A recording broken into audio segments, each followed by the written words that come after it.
Chapter 1. Therefore, Baudrillard believed that things and demands were false symbols.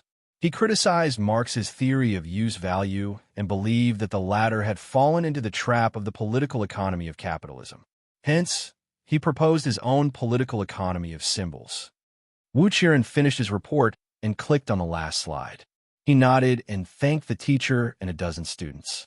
The teacher signaled him to leave the podium and wait for the next student's report. Fails. The next moment, Wu Qiren, who was once a postgraduate student, woke up from his dream. He curled up and lay in a cold, abandoned hole in the wall.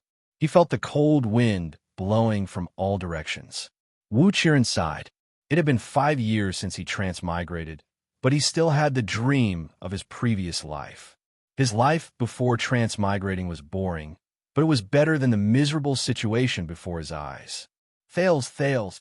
A large hand reached out from the hole in the wall and grabbed Wu Qiren's ear. It then violently dragged him out of the small hole. It was a dilapidated house. Through the half-collapsed roof, the bright stars in the night sky could be seen. However, the arrangement and shape of the galaxy were extremely unfamiliar to Wu Qiren. Wu Qiren could not resist the violent hand. What could a 7-year-old child do? He was dragged on the rough brick floor. His knees were in pain, but he gritted his teeth and did not make a sound. This was because the cruel Quide was especially impatient with children's cries. It was said that he once paralyzed a 6-year-old girl who wanted to use her tears to exchange for food. Your monthly allowance this week is 5 coppers less than last week. Did you hide it? The angry Quide was like a lion with red fur. His protruding nose made him look even more ferocious. Wu Qiren fell to the ground. His gray eyes glanced at the holes in the walls around him from the corner of his eyes. The 5 child beggars who lived in the same house with him, ranging from 4 to 10 years old, were all shivering in fear at Quide's furious roar. In the innermost hole in the wall, the youngest short-haired girl bit her left hand tightly. Her face was red as she looked at Wu Qiren, who was on the ground in fear. In the hole beside her, the 6-year-old boy, Ned, was so frightened that he screamed. That was Korea. Wu Qiren knew what she was afraid of. In fact, Wu Qiren's luck this week was pretty good. He, the child beggar Thales, Wu Qiren's current name, received a total of 37 copper coins this week, which was 18 more than the previous week. However, he only handed over 14 coppers to Quide, the head of the Blackstreet Brotherhood, who was in charge of child beggars. He then used the remaining coppers, along with the money that he had painstakingly saved for 2 years, to go to Grove Pharmacy. He then bought a typhoid potion from the kind-hearted helper, Yanni, at cost price. Thales fed the 4-year-old Korea the potion. If she got typhoid at her age, without the potion, she would almost certainly die. In the 5 years since he transmigrated, Thales went through the memory formation period from when he was 2 years old to when he was 7 years old. From an ignorant toddler, he gradually recovered bits and pieces of memories from his previous life. Among them, the child's memories were fragmented and scattered. Even so, during the 2 years when he was ignorant and awake, every time he witnessed someone die, it left a deep impression in Thales' mind. From dying from sickness, falling to death, drowning to being hanged to death, to being beaten to death. There was even one time when Thales personally witnessed a crying child beggar being suffocated to death 10 meters away with a psionic ability. The Blackstreet Brotherhood, which specialized in human trafficking, never had any bottom line or principles. Even a gang needed time to settle down and establish rules and order. The Brotherhood, which originated from Blackstreet, rose to power in less than 10 years. Moreover, even the Brotherhood's sworn enemy, the Blood Bottle Gang, which had 90 years of history and was known as the aristocracy of the gangs, had killed many people. Most of the time, Thales, who witnessed death, was powerless. Even he himself had to rely on the wisdom and maturity of an adult to avoid being killed more than once. For example, Quide, who was rubbing his palms excitedly, revealed the cruelty and viciousness of a gang sadist. I did not hide it. It's winter this week, and the number of people passing through the 3 districts of the lower city has decreased. Thales got up from the ground. His brain worked quickly as he spat out an excuse. */ slap. Asterisk, what welcomed him was a merciless slap that caused Thales to fall back to the ground. Hand over the money you hid, and I will beat you up, or I will beat you up first, and then you will hand over the money. Choose. Obviously, Quiet did not want to listen to his explanation. This leader of the Brotherhood might just want to extort some money for wine, or he might just want to beat someone up. But you can also be stubborn. I like stubborn children the most. Quiet grinned as he moved his fist. Looking at the fist that was as big as a sandbag, Thales knew that even if he did not say anything, Quiet would not let him go. Last month, Quiet had tortured a child beggar from the 5th house to death. Thales covered his red and swollen cheek, as he quickly thought. Usually, Quiet did not manage the accounts. At night, he would go to the Sunset Bar in the underground street to fool around or hold a bottle of wine. It was difficult for him to distinguish how many Middlesex copper coins a Mindy's silver coin could be exchanged for, not to mention how much the child beggars under him paid. That was all handled by his assistant, the seemingly steady Rick. Even someone as smart as Rick knew that it was normal for the child beggars to pay 7 to 8 copper coins a week. Someone snitched. This was the only conclusion. Thales glanced at the child beggars around him. After he got the money from the noblewoman, he went straight back to the abandoned house. The children in the same house must have seen him. And in such a harsh environment, the children's hearts would become even more terrifying than the adults could imagine. Quiet kicked him again. Thales secretly used his elbow to protect his abdomen and slightly reduce the force. He pretended to be in great pain, as though he was in great pain from the kick. He could not make a sound, as Quiet loved children's screams the most. I'll talk. Thales' face was filled with fear. Don't hit me. That depends on my mood. Quiet looked around and saw that the other 5 child beggars were cowering in fear. He was very satisfied that his authority was respected. On Wednesday morning, I met a noblewoman. She gave me almost 10 copper coins. Thales hid in the corner and said with a trembling voice, I knew it. Begging?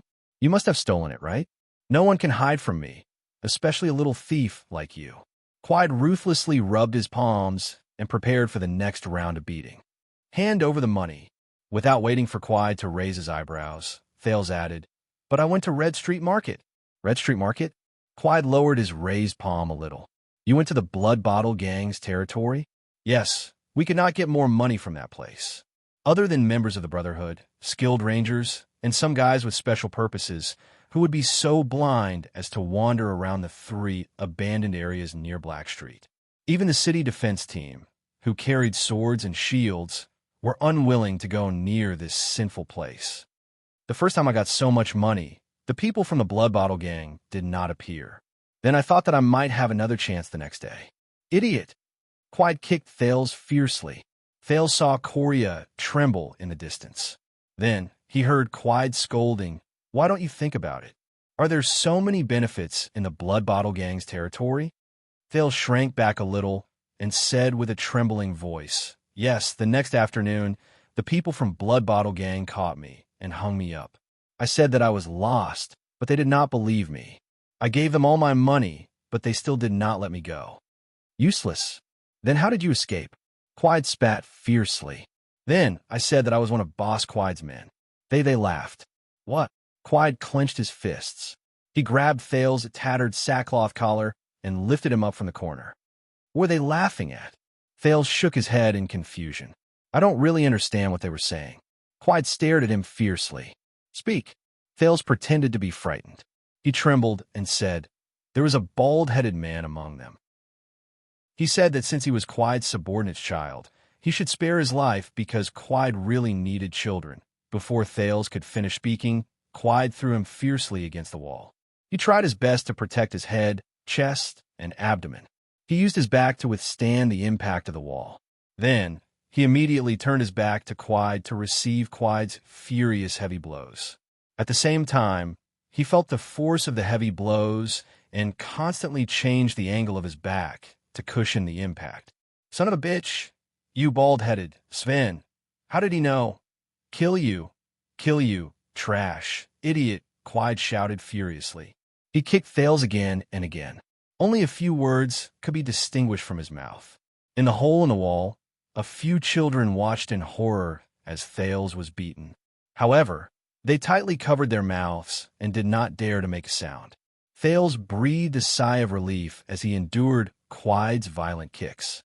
At the very least, Quide would no longer ask about where the extra money went. Moreover, even though he looked terrifying, the enraged Quide was much safer than the Quide who was happily torturing children. His words were half-truths. Thales did go to Red Street Market, but he hid in the corner of the dark alley and carefully observed his surroundings. He did meet a noble woman dressed in velvet, but she was accompanied by 20 swordsmen of eradication. This was also the reason why the Blood Bottle Gang did not interrupt him when he ran out of the alley to beg. Thales did get 12 copper coins from the noblewoman dressed in velvet.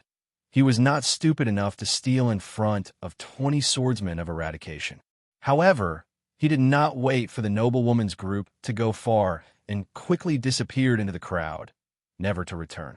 As for the bald-headed Sven, Thales had never seen him before. He only knew that he was the leader of the Blood Bottle Gang's Black Debt Collection team. Quide used to be a hired thug in the Brotherhood. That was until Quide provoked the wrong person and his lower body was broken. This piece of information was rather secretive. Thales only found out about it when he was lying in the corner of the Brotherhood's big house and overheard the assassin Leorc and Felicia secretly mocking Quide while they were fighting with the fairies. After Quide vented his anger, he cursed the bald-headed Sven from the Blood Bottle Gang and took out a bottle of wine from his bosom. When he left while cursing, the clothes on Thales' back were already torn and his back was covered in bruises.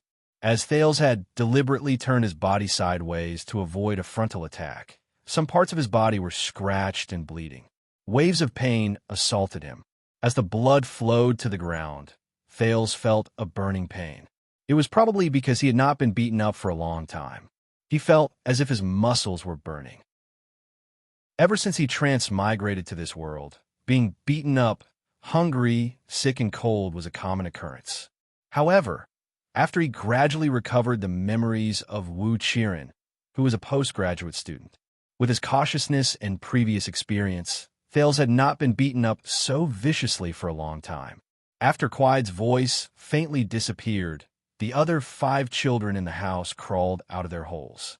They skillfully carried the powerless Quide to the courtyard. The 10-year-old big man, Cinny, grabbed a piece of the broken bowl and scooped up water from the water tank. The crippled Ryan and the black-faced Kellet were both 8 years old. They strenuously collected dead branches and weeds. They used flint and worked hard to start a fire. The 6-year-old yellow-haired Ned and the youngest, Coria, plucked a few strangely shaped wild leaves. They chewed them and gently rubbed them on Thales' scarred back. Thales endured the pain and tried to find something to divert his attention. He looked at the tearful Coria and turned to the dejected yellow-haired Ned. He tried his best to sound calm. "It's okay, Ned. I don't blame you." Ned suddenly raised his head. His face was full of fear. The other 4 children also turned to look at him. "How did you know?" The 6-year-old child could not hide his thoughts. Guilt and fear were written all over his face. Earlier, when Thales was being beaten by Quide, the 3 older children stared at him even though they were afraid. Only Coria and Ned hid her face in her hands and did not dare to raise her head. The other looked at the wall and occasionally turned her head to glance at Thales in fear. Coria's typhoid medicine was the final destination of the copper coins. Of course, she would not tell anyone. However, Thales was not sure if it was Ned. Now, there was no doubt. He tried to force a smile. "It's okay. Quide will not care about this anymore." Aye. Ned's face was unbelievably red. He looked at Thales' back as tears trickled down his cheeks. "I did not ask for money this week. I did not dare to steal," he sobbed. Rick did not say anything, but Quide was very unhappy. He said that if this continued, he would sell me to the desert to be eaten by the Barenbone people. I was so scared, so I told him that Thales, you brought back a lot of copper coins one day. I thought that they would not. So Quide chased me back and said that he would come over tonight. Coria's face also turned red. Her hand that was rubbing the herbs trembled. A few drops of blood dripped from Thales back to the ground. Thales groaned silently. Only then did the burning pain subside. This time, he was stimulated by Coria's actions again. Ryan glared at Ned angrily, causing the latter to lower his head even further. Kellet, on the other hand, looked at Ned and Thales in surprise. Cindy was the only one who did not say a word and continued to bring the water over. "It's okay, Ned, Coria." Thales felt that the injury on his back seemed to have healed a lot. He held Ned's hand gently. "Next time, if any of you can't ask for money, tell me. I will think of a way." Ned cried even harder. His sobbing words were a little unclear. Thales, I'm not sorry. It's okay now, Ned. Don't be afraid. I always have a way." Thales smiled as he took the broken bowl from Cindy's hand and drank a mouthful of water. He turned his head and gently inhaled. Compared to the countless predecessors who had traveled through countless worlds, his luck was undoubtedly much worse. But even so, he looked at the 5 children around him, especially Coria, who had just recovered from her typhoid. There was still a trace of fear in her crystal-clear eyes. "I'll think of a way to ask for more money tomorrow," he thought. In the Sunset Temple of Eternal Star City, after the prayers at sunset, an intern priestess who was cleaning up the altar stopped what she was doing. She looked in surprise at a sacrificial lamp filled with eternal oil under the stone altar. Ever since she started taking care of the altar, she had never lit or used this inconspicuous sacrificial lamp. Suddenly, a bright yellow flame was ignited in this unremarkable sacrificial lamp. The flame suddenly turned red, like the color of blood, and became more and more vigorous. An elderly priestess noticed the intern's loss of composure. She scolded her discontentedly, and the intern turned her attention back to the altar. But when the priestess herself saw the unusual sacrificial lamp, she cried out in surprise. "Nia, hurry up and inform the Lord Priestess." The elderly priestess could not hide her surprise. She trembled and rushed to the sacrificial lamp. She raised her right palm and turned her left palm up, preparing to pray. "What's going on?" It was the first time the intern Nia saw the esteemed priestess lose her composure. Even she was affected. "Did I make a mistake? But I didn't touch the lamp. But, what should I tell the Lord Priestess? Did someone secretly light up a lamp next to the altar?" Nia asked in a panic. "No." The elderly priestess stared at the lamp, her hands constantly changing the prayer gestures. Even if the entire Errol's 2 continents and countless islands were used, only one person could light this lamp. Chapter 2. Why is he so drunk again? In an abandoned house in the 2nd district of the lower city, Quide's assistant, A.R. Rick, looked at the drunk Quide with disgust. He waved his hand and asked 2 young Brotherhood members to help him down. "Lock him up for a day and let him out when he is sober." Rick, who preferred to be called by his surname instead of his name, smiled mysteriously. It seemed that he did not do anything to the child. And A.R. Rick was different from Quide, who had regressed from being a hired thug to a child beggar. He was an ambitious and capable member of the Brotherhood. He used to study at the accounting school in Sucard City in the south of the kingdom. If his father, who was a scribe, had not committed a crime, Rick could have been an accountant in a certain city department or even a certain family. He could have even gone one step further and become a businessman in a certain industry. When the time came, he could spend money to buy a title and enter the first rank of Constellation's upper society. 300 years ago, the Sucard family, which had the symbol of a sunflower, was born this way. Now, wasn't it also a prominent family in the kingdom? But even if he was reduced to a gang and cut off from the path of nobility forever, Rick still believed that he was more qualified to be a person who had the right to make decisions in the Brotherhood compared to his peers who were full of muscles and women. When the Brotherhood's business expanded to the southern coast of the kingdom, Rick, who was a gangster from the south, was recruited. Utilizing his specialty, he planned a few human trafficking operations from the south to the capital and achieved great success.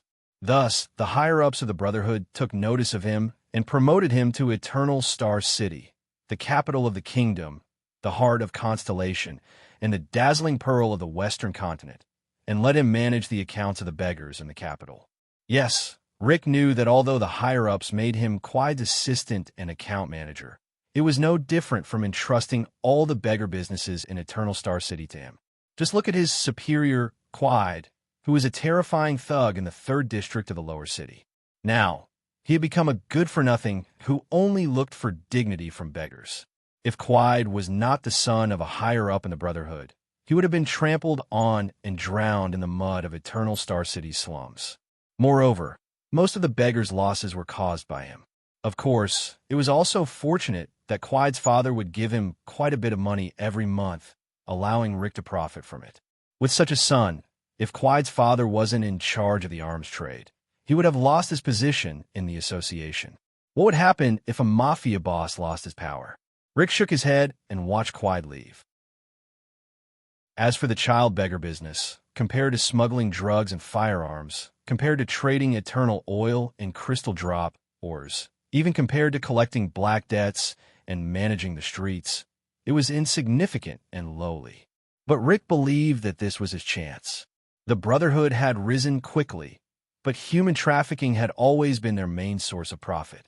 The Brotherhood's human trafficking chain was complete. From infants to the elderly, humans to elves, and even the intelligent creatures in the distant Magic Empress territory were involved. But the most important thing was actually the Brotherhood's own source of members. Among them, the Black Widow Beth was in charge of collecting and raising the infants. At the same time, she would sell a portion of them. The slightly older ones would be sent to Rick to be beaten into beggars. The slightly older beggars would be sent to Iron Skin Locke, who was in charge of training thugs, Fickle Heart Felicia, who was in charge of training prostitutes, and some other special leaders. They would then be trained to become a member of the Brotherhood. Therefore, Rick, who was in charge of the beggars, believed that he was in the fundamental chain of the Brotherhood's human trafficking business. At the same time, he was also the node of the Brotherhood's future blood supply. Thinking about it, he was the future member of the Brotherhood. He was the leader of the Brotherhood when he first had memories. He was able to see which people had a bright future when he was a child. If he could help them at the right time in the future, that's why I, Nail Rick, am an ambitious person. Moreover, Rick was always very excited when he thought of this. Moreover, this was Eternal Star City. Constellation was the capital of the second largest kingdom in the Western continent. It was also the birthplace of the Blackstreet Brotherhood. Being able to work here meant that the leaders of the Brotherhood could always see him. Being able to see him meant that he would always have the opportunity to be promoted. Of course, the chances of him causing trouble were not small. Fortunately, Rick put his hands behind his back and looked at the drunk Quide. He raised his eyebrows. Fortunately, there was this guy to bear the brunt of the trouble. Under the moonlight, Rick turned around and continued walking.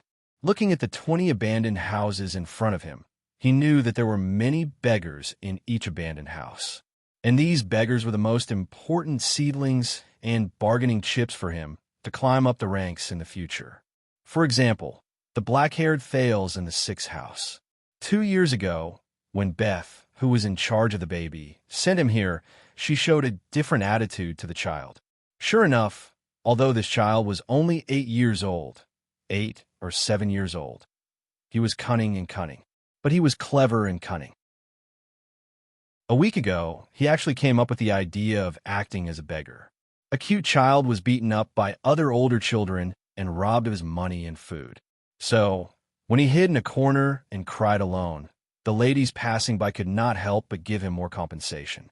Rick thought that compared to those annoying child beggars who cried themselves hoarse, the gang was short of such people who could use their brains. This child would definitely climb up the ranks when he grew up. I should give him a reward to win Thales' gratitude. Of course, a reward without a contrast would not make people feel grateful. This was why when the boy in the same room with Thales told him that Thales might be hiding money, Rick urged Quide to settle the score with him. When Quide beat Thales to the brink of death, Rick would step in to stop him. He would even go against Quide because of this. That was the only use of that trash. Then, Thales would intentionally or unintentionally take Rick as his backer. Rick did not care if the beggars did not give him enough money. This was something that only short-sighted people would care about. Compared to a few copper coins, Rick knew that favors were more important assets. But that boy, Thales was too smart. Rick knew that whether Thales gave Quide money or not, Quide would torture him to death. If Thales really took out the money, it would only be worse. But it was obvious that the boy thought of a way to escape. According to common sense, Quide, who was in high spirits, would meticulously prepare these disobedient children to liven things up, regardless of whether they were truly disobedient or not. No matter, he still had to do what he had to do. Even if the results were not good, he could just find another reason to let Quide beat him up. Rick walked to the 6th room and stepped over the broken door. He saw Thales lying on his stomach on the ground in the courtyard that was overgrown with weeds. There were a few children next to him who were smearing something on him. Oh my God! A few children around 7 or 9 years old actually know how to plant Urdur's dragon leaves in the courtyard. Usually, only experienced gang members and poor people who had lived for many years would know that this kind of wild plant could be used as a convenient and cheap medicinal herb for external injuries. Mr. Rick. Cripple Ryan was the first to notice Rick's arrival. After having one of his legs broken, he was more sensitive to his surroundings. Quide had not left for more than an hour, and the fear in the yard had yet to dissipate. Ned, the boy who told on Rick, had tears on his face. Kellett covered her black face, while the older child, Cinti, took a step back in fear. Especially the youngest girl. She was so scared that she even screamed. At that time, Bessie had told him that this was a hereditary aristocrat's descendant. There was a high possibility that she would be a beauty. He did not want to spoil her. In the future, Felicia could train her and earn a lot of profits. It was a pity that his child beggars had to be handed over to the gang at the age of 10, or at most 12. If only he could keep her until she was 15, then he could send her away. Otherwise, it would be fine even if she was 13. Mr. Rick. Thales interrupted Rick's subtle thoughts. He turned his head with difficulty, which affected the injury on his back. He grimaced in pain. Sigh. I'm sorry, Thales. Rick sighed and showed a pitiful expression. I couldn't stop him, Quide. After all, I'm only his assistant. I can't afford to offend his backer. I could only come here quietly after the incident. Under the cautious gazes of the children, Rick squatted down and worriedly checked Thales' injuries. Fortunately, he didn't hit you too hard today, or else. Mr. Rick, I'm fine, Thales struggled to say. I'm sorry, my allowance last week was indeed... Forget about the allowance, he said. Rick took the broken bowl from Cindy's hands and poured away the water inside. He plucked a few pieces of Urdur's dragon leaves and picked up a stone to grind them. You were sent to me when you were young. In the past few years, I've watched you grow from trembling little guys to careless hairy kids. To me, you are far more important than a few copper coins. Rick's face showed a trace of pain. At your age, you shouldn't be begging on the streets, but this is the rule of the Brotherhood. Mr. Rick, Thales seemed to be moved. He clenched his fist. Come, grind the herbs with a stone. It's better than chewing them with your mouth. Rick wiped the herbs in the bowl and personally applied them to Thales. Kellett, who was beside him, bit her lips and whimpered. Thank you, Mr. Rick, Corius said softly. If only you were in charge of us instead of Quide. Don't let Quide hear this. Rick smiled helplessly. To be honest, I'm very afraid of him. The other children also smiled knowingly. Rick knew that showing similarities and a sense of humor at the right time was a good way to make people accept him. Thank you very much, Mr. Rick, Thales said solemnly.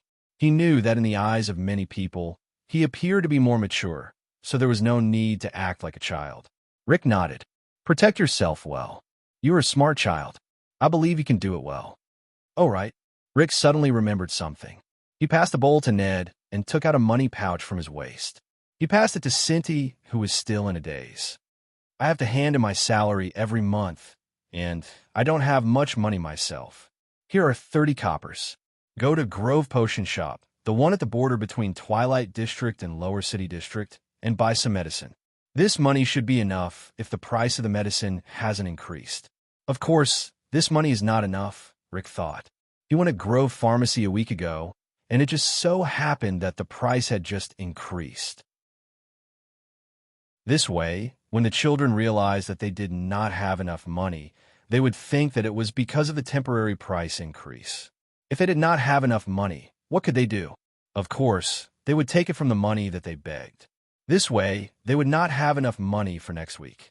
Be careful when you buy the medicine. Don't let others, especially Quide, know about it. Rick said with a smile and stood up. Of course, Rick thought in his heart, Quide will definitely know.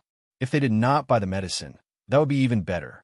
Quide would know that they were really hiding money. Rick's lips curled up slightly. At that time, he would be able to obtain their final loyalty. Mr. Rick, Coria looked at the money bag in Cindy's hand and was about to cry. You are really a good person. Ned bit his lips and nodded vigorously. Even the older child, Cindy, was a little moved. He touched the money bag in his hand and weighed it. Rick sighed, shook his head, and waved his hand. No, I should be the one apologizing. This is all I can do for you. Mr. Rick, Thales lied on the ground and looked at Rick hesitantly. I don't know. Rick raised his eyebrows. What's wrong? I heard that when we grow up, we will be sent to other places for training. Thales asked cautiously, as if he was afraid of offending Rick. Then, after we finish our training, can we work under you? Hearing this, Kellett, Ned, and Coria looked at Rick with hopeful eyes. Snap! Rick snapped his fingers in his heart. Score! It was faster than expected. Gee, about this. Rick smiled. Don't look at me like this now. In the Brotherhood, I am a man with dreams. Rick bent down with a smile and stroked Thales' hair, making him appear even more amiable. My subordinates will be the best and strongest in the Brotherhood. This is the truth, Rick thought in his heart. So, if you want to work under me, you have to work hard. Yes. The children nodded in unison, and Thales was no exception. I'm leaving, Thales and the children. Rick turned around and tilted his head, revealing the side of his face. Next time, if you encounter such things again, come and tell me secretly. Although I can't stop him directly, I can always find some trouble to prevent him from getting close to you. After saying this, Rick showed his white teeth. They flashed under the moonlight, and he left the courtyard of the Sixth house without looking back. Mr. Rick is so nice. Ned's tears dried up. Unlike that bad Quide. Yes. Coria nodded. Her eyes were full of joy, as if she had eaten candy. But Cripple Ryan, who was in a state of shock, hesitated and said, I always feel that Mr. Rick scares me more than Quide. So you are a coward. Coward Ryan. How can you get money like this? Only Thales' eyes gradually calmed down after Rick left. When he saw Cindy counting the 30 copper coins in the money pouch one by one, Thales exhaled softly. His back was still hurting. He knew that regular medicine for external injuries would be better for his injuries. However, Thales had just gone to Grove Pharmacy yesterday morning and took the typhoid medicine from Yen and I at the back door.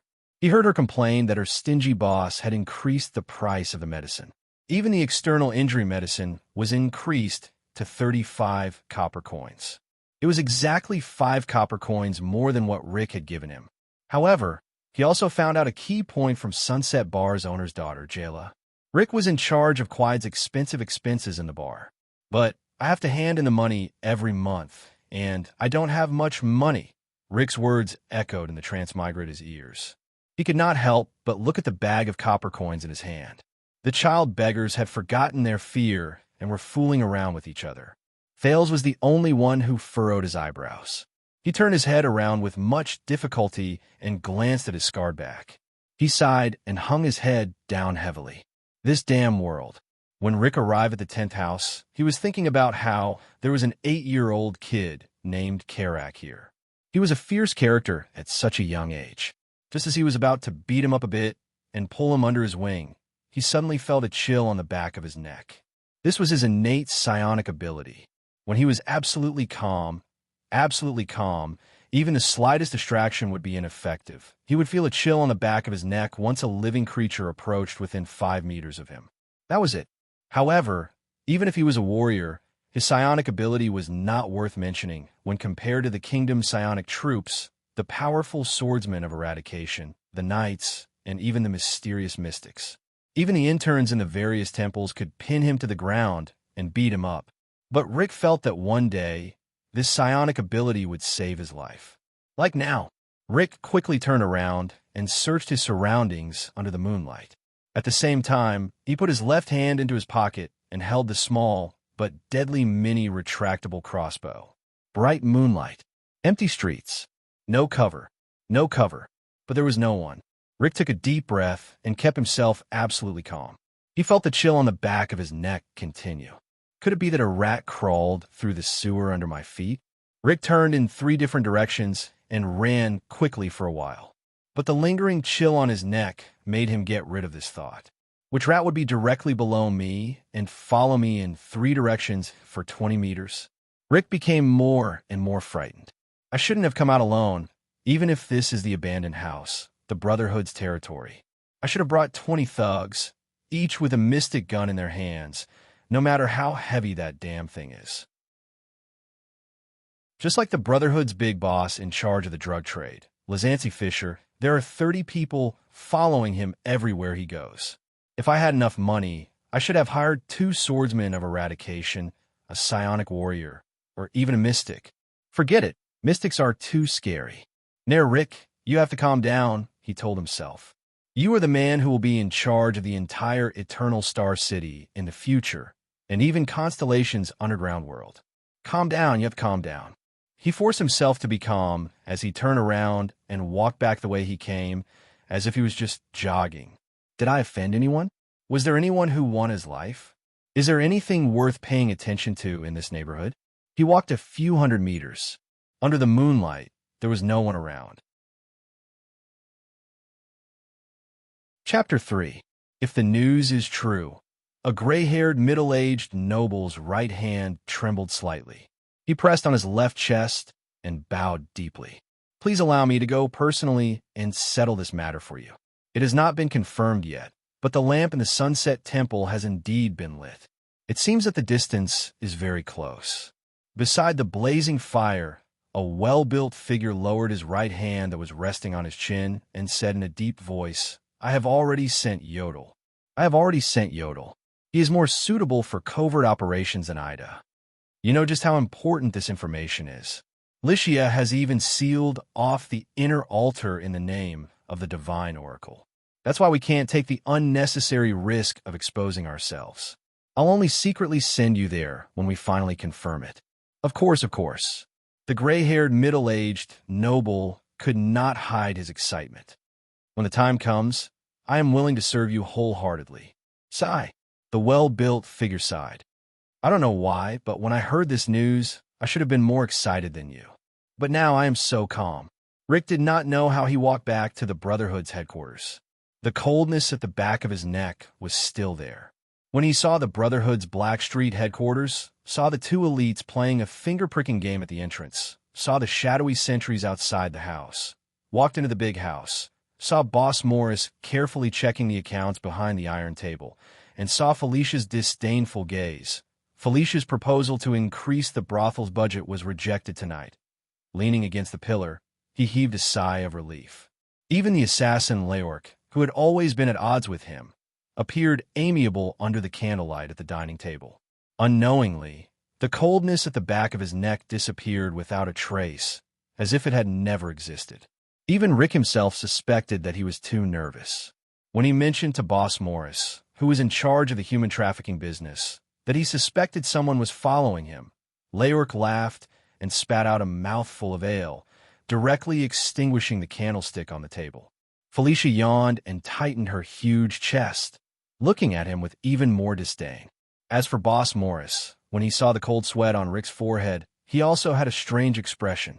He patted Rick's shoulder and told him not to overwork himself and to watch less drama in the Dark Knight Temple.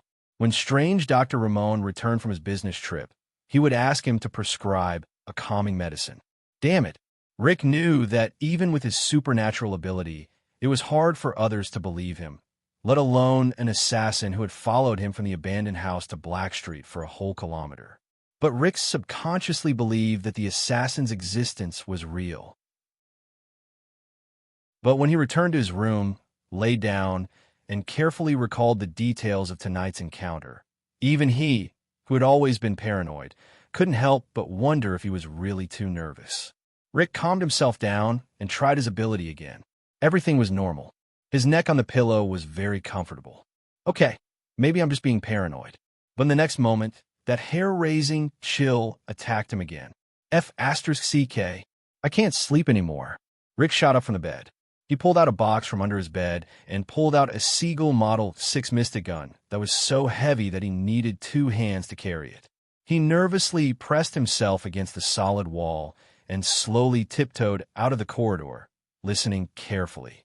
The corridor was filled with everlasting lamps burning with eternal oil.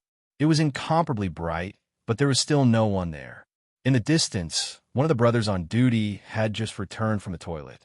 He seemed to be scratching an itch as he walked past Rick, while pulling the black and red leather armor on his crotch. In the room at the end of the corridor, Leork and Belicia's wild and crazy roars could be heard as usual.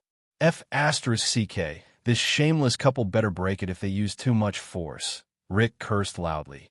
The 2 brothers at the checkpoint who had just passed by turned around and nodded at Rick. Their gazes met, and they immediately felt like they knew each other. Then, Rick saw that the other party was painfully scratching the leather armor on his crotch, and the other party was looking at Rick, who was leaning against the wall while holding the mystic gun.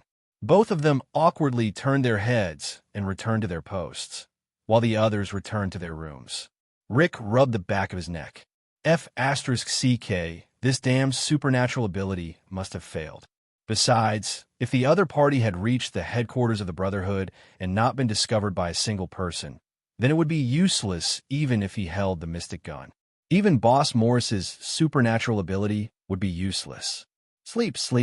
Fail's back injury looked bad, but it did not seem to be too serious. It was only the 3rd day, and he could already stand up and walk. His attributes were extraordinary. Fail stood in line and sighed. He looked at the dilapidated houses and walls around him, took the black bread and wild vegetables handed to him by the thug Pearson, and put them into his mouth. It was a pity that he was born in such a place. There's a sharp branch next to you. You must have secretly cut my hand. It's not me. My hand was also cut last night. Everyone in our house had their hands cut. It must be the people in the 8th house. They are jealous of our harvest yesterday. It's them. The people in the 14th house were also cut last night. They don't want us to touch sheep on the streets. Thales yawned and listened lazily to the child beggars in the other houses. The child beggars next to him even made a fuss until the thug came to stop them. He sighed, swallowed the last mouthful of the disgusting breakfast, and clapped his hands to call the child beggars in the 6th house. They started work. It was Tuesday, and the begging in the 6th house was relatively smooth. For more business, they went directly to the west gate near the sentry post. The recent weeks seemed to be the celebration of Sunset Goddess, but it was said that Sunset Temple had sealed the inner altar due to the oracle, causing many believers to enter the city from the west gate, climb the city wall, and pray to the sunset to make up for the regret of not being able to pray to the spokesperson of Sunset Goddess in the human world. Before the guards could stop them from glaring at them, Thales even managed to steal a blackwood carved bright moon god statue from a fat vegetable and fruit vendor with the help of Ryan and Coria. The vendor paid too much attention to the wallet in his arms. Hence, when Ryan and Coria were bargaining with him over a clover, Thales reached for the package behind him. The bright moon god statue should be worth at least 50 coppers on the market. Of course, this kind of stolen goods could not be seen in public and could only be sold through the channels of the Brotherhood. The veterans of the Brotherhood knew that they were only child beggars and thieves and would desperately lower the price. They would even rob the valuable ones. It was good enough to get 5 coppers, but no matter how small a mosquito was, it was still meat. When Thales and the others returned to the abandoned house, they saw Rick, who came to patrol as usual. He did not have his usual kindness and indifference. Instead, he hurriedly gave a few instructions to the thugs and disappeared from sight. "Is Mr. Rick in trouble?" Coria, who was hungry, asked while biting her finger. They went far away and came back late. Fortunately, Thales had a good relationship with Pearson, the thug who was in charge of delivering food. He often bribed the thug with small gifts, and the latter agreed to keep food for them. "It could be quiet. That guy's the most troublesome," Kellett said. His stomach was also growling. Ned and Ryan shuddered at the mention of the name. "Boys, there's no food tonight." The 6 children entered the now empty yard. Pearson, who was in charge of getting food, waved his hand when he saw them from afar. "Don't look at me. I can't do anything about it." Pearson shook his head indifferently in the face of the 6 children's angry but somewhat unconfident questioning. "Rick has ordered us to rest early tonight. Our work and rest schedule has been brought forward." In the end, Thales persuaded Pearson in every possible way and used the bright moon god statue as the price to exchange for the 4.5 pieces of black bread and half a bowl of black pine vegetables that he had originally planned to save for his 2 hounds. Recently, Rick and Quiet have been a little neurotic.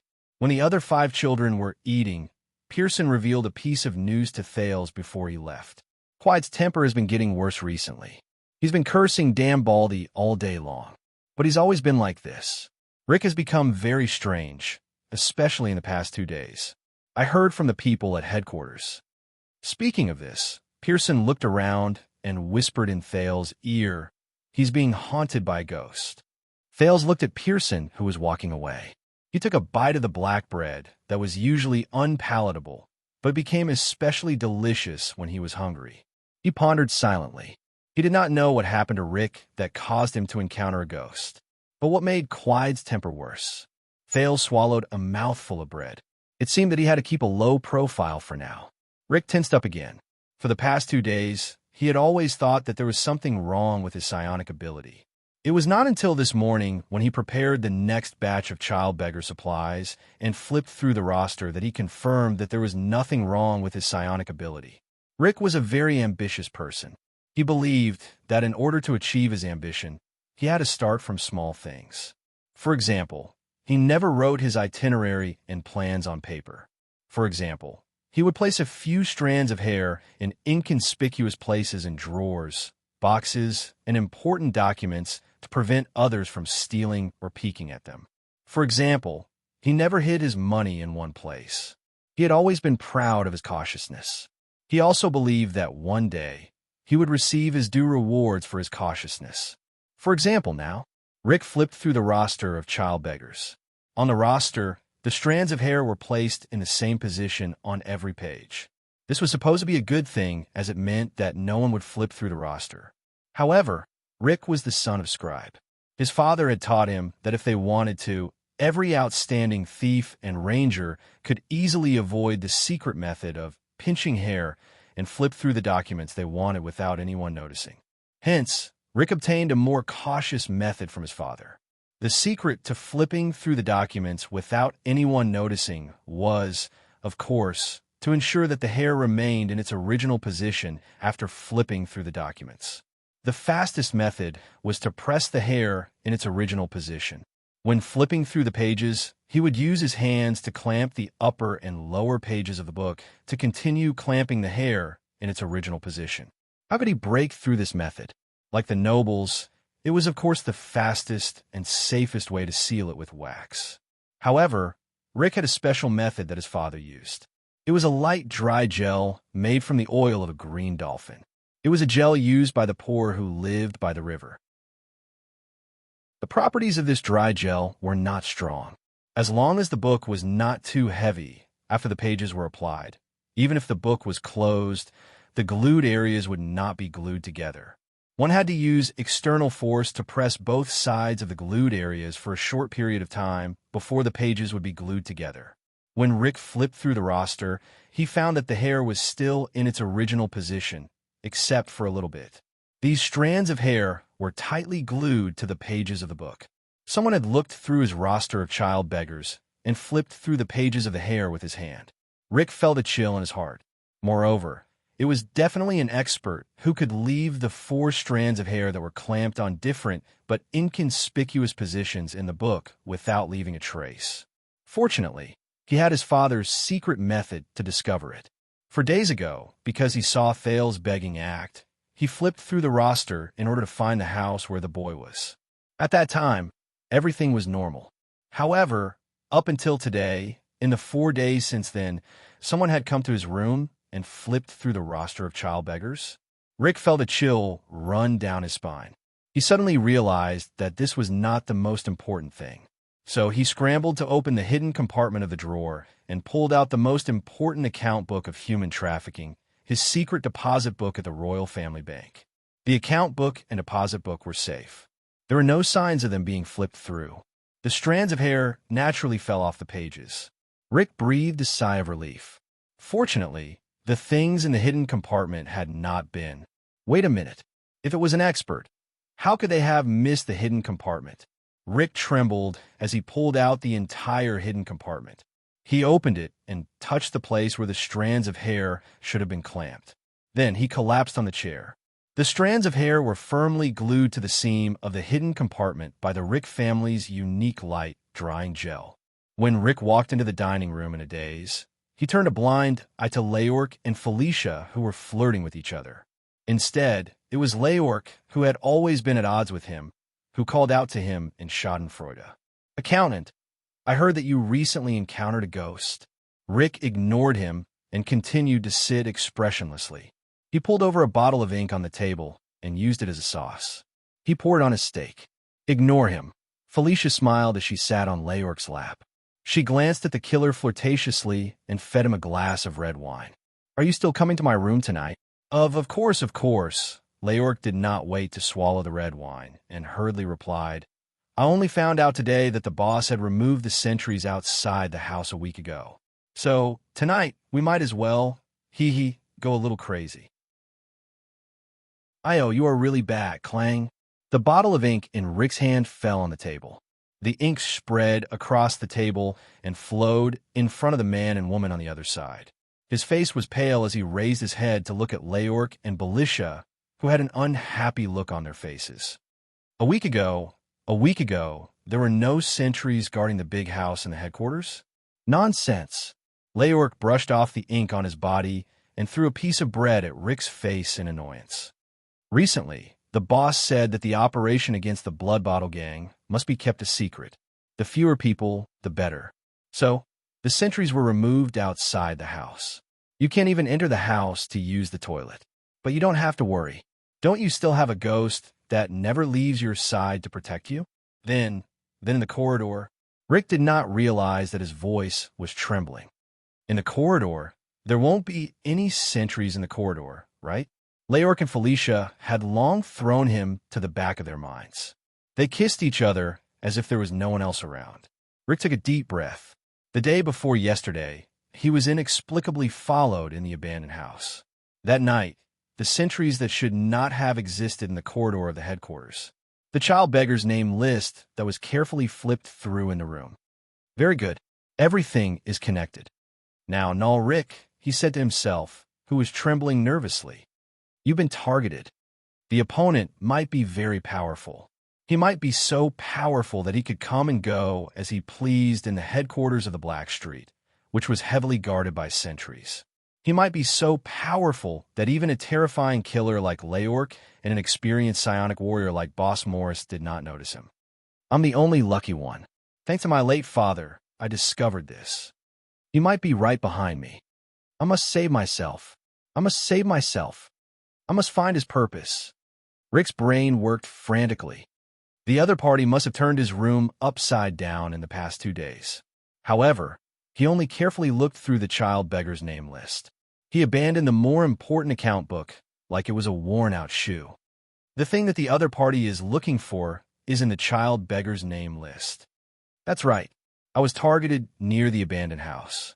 That's where the child beggars live. He's looking for a certain child beggar. However, Rick had a headache thinking about it. He had more than 100 child beggars on hand. Next month, Beth would send another batch over. These were all children of unknown origins or children with no future trouble. Important and valuable children, such as the descendants of certain powerful people or the children of certain wealthy merchants, had long been ransomed or killed. Which child beggar does he want? He's so skillful and has such terrifying strength. Why doesn't he make a request to the Brotherhood openly? We'll just give it to you directly. I'd rather cooperate with him one by one. Even if I have to drag out all the child beggars, strip them and search their bodies, or even kill and dissect them, it would be better than being hung by a ghost every day. Wait a minute. I seem to have thought of the key point. Why doesn't he make a request to the Brotherhood openly? Of course, this matter cannot be known by anyone, not even the Blackstreet Brotherhood. Is it a competitor of the Brotherhood? No. If the Blood Bottle Gang had such strength, the Blackstreet Brotherhood would have been destroyed dozens of times. He doesn't have any formal channels, and he doesn't want to deal with the Blackstreet Brotherhood in downtown.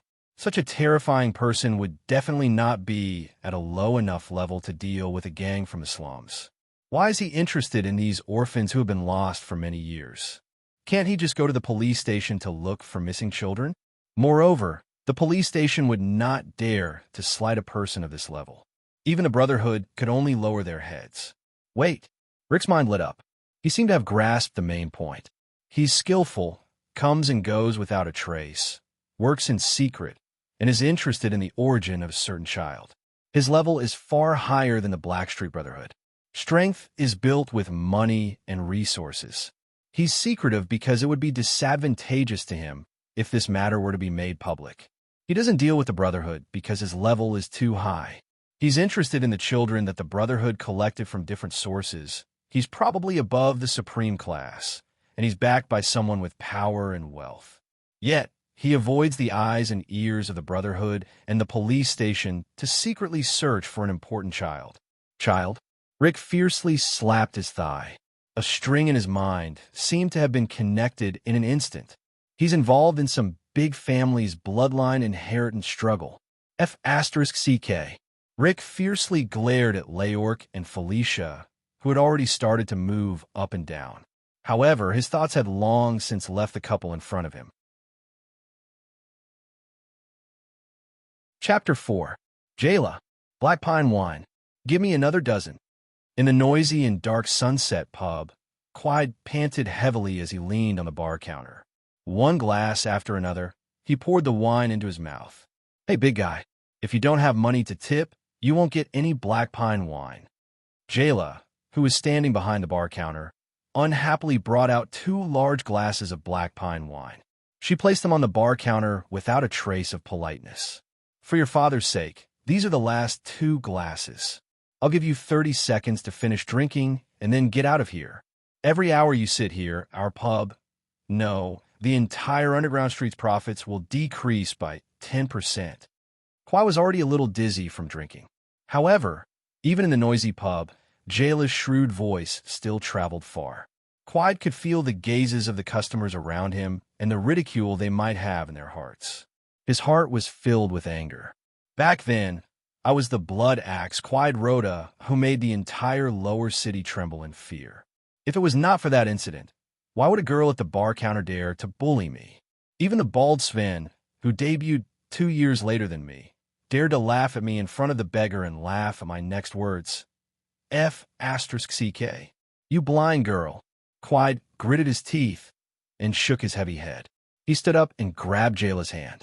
He dragged her in front of him across the bar counter and fiercely roared, I told you, a dozen Black Pine wine. The whole pub quietened down. The Lower City District was a famous chaotic place in Eternal Star City, and the Underground District was a famous chaotic place in the Lower City District. It was especially so after Blackstreet Brotherhood took over the place 10 years ago. Sunset Bar was the center of operations in this chaotic place. The people in Sunset Bar were basically people who belonged to Blackstreet Brotherhood, or people who were looking for Blackstreet Brotherhood. Hence, when Quide grabbed Jayla's hand and roared, everyone in the bar looked like they were watching a good show. They did not make a sound or stop him. Quide's head became dizzy, but he could still feel that the wrist he was holding was very smooth and soft. He could also feel the faint fragrance from Jayla's body. Under the dim light of the candlestick in the bar, Jayla's short brown hair looked clean and neat. Her smooth face and delicate outline were clearer than usual. Quide's imagination ran wild for a moment. Jayla seemed to be shocked by him as well. She stared in shock at the former top fighter, who was now a down-and-out drunkard. When the noise of the customers disappeared, the dizzy Quide felt vaguely satisfied. He felt that his actions had received due attention. But soon, when he shifted his gaze to Jayla, he gradually sobered up. Thus, the elation he felt just now gradually turned into fear and trembling. Jayla Charlton was one of the few people who knew her full name. This beautiful woman. Quide recalled his father's words to him to stay away from her, as well as what he had seen and heard in Sunset Pub several times. This shrewish and seductive bar girl was currently staring at him with a playful gaze. Quiet's chin began to tremble uncontrollably. Jayla, that, I am not. But before Quiet could react, asterisk clack, asterisk Jayla's hand, which was grabbing his wrist, was forcefully grabbed by her. In the next second, Quiet's middle finger and index finger were bent in the opposite direction. What followed was a piercing pain. Ah! Quiet cried out in pain. His face was distorted, but it was not over yet. Jayla fiercely grabbed his outstretched hand and forcefully twisted it in the opposite direction of his elbow joint. Asterisk crack. Asterisk ah. No. Jayla. Sister Jayla. I was wrong. I shouldn't have. Ah. The sound of Quiet's elbow joint being dislocated was heard at the same time as Quiet's scream. Before Quiet could finish begging for mercy, the agile woman used the force to flip over. Her slender left leg, which was wearing short leather pants, stepped onto the bar counter and ruthlessly smashed Quiet's neck. Good job, little Jayla. You did not embarrass the boss. With this skill, you can apply to train as a swordsman of eradication. She actually wore safety pants. I swear I saw it. I bet she's wearing black. The surrounding customers instantly regained their liveliness. One by one, they cheered for Jayla. Listen up, you gorilla. Jayla glared fiercely at Quiet, who was suffocating from the pressure. She stood with one foot behind the bar counter while her left leg was pressed against the counter. Her right hand was clasped around Quiet's outstretched arm. Her graceful and slender figure was clearly visible. She slowly took out a strangely shaped knife from the leather holster on her left boot. The blade and the handle were not in a straight line. From afar, it looked like a wolf's leg. Then, without changing her expression, she stabbed Quiet's palm vertically. The tip of the knife was nailed into the bar counter. The customers' cheers became even louder. Woo-woo. Quiet was in so much pain that he squeezed out tears. However, the pressure on his neck made him squeal like a pig. Jayla slowly lowered her upper body and displayed her perfect flexibility. She approached Quiet's tear-streaked face, whistled, and smiled. Then, his face turned fierce and ferocious, and he spoke in a rhythmic but chilling and flirtatious voice, which was full of charm. Quiet Rhoda, I don't care whose son you are. I don't care if you're the leader of child beggars or a hired thug who collects black accounts, but you mother of asterisk cur, listen to me. From now until the end of the world, if you dare to appear in my bar again, I will put you down there then, son, one piece at a time, chop it a mincemeat, mix it into the wine, one mouthful at a time, pour it down your throat. Do you understand? Trash. While Quiet cried, he covered his pierced right hand and escaped from Sunset Pub under the laughter of the customers and Jayla's disdainful gaze. Only then did Jayla clap her hands and wipe off the blood on the wolf limb blade with a look of disgust. It was as if it was not blood, but the mucus of a devil from hell. Jayla turned her head in annoyance and saw that the customers were still staring at the bar counter. Among them, there was no lack of gazes filled with ulterior motives and desires. What are you looking at? Whoever dares to look again will have to pay twice the price of the wine.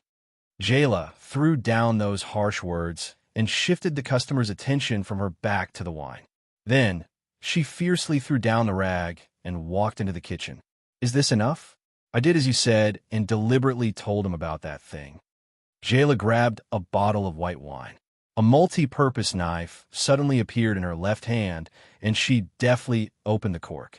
Of course, Miss Jayla. In the kitchen, Quiet's assistant and the actual manager of the child beggar's business, Nair Rick, gently lifted the black top hat on his head and smiled as he nodded. I hope that he will restrain himself from now on. From his unrestrained drinking to his unrestrained beating of child beggars, the Brotherhood cannot always clean up after him. What you want to say is that you cannot always clean up after him, right? Jayla quickly gulped down a mouthful of wine. Rick suddenly felt that this crude action was more appropriate on Jayla's body. It was fresh and attractive. That is not wrong because the Brotherhood's interests are my interests. Rick smiled and subconsciously touched the back of his neck. Are you sure that this will work? Why do I feel that a person like him will find more trouble when he goes back? For example, To vent his anger on your child beggars? You really know him well, Rick thought. Actually, I do not know whether it will work or not because I do not know him, but Rick shook his head helplessly. This was his signature action to show his innocence and sincerity. Recently, he has become worse. 3 days ago, for a ridiculous reason, he beat up a seedling that I thought highly of. If it were not for that child's intelligence, another seedling would have died in Quide's hands. I did not know that you were so generous and righteous. Jayla rolled her eyes in her heart. As he said this, Rick's gaze suddenly became firm. That is why I decided that this cannot go on. He must be warned. Otherwise, he will sooner or later ruin the business that I have worked so hard to manage. All right, you do not have to explain to me so many reasons like I was forced to kill my superior. Jayla yawned and waved her hand to let Rick leave. I did not say that I wanted to kill him. Speaking of which, hurry up and pay the remuneration we agreed on. I only accept cash, Jayla interrupted Rick. She lazily finished the white wine and stuck out her tongue to lick the last drop of wine into her mouth. This action made Rick's heart skip a beat. Also, you still have to pay for the wine he owes today. Jayla slightly narrowed her eyes as she watched Rick leave after he took off his hat and saluted her. Don't think that I do not know that you switched Quide's wine today. Others might not be able to recognize it, but I, Jayla from the Sunset Pub, know it very clearly. Quide only drank strong Shaka wine. Unlike the wine that makes people drunk, Shaka wine is usually given to the prisoners on the Western Front who are shackled and ready to charge. The drunk person's movements will not be hindered, but their minds will not be clear. So, Nair Rick, are you sure that you have too much money to spend and that you really do not want to kill him? When Quide returned to the big stone door in front of the abandoned house, full of humiliation, pain, and drunkenness, he did not live in the Black Street headquarters. Quide felt that anyone who knew the inside story would stare at his lower body when they saw him. At that moment, 2 thugs happened to pass by the wall in a hurry. Their chatter could be heard from afar. Have you heard? The child beggars are spreading a rumor that Boss Quide is no longer a man. What do you mean? Can he become a woman? Idiot, it means that Quide has been castrated. I heard that a few years ago, when he was collecting debts at Karaima Street, he encountered something strange in a haunted house. It was the house where the Earl of Norfolk and his family were hanged. Everyone said that a female ghost in a red dress cut off his lower body. It was clean. For a moment, Quide felt all the blood in his body rush to his head. The next moment, he lost control and roared angrily. He pounced from behind the wall and grabbed one of the thugs' neck tightly. Who? Who said that? Which bastard? Which bastard? I'm going to kill him. The other thug panicked and retreated a few steps. Quide fiercely pressed the person in his hand to the ground. His grip became tighter and tighter, but his pierced right hand was unable to withstand the force. After all, he was a famous leader of the thugs in the Brotherhood. He was also a top-notch expert in the ordinary rank. Even though his physical strength had declined and his skills had deteriorated due to many years of decadence, as long as he did not fight against the female cat burglar from the Charlton family, he would still be able to defeat an ordinary thug. Especially now, Quide felt that all the anger in his body had turned into an inexhaustible force. Boss Quide, it was just a rumor. We don't believe it. Quide was like a wild beast as he suddenly raised his head. The thug who was trying to defend himself was so frightened that he took a step back. However, he immediately saw that his other companion's face was pale. He was exhaling more than he was inhaling. The thug who kept retreating looked at Quide's ferocious gaze. His face was full of fear. Yes, it was the child beggars who spread the rumor. Boss, it was really not our fault. You can ask the child beggars, and you will know. Kacha! It was the sound of a neck bone breaking. The thug who was choked by Quide had already stopped breathing. Quide slowly stood up from the ground. His eyes were filled with a ferocious glint, as if he was about to devour someone. The after-effects of tonight's alcohol were too strong. It caused him to gradually lose his last bit of rationality. The remaining thug's body was trembling. Seeing that the situation was not good, he cried out while rolling and crawling away. Quide wanted to chase after them, but he was too drunk. His footsteps were unstable, and he could not run. He fiercely took 2 breaths and looked at the corpse under his feet. He felt that his anger had not been vented. He kicked it a few more times before shaking his head and walking toward the 20 or so abandoned houses. Quiet did not think about why the thugs who were patrolling tonight, this was necessary to keep an eye on the child beggars, did not appear. He only had a strong desire in his mind to find the people who laughed at him. Then, he would torture them to death one by one. Quiet, who had just killed someone, felt as if a long-lost shackle had been opened in his mind. He had returned to the days when he had to make a living on the edge of a knife. These damn thieves, he thought fiercely. Since they dared to spread rumors, I will make them pay the price. Damn thieves. The thug who had escaped trembled as he crawled out of the abandoned house's big stone door. He bumped into Rick under the tree outside the door. Mr. Rick. When the thug saw Rick, it was as if he had seen his savior. Boss Quiet? Quiet's gone crazy.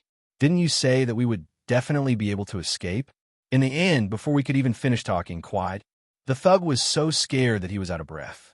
He could not even speak clearly. Pearson did not manage to escape. He was killed by Quiet. Rick seemed to be shocked. After getting confirmation from the thug, Rick shook his head dejectedly. It is my fault. I thought that Quiet would be ashamed and hide when he heard the news. There is no other way. Go and close the big stone door and lock Quiet in the abandoned houses district. Then, prepare the carriage. We will leave immediately. Okay. Mr. Rick, where are we going?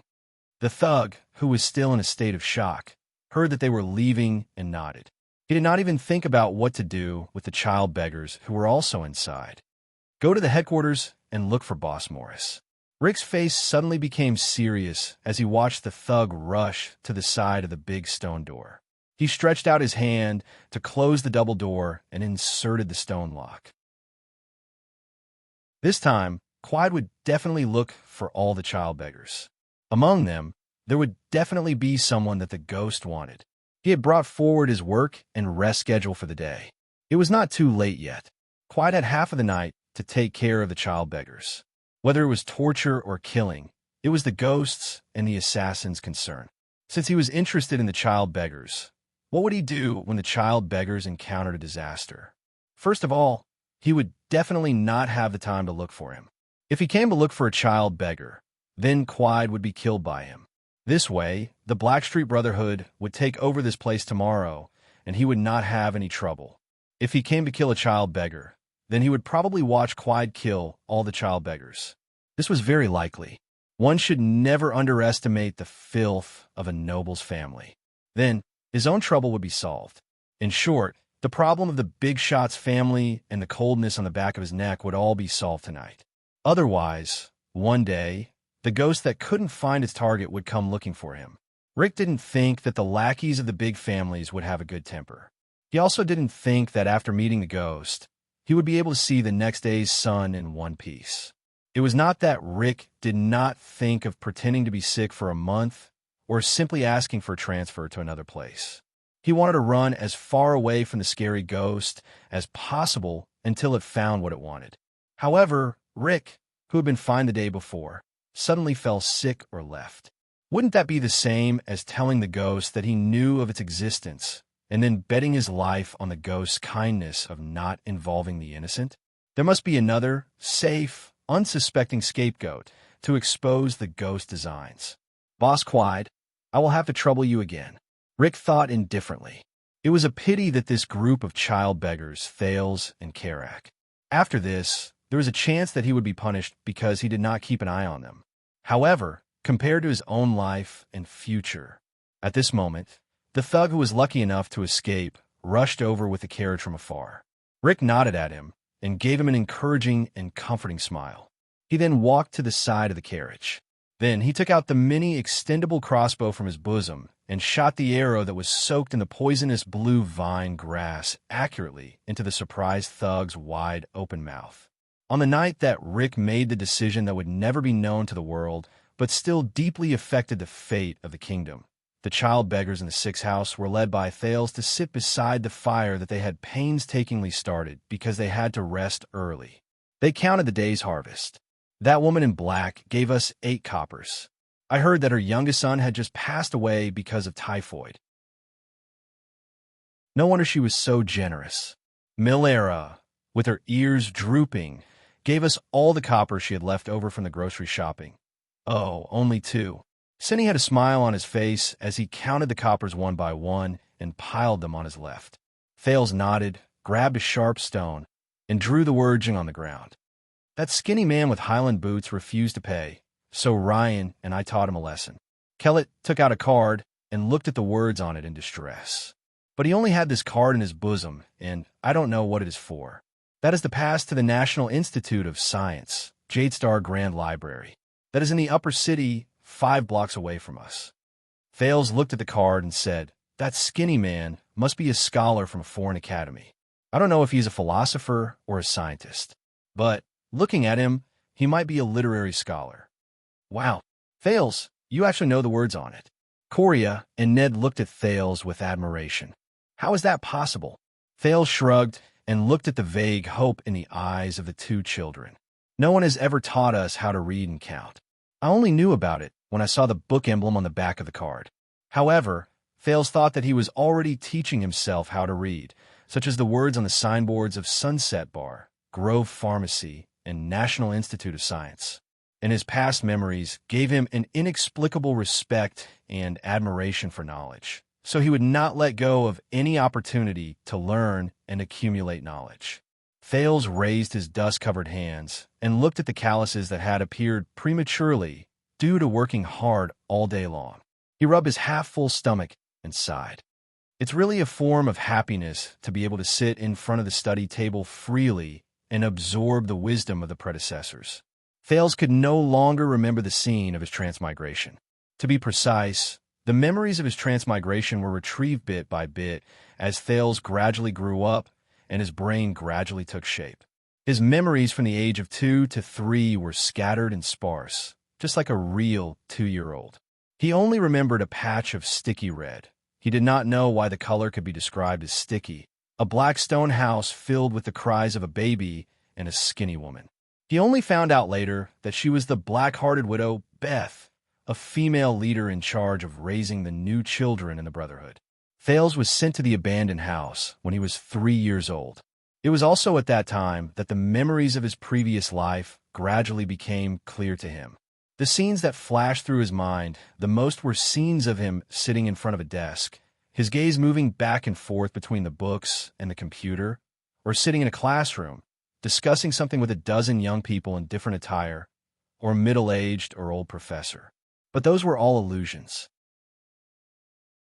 Over the past 4 years, Thales struggled to maintain the survival of the child beggars in the 6th house in a life filled with beatings, bullying, darkness, crime, and death. Compared to the postgraduate student in his previous life whose brain was more developed than his body, the 4 years of being a child beggar had given Thales many new skills, such as acting skills to gain sympathy, pickpocketing without anyone noticing, cleverly and quietly eavesdropping, and framing his competitors through cooperation on the streets. During this period, Thales also made many preparations that exceeded the scope of a child beggar, such as building good relationships with people of different social classes. In Lower City, different social classes probably meant different social classes of the lower class, secretly finding out the secrets of the Brotherhood, arranging several secret locations, secretly storing some inventory. Quai was not wrong about this, and so on. Thales was not prepared to accept the fate given to him by this world. He would not be a child beggar who knew his place, nor would he become a thug or a thief for the Brotherhood. He was also not interested in creating a gangstorm in Eternal Star City. He wanted to escape. Then, he would live his own life and be a free person.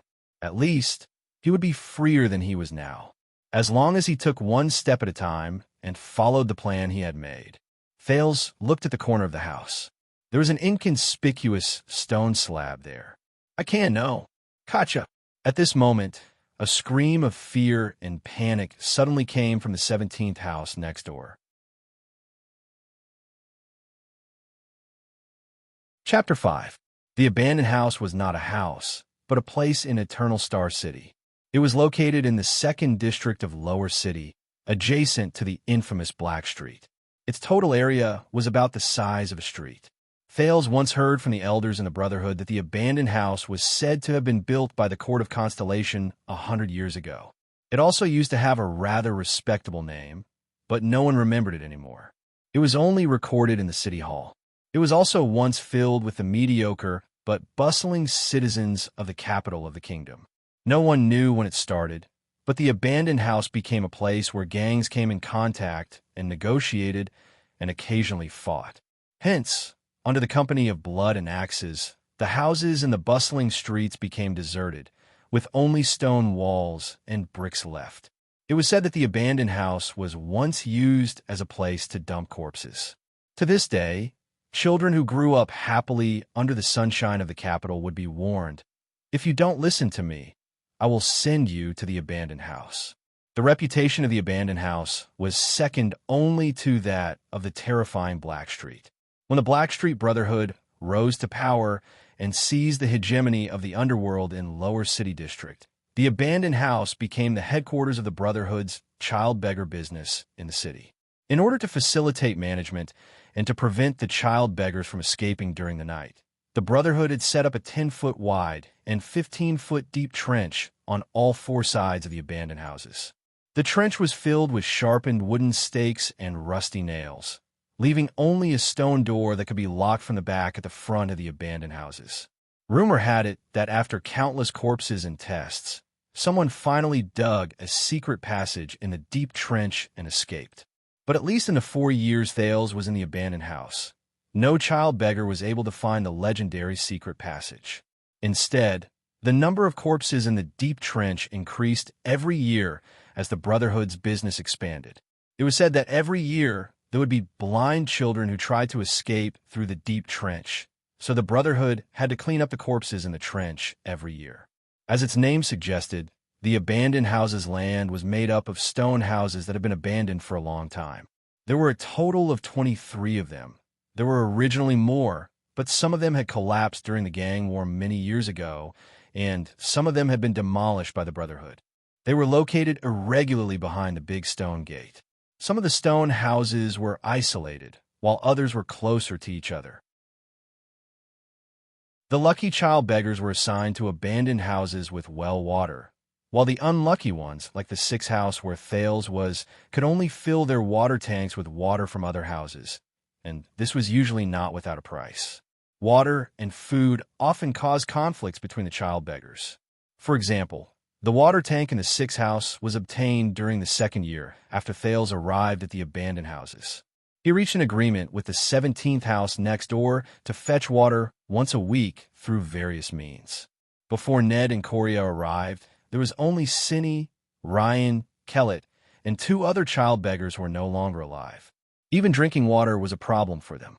Now, what Thales and the others heard was the cry of their leader, Diego, from the 17th house next door. Thales still remembered that when he fought for water, he threw a stone at Diego's head. At that time, Diego's cry was almost the same as now. "Cajun, someone come. We don't have it. Not us." Diego's cry was painful and panicked, so much so that the child beggars in the 6th house, including Thales, could not react for a while. However, Thales still had the memories of his previous life. His first reaction was to chase everyone in the courtyard back into the hole in the house. For a long period of time after that, Thales regretted this decision deeply. He wanted to hide. Thales glanced at the inconspicuous stone slab in the corner of the house and hid under the wall opposite the 17th house. He stared at the dog hole that connected the 17th house and the 6th house. Back then, this was the symbol of the alliance between the children of the 2 houses. What happened to Diego and the others? Is there a fight? Ned asked curiously after he hid himself. The child beggars did not live in harmony. There are not many harmonious houses like the 6th house and the abandoned houses. Apart from Quide, many of the child beggars' injuries and even deaths were caused by the child beggars themselves. The children who were not even 10 years old did not know how to hold back. For example, before Ned and Coria came, one of Thales' 2 former roommates passed away like this. But the 17th house was considered a minority in the abandoned houses. Diego had brown skin, small eyes, blonde hair, and was a carefree but stubborn child. At 9.5 years old, he appeared to be more of a leader than Cinny and Thales. At least the child beggars in the 17th house listened to him. This was also the reason why the battle for water between the 6th house and the 17th house was full of twists and turns. It doesn't look like a fight. Could it be that the other houses are bullying Diego and the others? It must be Karak from the 10th house. He loves to bully others. Kellett seemed to have figured something out and said hurriedly, "Then we have to hurry and help them. We promised them to help each other." Cripple Ryan wanted to run out of the hole and crawl into the dog hole. But before the moonlight shone on his upper body, Ryan was dragged back by Thales. "Don't worry, it's not Karak. It's something else." Thales listened to the screams next door with a solemn expression. "No, Diego." There was a dull sound as if a sandbag was thrown against the wall. But this time, it was another child, Ursula, who was crying. Thales remembered this 8-year-old child. When they were fighting for water, Ursula tightly pursed his lips and stood beside Diego. When the two sides started fighting, it was also Ursula who hugged Cinny's thigh and did not let him get close to the fight between Diego and Thales. If Thales did not attack Diego's knee and quickly pick up a stone, the 6th house might not even have a fixed water supply to this day. Something's wrong. As the oldest child in the house, the puzzled expression on Cindy's face gradually turned solemn. As the child beggar in the 6th house who worked with Thales the most and had the best rapport with him, Cindy was silent most of the time. But whenever he spoke, it was either something important or something crucial. Soon, the puzzled and solemn expressions on the children's faces turned into horror. "Beg for mercy. Beg for mercy. Continue. I love to hear you begging for mercy." A deep but crazy voice came from next door. None of the child beggars in the abandoned house would ever forget this sound. To them, this sound was even scarier than that of a demon from hell. At least a demon would not break a child beggar's bones inch by inch, slash open a child beggar's face with a knife, or dip a child beggar's head into a vat of water in the name of quenching your thirst. Do demons really not know how to do that? At least the child beggars did not know that. It was Quide Rhoda, the leader of the child beggars in Blackstreet Brotherhood. He was also the child beggar's nightmare and bane. "No, Boss Quide, we were wrong.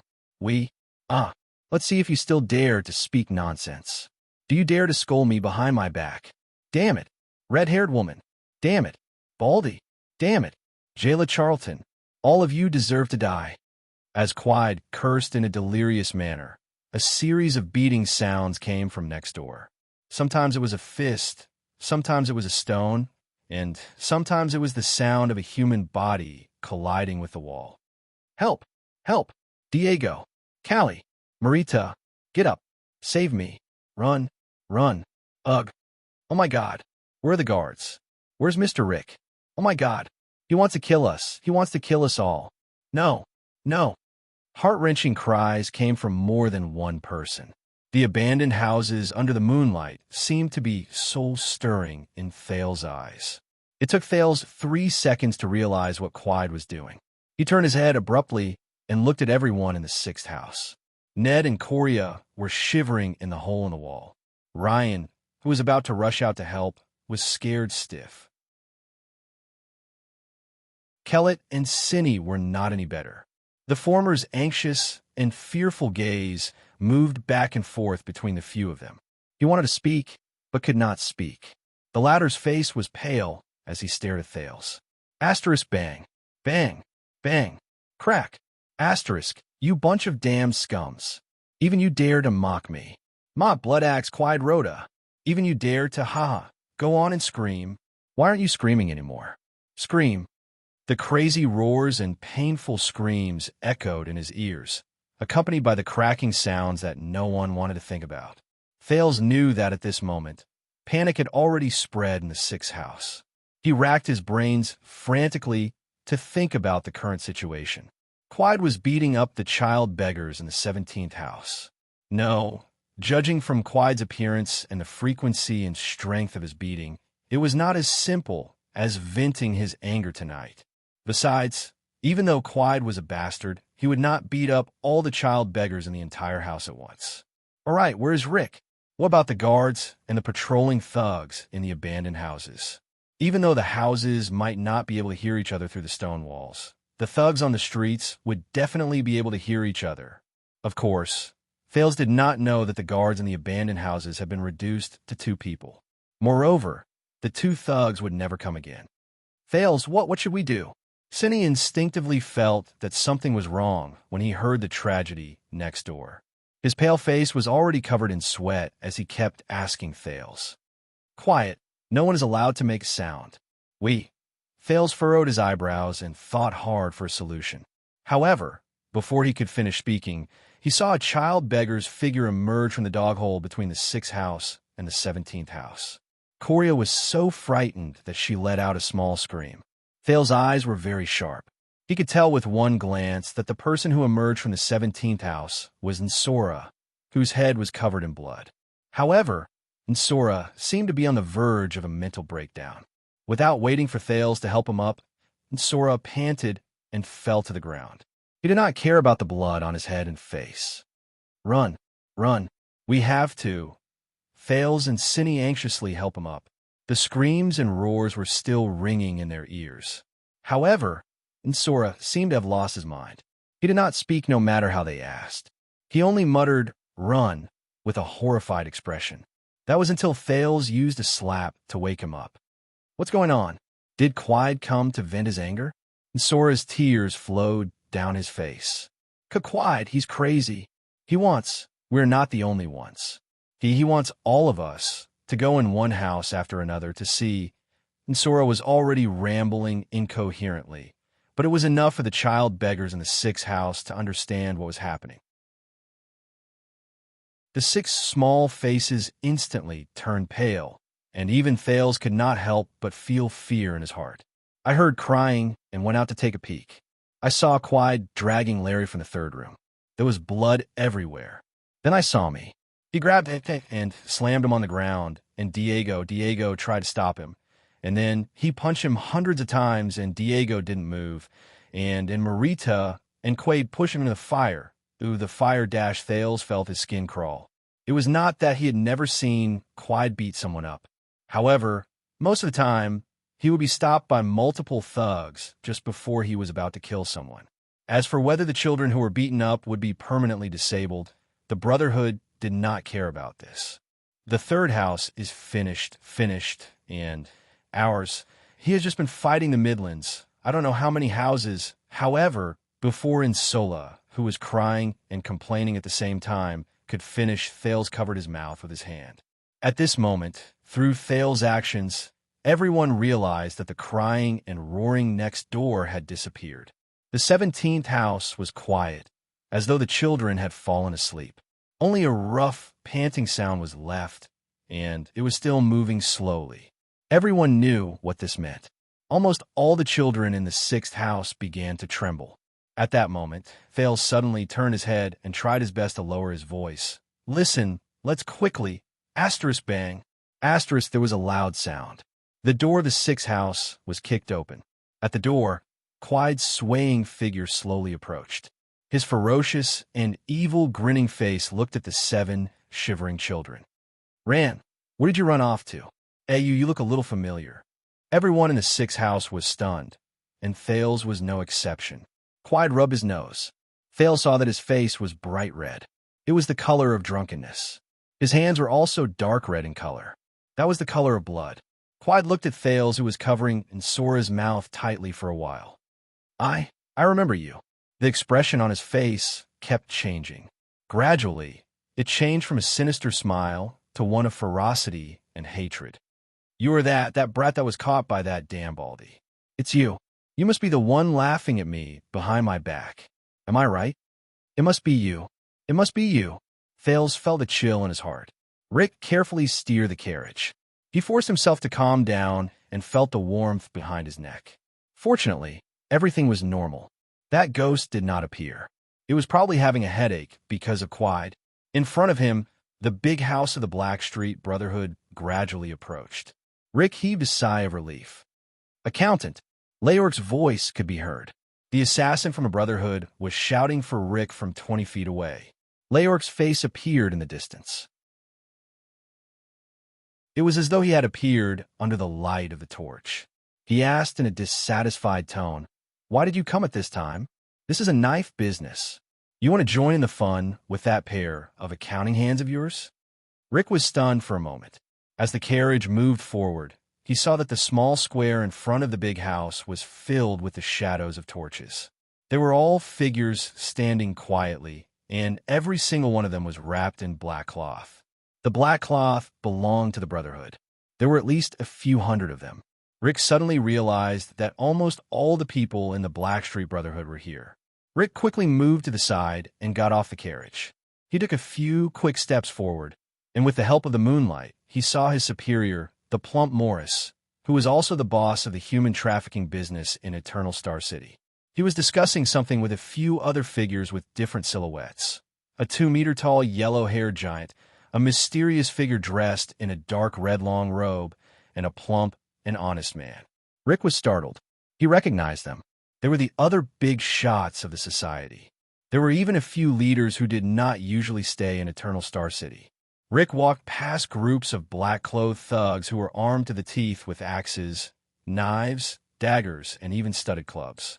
He walked straight towards Leork. "Leork, it's nice to meet you. Forget it. I will not talk nonsense. What do you want to do tonight?" Rick did not like Leork, just like how he did not like Rick. They had to meet frequently because of their work. Both of them had a tacit understanding about this. However, Leork was the one who knew the most inside information and was the quickest to ask about it.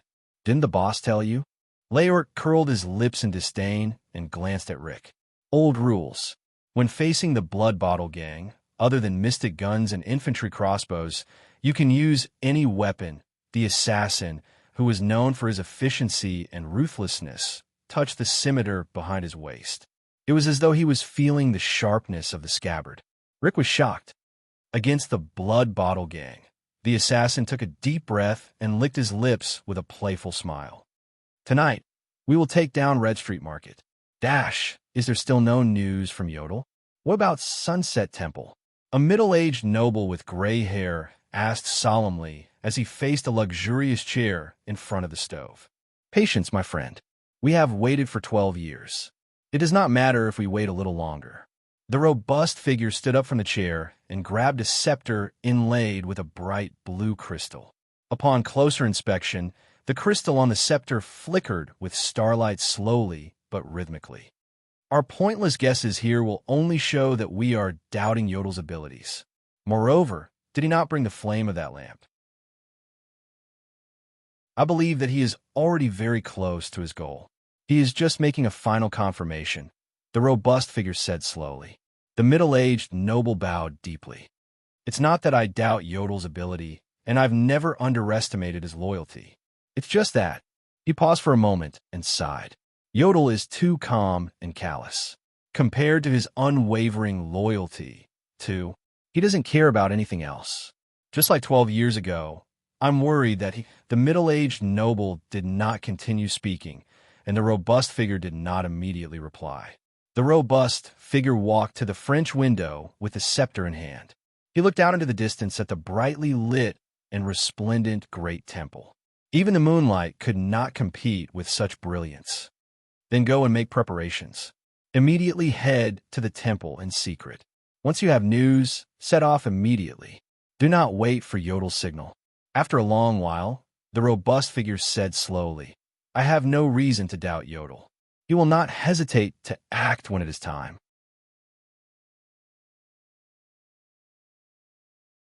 Chapter 6. Warning. High energy ahead. Non-combatants must evacuate immediately. Repeat. High energy ahead. Non-combatants must evacuate immediately. When Thales regained his senses, Quiet had already grabbed him by the throat and lifted him into the air. Thales struggled and held on tightly to Quiet's hand that was strangling his neck, but he could not muster up any strength. He desperately opened his mouth wide, but he could not inhale any air. His legs kept kicking. His head started to spin. Beside his ears, all the sounds seemed to be separated by a thick layer of cloth. Coria was crying, Ryan was shivering in the hole in the wall, and Kellett was sitting in front of the hole in the wall, muttering to himself. Cindy and Ned shouted angrily and fearlessly rushed over. One of them hugged Quide's thigh, and the other hit Quide's stomach with his small hand. Cindy flew out and knocked over the water tank. The water splashed all over the courtyard. Ned was kicked by Quide. He screamed and fell to the ground, unable to get up. Thales did not have the time or mood to be surprised by Ned's bravery and Kellett and Ryan's cowardice. He knew what Cindy was doing. He dug his nails into Quide's hand from the front of his neck to the back of his neck. He wanted to break free to get a breath of air. Suddenly, his nails dug into the back of Quide's right hand. It was as if he had dug into a hollow wound. Thales did not hesitate. His face was already red, and he dug his nails into Quide's hand. "Ah!" Quide cried out in pain. He loosened his iron-like hands and flung Thales against the wall. Thales felt dizzy and his throat was in pain. He held onto the broken wall and could not help but cough. Quide grabbed his palm. The wound caused by Jayla's knife had started to bleed again. "Damn you, Jayla Charlton. Damn you, brat." Quide endured the pain and roared angrily.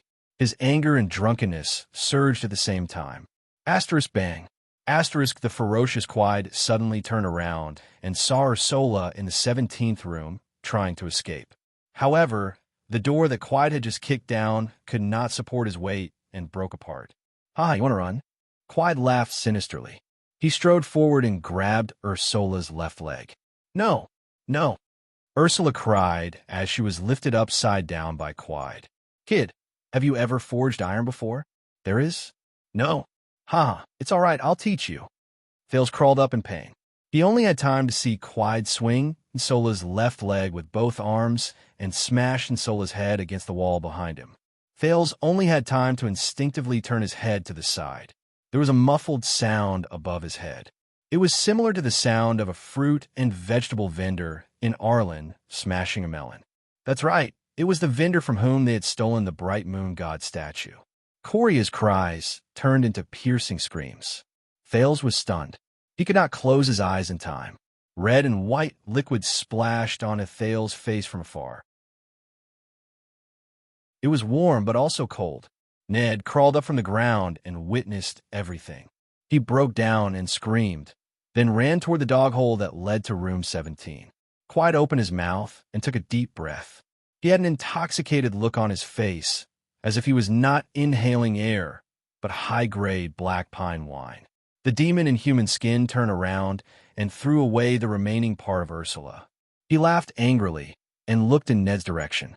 At that moment, Thales thought that Ned was small and agile. He would definitely be able to get through the dog hole before Quide did. Everything would be fine once he got through the hole. Once he got through the hole, he would be safe. Get through the hole. Get through the hole. Get through the hole. But before Ned could get through the hole, Quide grabbed both of Ned's legs. "Are you that kid who can't even pay up?" Quide laughed. "Then what's the use of having you?" Ned cried loudly as he was dragged out of the hole by Quide. "Scream. It's not miserable enough. It's a pity that the water tank is broken. I can't catch fish anymore." Quide shook his head to dispel the dizziness caused by the alcohol. He looked at Cindy, who had just woken up from the ground, and the water tank beside him, and muttered, "Then let's make it simpler." As Ned cried and kicked, Quide threw him face down on the ground.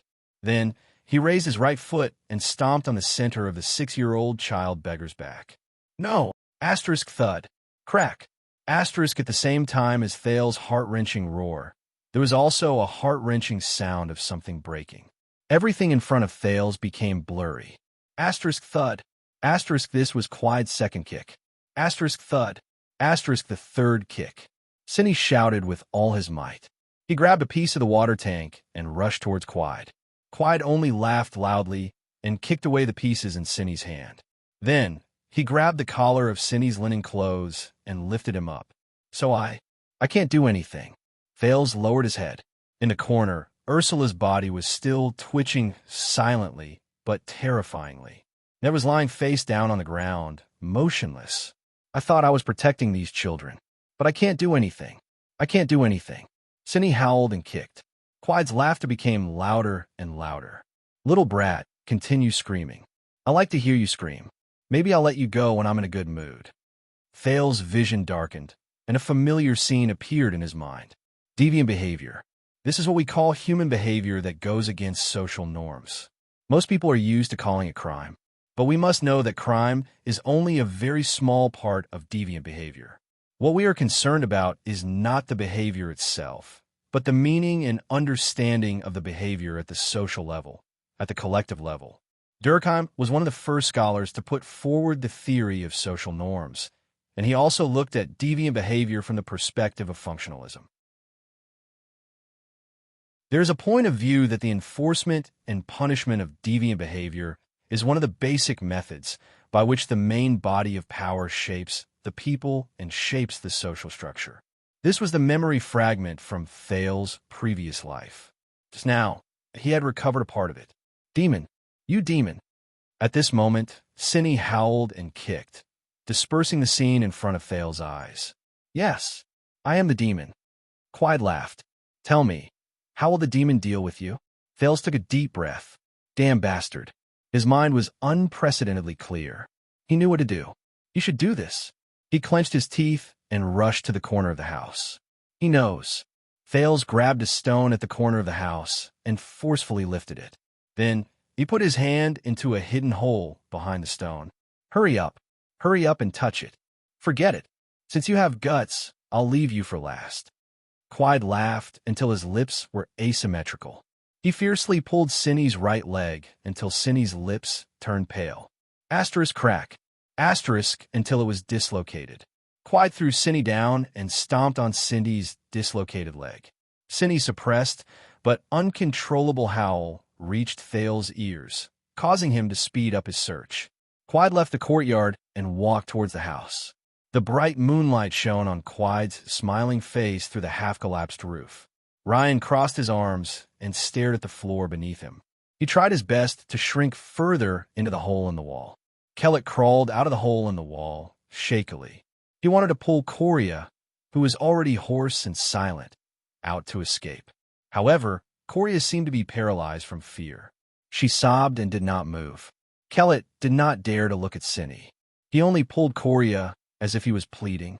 However, Coria suddenly raised her head and whined like a lamb. Kelly seemed to have noticed something. He turned around and saw Quide's grinning face. He only felt something wet under his crotch. Caught it. Thales touched the thing he wanted and pulled it out with all his might. Then, Quide grabbed his right arm from behind with a delighted expression on his face. Did you think that I would miss you, brat? I knew it. You're the most cunning and treacherous one among these little bastards. Huh. Quide gradually tightened his grip and laughed sinisterly. No. Thales felt the pain in his right arm. He struggled to turn around. At the same time, he wanted to stab Quide with the thing in his left hand. Look, Quide looked as if he had found a treasure. He dodged and avoided Thales' attack. Then he snatched something from the boy's left hand. A dagger. Huh, brat. You actually want to use a dagger to deal with me? Ha ha ha ha, what are you going to do? Stab my thigh? Quide pulled Thales up and laughed maniacally. No. Thales thought in despair. The dagger. The sheathless dagger that I stole from Sunset Pub. That was his last hope. Yo! Quide looked behind Thales in surprise. When Thales pulled out the dagger from the hole, he used too much force and brought out a coin. Look at what I found. A silver coin? A silver coin? Ha ha! You really are a damn brat. You secretly hid a silver coin. Thales wanted to use his left hand to struggle, but a 7-year-old child's strength was not enough. He could only hit Quide's iron-like abdomen in vain. That silver coin was a gift from the noblewoman in Red District. Thales wanted to say that he did not lie. Copper coins. That lady only gave me 12 of them. 1 silver coin. Thales let his imagination run wild in despair. But it all came to an end. He had failed. As the prize for lying, Quide did not care about Thales' punches and kicks. He only laughed sinisterly and used the dagger to pick up the silver coin. He swung in the air and caught it with the other side of the dagger. This Mindy's silver coin of the kingdom was very valuable. It was rare even today. The front side of the coin was engraved with the portrait of King Mindy's III. In the history of Constellation, and even in the history of the Eastern and Western Peninsulas, there was also an inscription engraved with ancient patterns. A king is not respected by his bloodline, but his bloodline is glorious because of the king. Thales could not understand this line of words at all. Its true meaning was the answer that Thales had received when he boldly asked the noblewoman. Thales thought silently. He still wanted to learn how to read, and learn the knowledge and wisdom of this world. In the end, Quide held the silver coin with the dagger again and swung it a few times. He nodded and was very satisfied with his knife skills. It seemed that he had not regressed. Then, he pulled Thales a few steps away and threw the silver coin into the fire near the courtyard. As the prize for lying, I will reward you with this silver coin. Thales looked at the silver coin that was gradually turning black in the fire. He suddenly realized what Quide was going to do. He kicked even more crazily. At that moment, Thales suddenly caught a glimpse of the cripple. Ryan, who had always been timid and cowardly, shakily crept behind Quide and lifted a stone. No, Thales thought sadly. Ryan did not fight much. That stone. Too small. Too small. Asterisk thud. Asterisk Ryan did not have enough strength. The stone only hit the back of Quide's neck, but it was enough to attract Quide's attention. Run, Ryan, run. Thales and Cinti, who was hugging his right leg in pain, shouted loudly. However, Ryan was a cripple. His leg was broken by a bad-tempered thief when he was begging. He became a cripple after he became a child beggar who lacked medicine. Ryan retreated in fear. He turned around and ran away with a limp. Thales was dragged by Quide as he chased after Ryan. Soon, Quide caught up to Ryan. Quide was so angry that he laughed. Cripple. Quide opened his mouth wide and panted like a wild boar. Smashing just now was really fun. Asterisk plop. Asterisk Ryan was kicked to the ground. His eyes were filled with fear and regret. Without waiting for the terrified Ryan to finish speaking, Quide raised the dagger in his hand and ruthlessly stabbed Ryan's right wrist. Ryan's screams were deafening. Even Thales trembled a little. Aren't you a cripple? You have a broken leg. Quide shouted crazily. You should at least be symmetrical from top to bottom. Then, Quide pulled out his dagger. The smile on his face became wider. He pushed Thales to the ground with one hand and turned around to focus on Ryan. He viciously kneed Ryan's stomach. He raised the dagger and aimed it at Ryan's wrist that was already pierced. It was like sawing wood. Start. Cut. Thales closed his eyes in pain. No. No. No. That. Ryan's screams had already turned into a continuous, unrhythmic wail. Cindy's angry roar rang in his ears. Thales did not look at Coria, who was still sobbing. He also did not look at Kellet, who was silent. Please let this end quickly. Quickly end it. When Ryan's continuous wails turned into painful moans, Thales, who was already numb, felt his collar being grabbed by Quide again. He felt a burning sensation. Thales opened his eyes and saw the dagger in front of him. There was a silver coin on top of it. It was a silver coin that was scorched black by the fire. The burning heat assaulted him. Open your mouth, Quide said fiercely and coldly. Beside him, Ryan held his bloody right hand. There was no emotion in his eyes. He just lay on his side in a daze. His body trembled from time to time. There was only a bit of flesh left on his right palm that was connected to his wrist. Thales retracted his gaze and looked coldly at Quide. Are you not willing? Quide shook his head and chuckled. Then your eyes will do. After he finished speaking, he grabbed the dagger and the silver coin that was burnt black and moved it closer to Thales' eyes. The burnt black King Mindy's was getting closer and closer to his eyes. The inscription became clearer. A king is not respected by his bloodline, but his bloodline is honored by the king.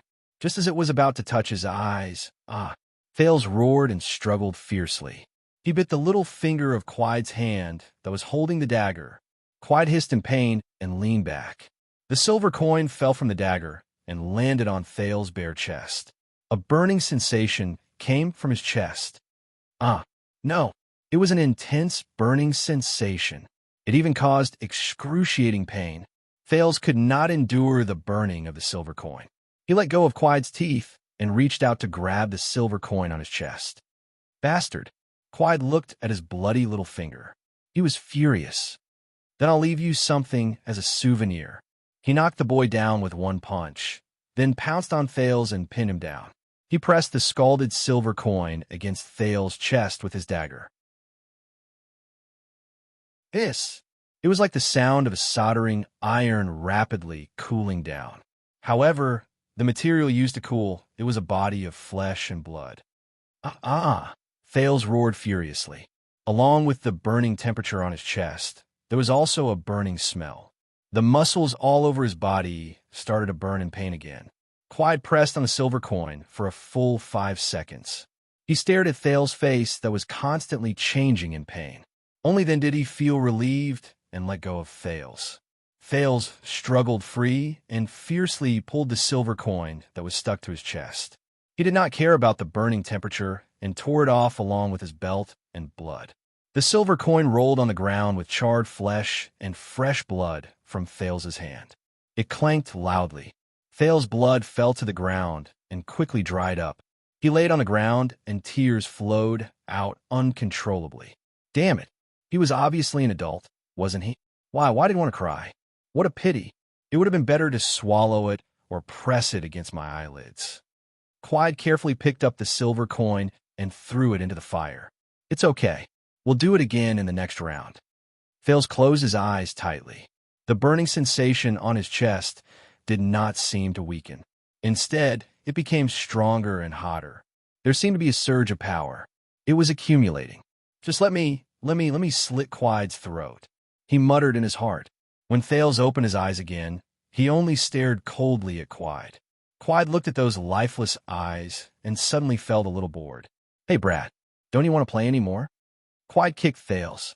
Thales only stared at him coldly. Come on, he thought.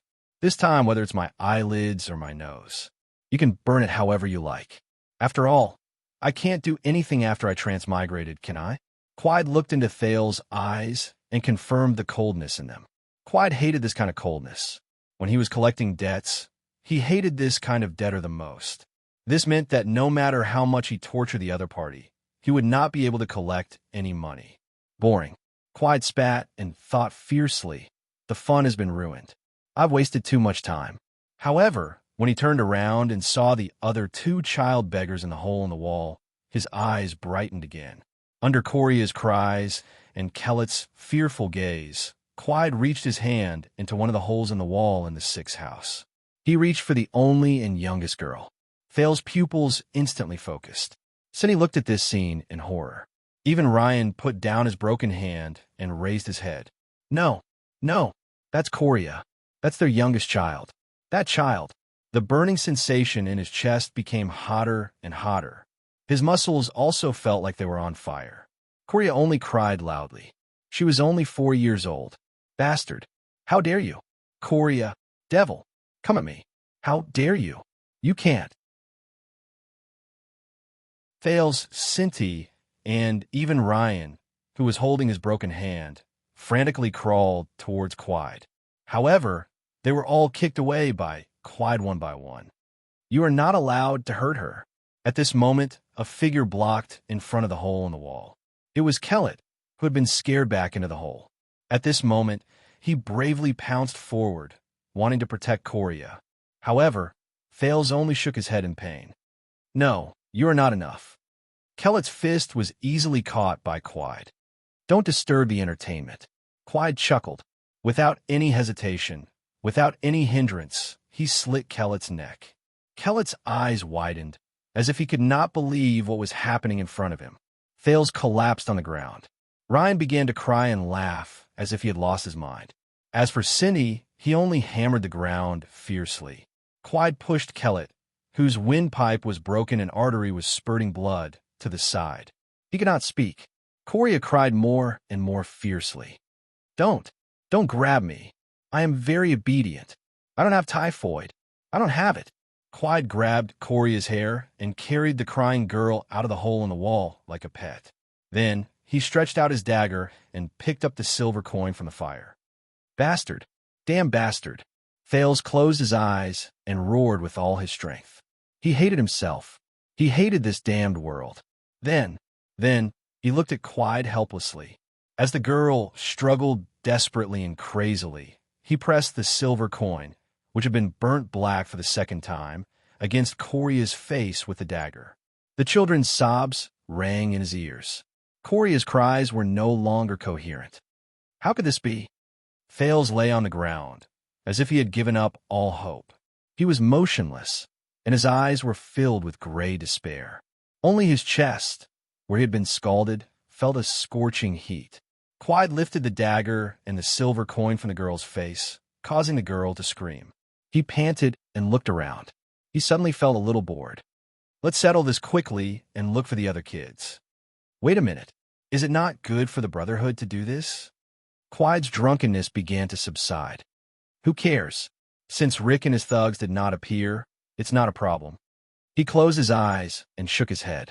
Then, he wanted to use both hands to break the girl's neck. Huh? When he raised his left hand, Quide suddenly felt strange. Didn't I hold the dagger and press the silver coin against the girl's face? Dagger? He did not think much about it. Quide continued to raise his left hand and touched Coria's neck. At this moment, Thales, who was lying on the ground, seemed to have touched something with his right hand. It made him tremble slightly. A dagger? He did not think much about it. Thales trembled as he got up and hid his hand behind his back. Everything happened just like that. In Cindy's eyes, Thales, who was trembling on the ground a moment ago, suddenly jumped up. Go to hell. The 7-year-old transmigrator used up the craziness of 2 worlds and 2 lives to stab and twist Quide's neck. So annoying. Quide had already seen his movements, but he did not care and just used his elbow. Then, Thales was sent flying by the impatient Quide's elbow. Asterisk bang. Asterisk Thales' head hit the side of a hole. He saw stars, but he still stubbornly raised his head and looked at his hand. He was holding the dagger that he stole from Sunset Pub. The dagger's edge was stained with blood. Everything seemed to have stopped at that moment. Quide was stunned for a moment. He lowered his head in surprise and looked at Thales, who was sent flying and coughing nonstop on the ground. Quide's surprised gaze did not last long before he realized what had happened to him. He suddenly let go of Coria. Then, in disbelief, he stretched out his trembling hand and touched his neck.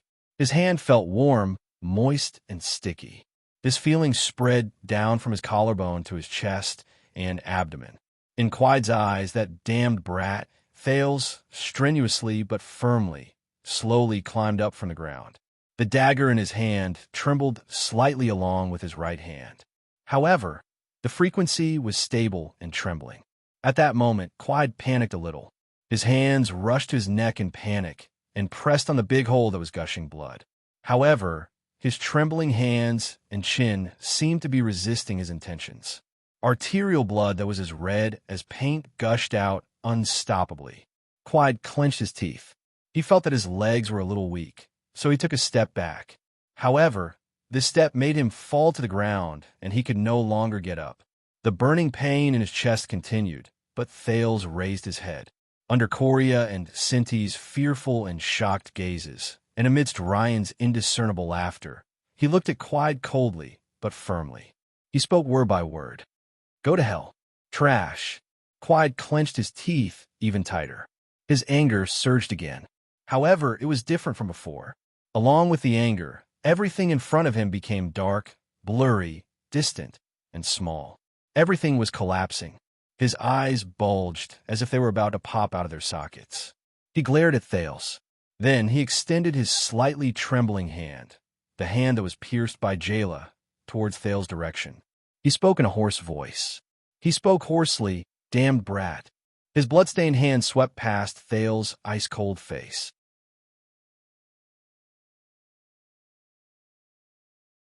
Chapter 7. Bite this piece of wood tightly, and you'll feel better. I'm sorry, I could only think of this method. Thales frowned and knelt in front of Ryan. The crippled child beggar leaned against the wall, half lying on the ground. He raised his right hand, which was still bleeding. He stared blankly at Thales, who was sharpening a dagger on a blunt stone.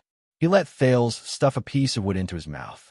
Behind Thales, the girl, Coria, was sitting on the steps of the courtyard in the house with a dull expression. The burn on the left side of her face, which had been treated and applied medicine, was now covered with a piece of cloth. and that charred silver coin was now tightly grasped in her hand. The girl widened her eyes and looked around. She even looked up at the moon and laughed hysterically. Behind her, Clyde's corpse was leaning against the broken wall. A wave of nausea assaulted Thales. Thales could vaguely feel the sensation of metal piercing into flesh and blood from time to time when he wielded the blade. Thales sighed and endured the discomfort of killing for the first time. The burn on his chest was still hurting, and it took away a lot of his attention. He had to kill Clyde. Thales did not regret it. However, he had taken a life. No matter what Clyde had done, whether he deserved to die or not, in a sense, he was equal to his own kind. He was a two-legged living being, and Thales had stabbed the dagger into his neck.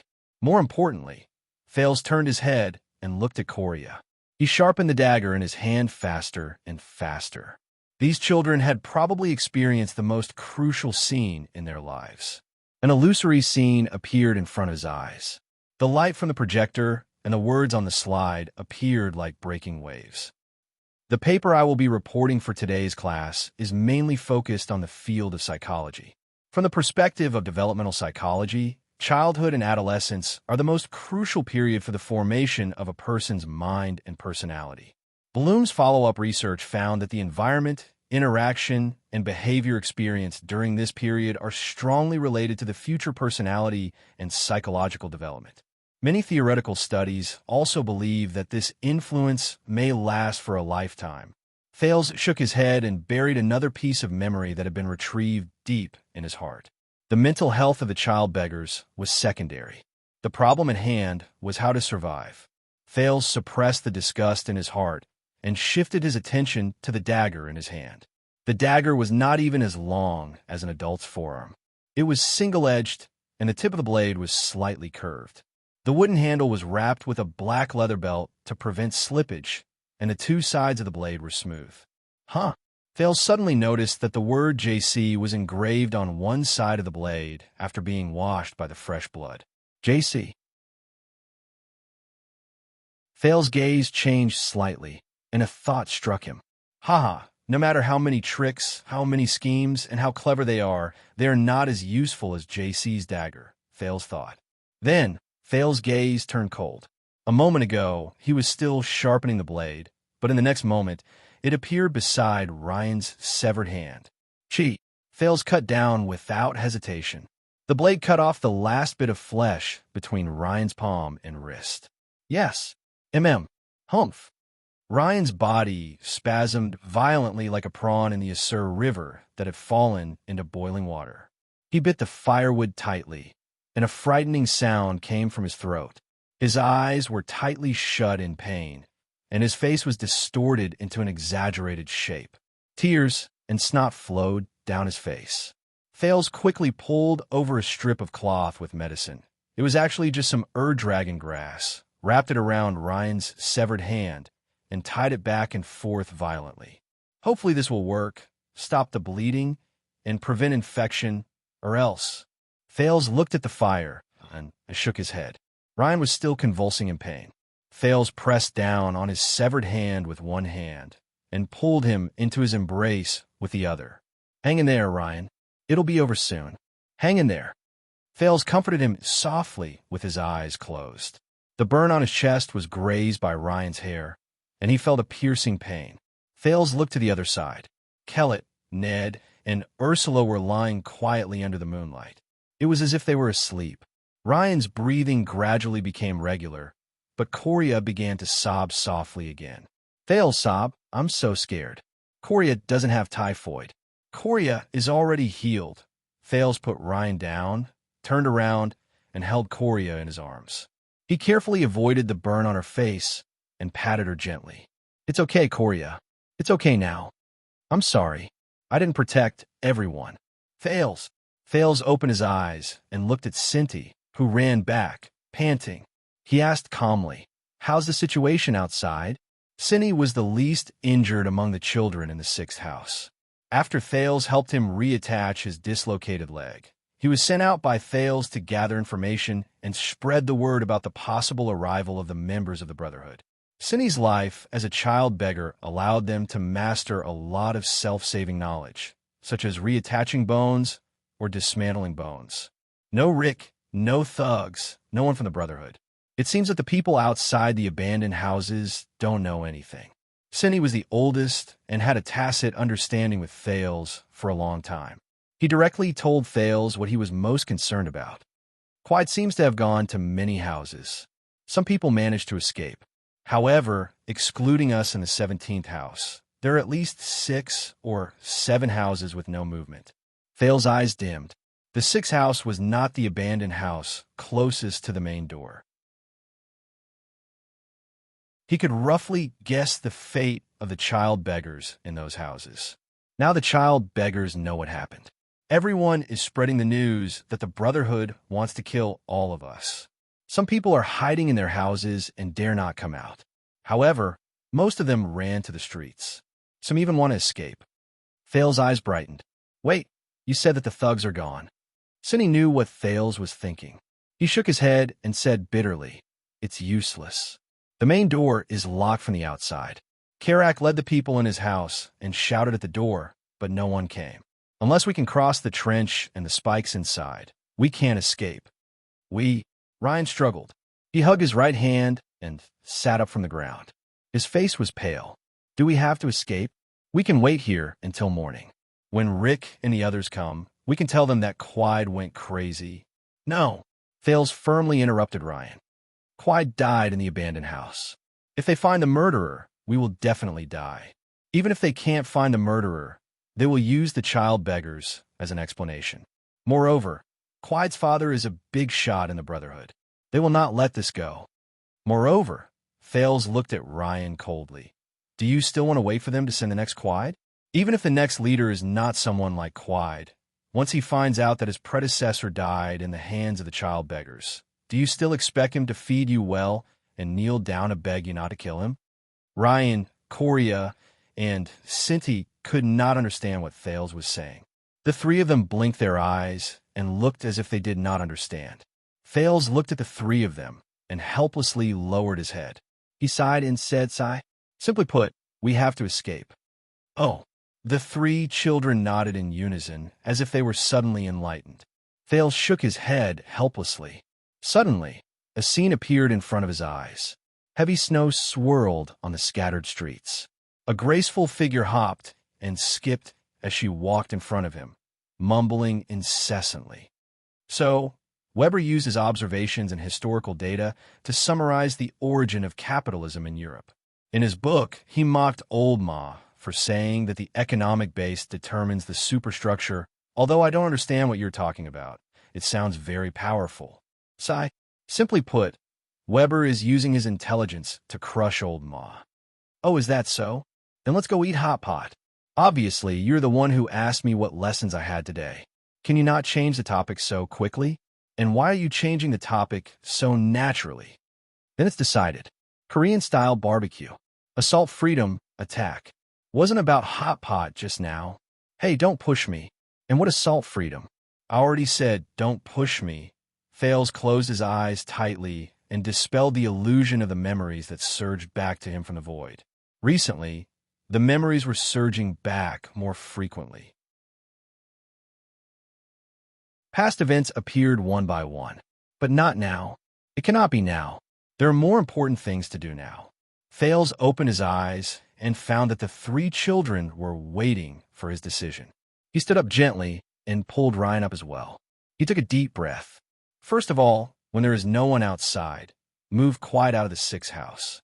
Although he is very heavy, we cannot let anyone know that his death is related to us in the short term. Then, Cindy, go and secretly pass the message to everyone. You must do it secretly. Don't let anyone know that you deliberately pass the message. Tell them that there are 5 loose spikes at the bottom of the trench on the left of the 4th house. Remove them and cover the remaining 2 spikes with a stone slab or something. Then, they can escape from the abandoned house." Cindy was shocked. You found a secret passage in the deep trench?" "Secret passage?" Ryan and Korea seemed to be shocked as well. Thales did not say anything. He only patted Cindy's shoulder. "Go." That was not a secret passage dug by a powerful senior child beggar. The so-called secret passage was dug by him, using the excuse that he could return at night by begging at the West City gate twice a week.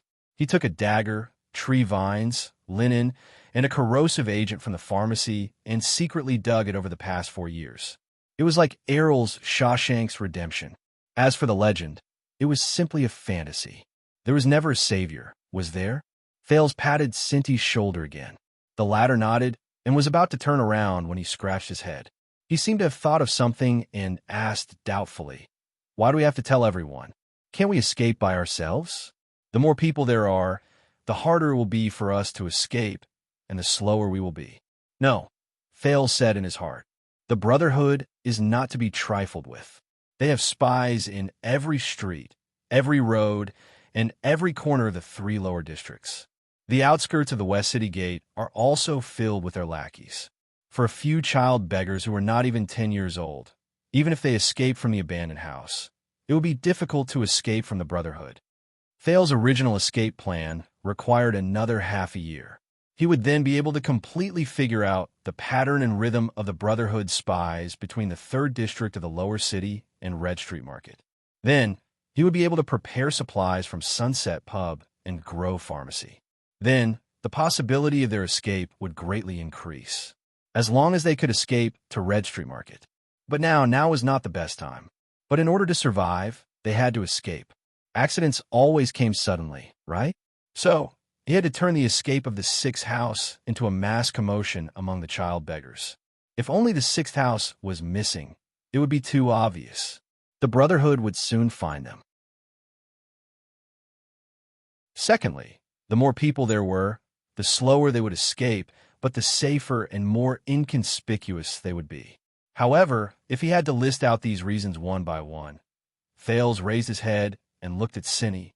His piercing gaze made the latter feel uncomfortable.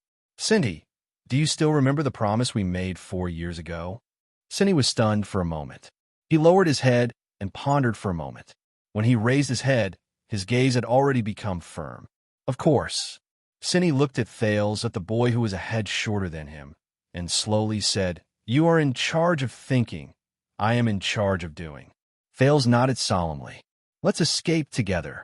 Jayla Charlton watched in boredom as the last customer walked out of Sunset Pub. She then stood up lazily and kept his cup. There weren't many customers today, especially the Brotherhood's own people. Many of them had been transferred to participate in that big operation. Even the cook, Edmund, had gone with a machete. It was said that he was going to return a favor. The old man had not been back for a long time. Boring. Jayla glanced at the clock on the wall. It was 3:30 in the morning. It was a little early. However, that clock was also a little slow. That clock is already very old, Jayla thought. Even the back groove of the eternal oil is rusty. The rust has mixed into the eternal oil and greatly reduced the efficiency of work. I have to think of a way to make the old man pay some money and change the clock. Sunset Pub had so much business, but there was no tax collector from the city hall to collect taxes. For the king's sake, I will give him 2 middle fingers. Jayla, there were also no idiots who came and asked for protection fees, 100 coppers per person, and I will protect your fingers from being chopped off by me. How about that? Jayla, even the stock of goods was obtained from the Blackstreet Brotherhood's own channel at a discounted price. Nayer Rick, you are in charge of the accounts. Hurry up and tell these brothers on the ground, and also my knife, what price should you give me when I purchase the goods? Jayla, it should be possible to pay some money to change the bar's clock, right? That stingy old man. After closing the main door and dealing with the matters at the bar counter, Jayla put down her apron and rag, tightened her leather pants, extinguished the everlasting lamp at the front desk, one ironic name, and walked into the kitchen. It was a little early today. According to the old rules, after she finished her training, there was still. The next moment, Jayla's expression became cold and fierce. She instantly lowered her body and bent her knees to a position where she could easily exert force. The wolf limb blade, which was famous in Blackstreet, instantly moved to her left hand. The blade flew out like a bolt of lightning. Asterisk thud. Asterisk the wolf limb blade fiercely stabbed into a wine barrel. Only a small part of the blade was exposed, and the hilt was still trembling. Ah! It was a little girl's terrified scream. Jayla slowly straightened her body and sheathed the other wolf limb blade in her right hand back in her boot. Then, she lit the everlasting lamp beside her. The lamp illuminated the dark kitchen, and a few small figures appeared. Jayla, Fails, the boy who was frightened by the wolf limb blade, forced a smile. He raised his slightly trembling right hand and shook it unnaturally. Hi, it's me. Jayla stared at him coldly and did not say a word. Her gaze was sharp and terrifying. Korea shrank her body towards Thales in fear. Jayla suddenly walked over. Thales felt the 3 child beggars behind him take a step back unnaturally. I know, Jayla said coldly. Otherwise, I wouldn't have been aiming at a wine barrel. Jayla walked in front of him and pulled out the wolf limb blade from the wine barrel that was 2 inches away from Thales' left ear. She twirled the blade in front of him as if to demonstrate her strength before she sheathed it into her boot. And, you brat, Thales rolled his eyes in his heart. He instinctively raised his hand to protect his forehead, but a slender finger had already poked him. Ah, it hurts. You must call me Sister Jayla. When I came in from the back door, I didn't see Edmund, so I wanted to go to the kitchen to take a look. They were now in the cellar of Sunset Pub. The 3 child beggars, aside from Thales, were leaning against the large sack of food. They were restless and chewing on the white bread in their hands with great difficulty. They had not eaten such good food for a long time. A little further away from them, Thales sat on a wine barrel that was twice his height. He looked straight ahead at Jayla Charlton, who had her arms crossed in front of her chest and one leg leaning against the wall. She looked languid but valiant.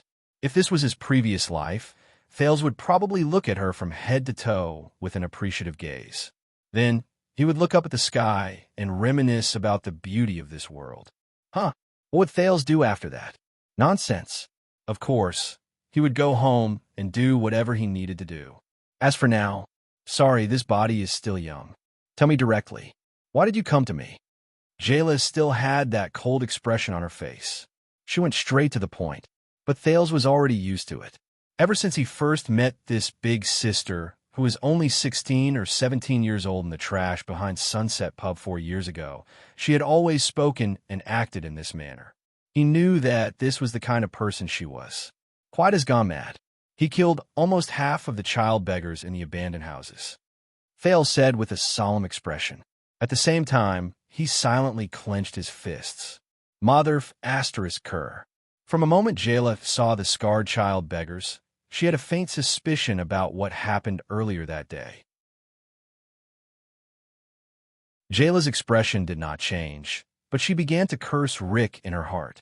That accountant, I knew that you did not have any good intentions when you poured shaka wine into Quide's mouth. Why did I agree to his request just for 10 gold coins? 10 gold coins, 10 gold coins. This kind of thing would definitely anger the Brotherhood. 10 gold coins. I should have at least taken 20 gold coins from him. Furthermore, no one came to stop him, and no one came to save us. We could only escape on our own, Thales said dejectedly. The scene from a few hours ago seemed to have replayed itself. And, sigh, half of them are child beggars. Jayla closed her eyes and sighed. I understand. You guys can hide here for a day. Don't worry. With me here, that gorilla will not dare to come. If he comes, I will chop off his cough hand.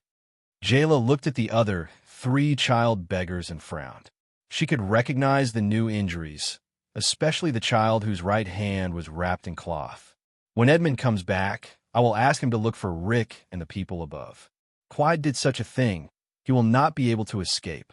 This guy, why didn't he die earlier? Jayla was a little dispirited. She put down her leg that was leaning against the wall and stood up.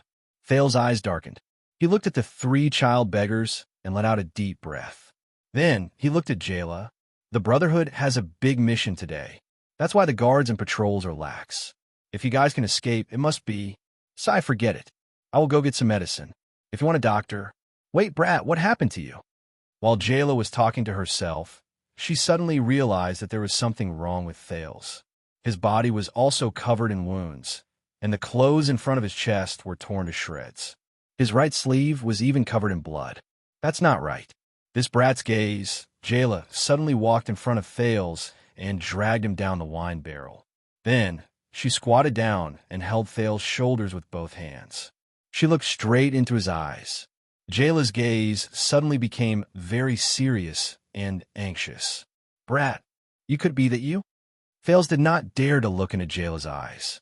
However, after a few seconds, he adjusted himself and raised his head with determination. Thales heard his voice was calm and unshakable.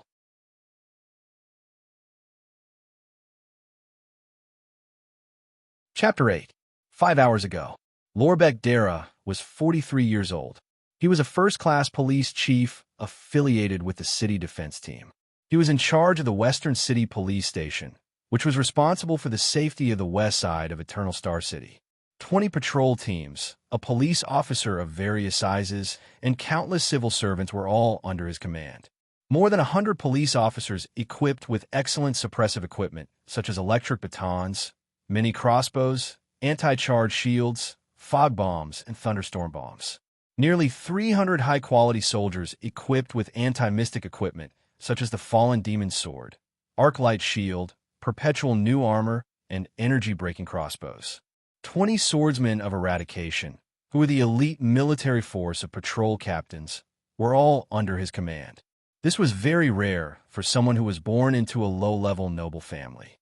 Lorbek's father was just a small lord in Kira County in the west of the kingdom. If he had not climbed up the Covendier family's high branch, it would have been impossible for him to become the chief of the Western City Police Station of the capital, Eternal Star City, at this age. In this wonderful relationship where he showed sincerity to the Covendier family and received an official position in return, there was only a small fly in the ointment. That was, he was responsible for a total of 6 districts in Eternal Star City. There were the 3 districts of the Western District and the 3 districts of the Lower City. Yes, it was the front line of the bloody battle between the Blood Bottle Gang and the Blackstreet Brotherhood. A small fly in the ointment. A fly in the ointment? Bah! Oh, by the king's grace. This is simply a huge misfortune. Oh, he was also responsible for the patrol of the Western City Gate and the safety of the streets. This was what his white-haired predecessor had warned him when he handed over his position. You must instruct your subordinates that when they set off from the barracks and pass through the Western District and the Lower City District to the Western City Gate. Yes, his predecessor believed that the Western City Gate was the only place for the patrol team to patrol. For the police, the Western City Gate was the only place where they needed to enforce the law. For the sake of your money, when you pass through the 3 districts of the Western District, you must be polite and friendly. For the sake of your life, when you pass through the 3 districts of the Lower City, you must be on tenterhooks and advance cautiously. For the sake of your position, when you reach the Western City Gate, you must be cautious and full of energy. Lorbek quickly figured out why. The Blood Bottle Gang, which was rooted in the 3rd district of the Western Ring District, had a long history. They had an unclear relationship with many of the bigwigs in the imperial court, but they would regularly pay a lot of money to the city defense team. Therefore, for the sake of their wallets, when they passed through the Western Ring District, they had to be friendly with the police and the people. The Blackstreet Brotherhood, which was entrenched in the Lower City's 3 districts, was ruthless, crazy, and violent. Half of the unsolved criminal cases in the kingdom were related to them, and they showed no mercy to the officials. Therefore, for the sake of their lives, when passing through the Lower City District, they had to keep their eyes and ears open. They had to jog along the way and not stop for too long if there was nothing important. The Western City Gate was the face of Eternal Star City. It was the gate that many foreign dignitaries, nobles of all sizes, stewards of the Temple of Gods, and adventurers from all walks of life had to pass through when they visited Eternal Star City. Many diplomatic disputes, struggles between nobles, religious confrontations, and conflicts among the people occurred in this area. It was also the place that the bigwigs in the palace paid the most attention to. Therefore, for the sake of their positions, when they were on duty at the Western City Gate, they had to be fair, strict, diligent, dedicated, and selfless in serving the people. In summary, in the 3 years that Director Lorbek had been in charge of the police station, Half of his hair had turned white, and he had 3 more wrinkles. Because he did not return home at a fixed time, his wife often protested against him in bed. This was understandable. At this moment, Lorbeck sat at his desk and looked at the moonlight outside the window with a worried expression. He did not want to work overtime either. It was just that there was an important person who had called him tonight, so he had no choice but to work overtime. Also, he was not worried about his work, but about the rash young man in front of him who worked for him. The 25-year-old Cohen Caribbean, who had just been promoted to patrol captain 2 months ago, relied on his superior skills even among the swordsmen of eradication. It would be even better if he could defeat that pervert Miranda, Cohen, and his good family background. Sigh, old man. It would be even better if you were a king. Then I could also be a prince. Ouch! Why did you hit me? Sigh, old man. It would be even better if you were a king. Then I could also be a prince. Ouch! Why did you hit me? Cohen, as well as his military experience, which was rare among young nobles. After he was discharged from the army, damn old man. I didn't sign it. How did I get discharged? It must be because you shamelessly. Ouch! Why did you hit me again? Cohen, he became the first trump card of the 20 patrol teams of the Western City Police Station. They all say it's because I have a good father, but old man, you must know better than anyone that I don't have a good father. Ouch, old man, if you hit me again, I'll get angry. Cohen. At this moment, Cohen was wearing a neat and dignified military cap, with a few strands of beautiful blonde hair peeking out from behind the brim of the cap. He was wearing a well-tailored blue meteor star uniform, which accentuated his strong and well-proportioned figure. On his feet was a pair of black military boots that did not reflect light. Coupled with his determined and heroic face, he was the undisputed lady killer in the capital. What a pity. If I were 20 years younger and transferred to Eternal Star City earlier, I would probably be in existence that would make all the noble ladies in the capital scream. These were Chief Lorbeck's daydreaming thoughts. Because the young and heroic maiden killer, Cohen, was speaking righteously and resolutely explaining his point of view to Chief Lorbeck. He patted his chest resolutely, as if to let his superior know of his determination. Sir, in summary, I think it is absolutely inappropriate to empty the garrison forces in Red Street Market. Especially tonight. There is a high possibility of a violent conflict between the Blood Bottle Gang and the Blackstreet Brotherhood. In addition, I have received information from my subordinates that the Blackstreet Brotherhood is in front of the headquarters. You still have spies in Blackstreet. Chief Lorbeck yawned and interrupted him. It is indeed difficult to plant spies in the Brotherhood.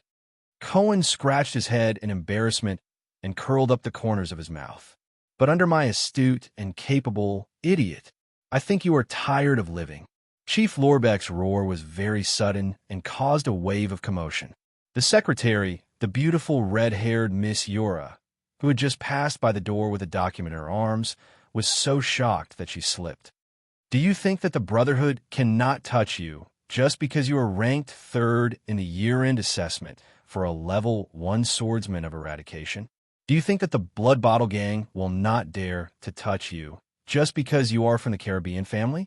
Most importantly, do you think the angry Chief Lorbeck's voice became louder and louder? Cohen, who had been speaking incessantly, was stunned. You can command your immediate superior just because you are more handsome than me? Outside the door, Miss Yura, who was picking up the documents on the floor, trembled. The documents that she had already picked up were scattered all over the floor. Chief, I have gone off topic. Although I am handsome, the Brotherhood, shut up, idiot. The angry Lorbeck suddenly felt that there was a reason why his old classmate's son was beaten up by his father every day. Lorbeck took a deep breath and said slowly, I know how you feel. I've also been hot-blooded before. 3 years ago, when I was transferred here, I also thought that one day I would clean up all the evil and darkness in the Western District so that the citizens could walk on the streets with peace of mind and not have to be on tenterhooks.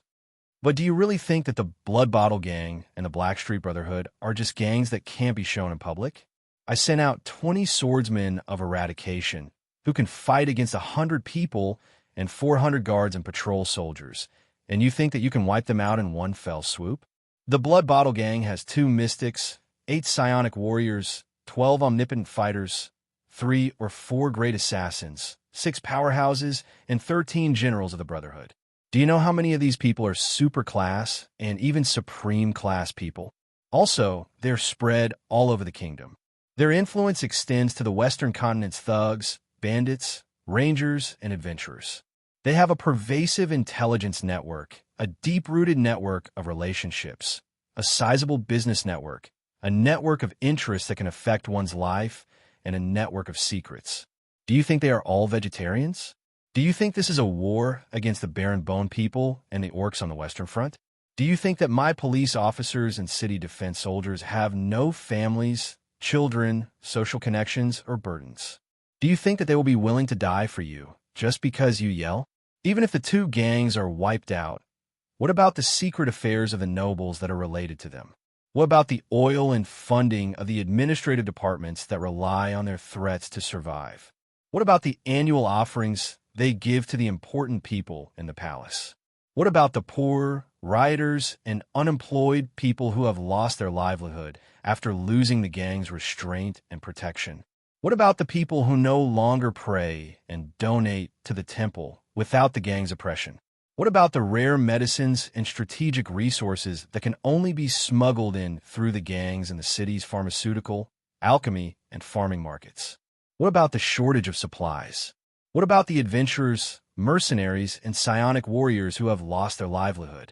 What about the local gangs' overt and covert cooperation? What about the kingdom's secret intelligence department's inability to grasp the underground movements of foreign spies? Have you thought about all these miscellaneous things that you can't not consider? Why do you think I cleared out Red Street Market tonight? That's right. Let me tell you, because a certain important person told me that the place will become the bloodiest battlefield tonight. No matter who gets close, it will not end well. So, not only do I want to clear out the place, but I also want to put up a curfew notice and warn everyone not to get close. Why do you think we're working overtime today? It's so that in the morning, our people can work together with the City Hall's medical, fire, and land administration departments to collect the corpses of the losers of the war and clean up the ruins brought by the war. Lorbeck stopped roaring and panted. He pulled open his collar that was making it hard for him to breathe. Cohen was silent. His fists were clenched tightly by his sides. Now, Captain Cohen Caribbean. Lorbeck slowed down and said in a normal tone, "You can go out now. Reflect on yourself and think about why your father sent you to the police station in Constellation, the most difficult place to stay in the entire Western Peninsula. Also, remember to help Miss Yura pick up the pile of documents outside the door. That's all your fault." The door opened, and Cohen walked out slowly. However, his gaze was gloomy, lonely, and helpless. Miss Yura, who was picking up the documents at the side, felt her heart ache. "All these. I know all these," that Director Lorbeck said. Cohen thought silently. He extended his hand to the sword rack outside the director's office, wanting to retrieve his saber. However, if even the youngest director of the police station was so shrewd and scheming, if even the blood-sucking gangs hidden in the underground world did not dare to face them head-on, then how can this kingdom change? Cohen put his hand down slowly. He walked towards Miss Yura, who was squatting down to pick up the documents. The secretary felt Cohen's approach and blushed. She was thinking about what tone to use to thank him for his help.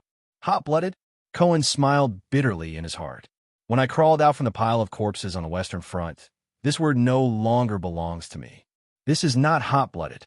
Cohen lowered his head and clenched his fists. His lonely eyes flashed with determination and anger. "This is the right thing to do. It's what I have to do." Miss Yura's face turned even redder. She suddenly realized that from Cohen's angle, he could see the proud view of her, which was comparable to lonely Old Mountain Peak. And this is very important. I have to say it 3 times. He's handsome. He's handsome. He's really handsome. Red Street Market, huh? Cohen squinted his eyes. The next moment, his expression turned cold. Without even looking, he suddenly flipped his right fist, and a gust of wind blew in front of the director's office. Asterisk whoosh. Asterisk when the gust of wind dissipated, Cohen was gone. Along with it, His sword on the sword rack also disappeared. Only Miss Yora, who was gnashing her teeth, was left, tearing at her long red hair that was messed up by the gust of wind. Beside her, the messy pile of documents had been blown into a stack by the wind and stood neatly on the ground. In the director's office, Lorbeck closed his eyes helplessly and sighed. Compared to Red Street Market, that important person had a more troublesome request for him. He wanted to find out why the Sunset Temple sealed the inner altar from the Sunset Temple believers who entered and left the western city gate. Those religious lunatics. Lorbeck shook his head. How could he dare to provoke anything related to the oracle, especially that shrew sunset goddess? Bah. Lorbeck shook his head and threw the thought out of his head. If it was 300 years ago, he would have been sent to the Inquisition by the temple priests of the sunset goddess just because he had this thought. From the looks of it, although the two magic empresses were shrews with bad tempers, they still did some good deeds. Bah. Lorbeck shook his head and threw the thought out of his head as well. If it was 100 years ago, he would have been sent to the demonic prison by the Empress Kingdom's demon guards just because he had this thought. Back to the present. You said you killed Quide. Jayla looked at Thales in shock, as if it was the first time she truly knew him. Yes, and Thales was extremely calm. He gave this beautiful and dangerous young woman a seemingly outrageous suggestion. Please help the four of us escape from the third section of the lower city. Thales was not just trying his luck. During his 4 years of begging in the abandoned houses, his world was not just filled with darkness. Other than the few children who helped each other in the house, the helper in Grove Pharmacy, Yanni, and the seemingly unapproachable female bartender in front of him. Speaking of which, was she really just a bartender? These were the few warm colors that Thales found in this world. 3 years ago, if it were not for her, he would have been bitten to death by Morris' angry wolfhound while he was looking for food in the trash outside Sunset Pub. After that, Morris grumbled for a long time. Why was it that the angry wolfhound that he had raised for 6 years could not be tamed? It actually ran away and disappeared on its own. Say that again. Jayla seemed to have heard the most unbelievable words, such as the devil from hell returning to the human world, or the gods descending upon the human world. I would like to ask you, but Jayla interrupted him. You have just killed the most terrifying force in Constellation's underground world, Quide Rhoda, the only son of Blackstreet Brotherhood's leader in charge of the beggar business in Eternal Star City. He is also the boss of firearms, Ironheart Shandaroda. Jayla finished speaking in one breath. With a steely expression, she extended her slender index finger and poked Thale's forehead. Then, you still want me to protect you, betray the most terrifying force in Constellation's underground world, and escape from the Blackstreet Brotherhood's hunt and pursuit? Not exactly. Thales rubbed a finger mark on his forehead. Under Jayla's murderous gaze, he smiled sheepishly and said, "But that's about it." Jayla digested this news for a long time. Although Thales was anxious, he still waited quietly. Jayla came back to her senses and sighed. However, her expression quickly returned to being cold and indifferent. Going against the entire Brotherhood for you? Do I look like such a good person to you? No, it should be, do you think I look like a good person to you? You don't need to meet the people from the Brotherhood. Thales said anxiously. We have our own escape plan. You only need to give us some food and supplies. You only need to help us hide from the Brotherhood's eyes and ears on the way from the 3rd District of the Lower City to Red Street Market. This is a piece of cake for you. I beg you, Thales said solemnly. We only have you to rely on, Sister Jayla. However, Jayla did not seem to buy his words. You're just a little beggar. Jayla laughed coldly. No matter what, I am still a member of the Brotherhood. What makes you think that I will not immediately hand over you, the murderer of the Brotherhood's leader, and the accomplices? Thales was silent for a moment. Jayla tilted her head and waited for his answer with a faint smile. Because I believe in you. Jayla was stunned. She did not catch up to Thales' logic. What? Thales enunciated each word clearly and firmly said, because I believe in you, and I want to be a good person. Jayla was stunned. Did I get the wrong script? So, To use his weird language, he could actually say such silly things. This brat, isn't he always quite mature? And he's a member of the Brotherhood, someone who grew up in a beggar's nest, right? Why is he suddenly... Did he watch too many dramas in Dark Knight Temple recently? The story of the friendship between the hero Chara and the prophet Kaplan? Or was his brain damaged by Quide? But Thales took a deep breath. What he said next made her speechless for a long time. I know that almost everyone in the Brotherhood is scum and scoundrel. They are all perverts with blood debts. They are mad wolves and demons in human skin. To them, sympathy, kindness, conscience, and compassion are not even as good as the mud in the sewers. They sell young girls whose families have been ruined to brothels. They beat desperate children until they are disabled. They sell drugs to teenage girls. They extort diligent merchants until they are penniless. They force farmers who sell their children to starve to death when they encounter natural disasters. They capture people who cannot pay their debts and sell them as slaves in the desert. They work together with degenerate nobles in the ugliest of secrets. But I also know that many of them are forced to make a living. They're all forced. They're all influenced by what they see and see since they were young. They are all unable to extricate themselves from it. They all want to survive. They all have their own reasons of, I can't not do this. That is why they become the Brotherhood's most vicious pawns and ruthless thugs. But it is precisely because of this that I feel that in this kind of environment and situation, besides surviving, I can still persevere. I can hold on to a little sympathy, a little compassion, a little kindness, a little conscience. I can persist in doing good deeds. I can be a good person. I can give up the idea of earning dirty money with my knife skills. I can give even the most destitute drunkard a cup of free ale. I can give a cloak to a beaten woman. I can even kill the beloved dog of the Brotherhood's leader to save the life of a child I don't know in the cold, windy garbage dump. I can even help him, support him, and care for him. Jayla furrowed her eyebrows tightly. She did not realize that she had started to bite her lower lip. When he said this, Thales raised his head and looked at Jayla. His gaze was sincere and hopeful. To be able to do all this, I feel that it is more difficult, more dangerous, and more comfortable than being a pure bad guy in the Brotherhood, a bad guy who abandons his beliefs and conscience, a bad guy who commits all sorts of crimes, and who is happy and comfortable every day. Stop. Jayla raised her head with an indignant expression. Her eyes were red. Brat, you are not related to me. How? How dare you? But her words were interrupted by Thales, who did not care. Jayla Charlton, I have seen your knife skills when you split a dog into 3 parts. I have also seen you chop off the finger of a troublemaker. I also know that the customers in Sunset Pub are very afraid of you. I know that even Quide, Rick, and even Chief Morris are polite to you. When they know that you lower the price of their goods, they dare not say anything even though they are angry. I do not know the meaning of the surname Charlton in the Brotherhood, but I think that your hands were once stained with blood, and you even killed a lot of people. Perhaps your family and the people around you are all members of the Brotherhood. Perhaps your father, brothers, and sisters are all people who have committed many crimes. Jayla did not interrupt him. Instead, her expression was desolate. She sank into a deathly silence. So, actually, I do not know whether you are a good person or not, and whether you can be considered a good person. Thales quietly took out a dagger. I stole this dagger from your pub, but I know that I only said to you that day, I don't have a knife. How can I chop firewood? Then, that afternoon, this dagger appeared on the most obvious spot in the storeroom. I knew it all along.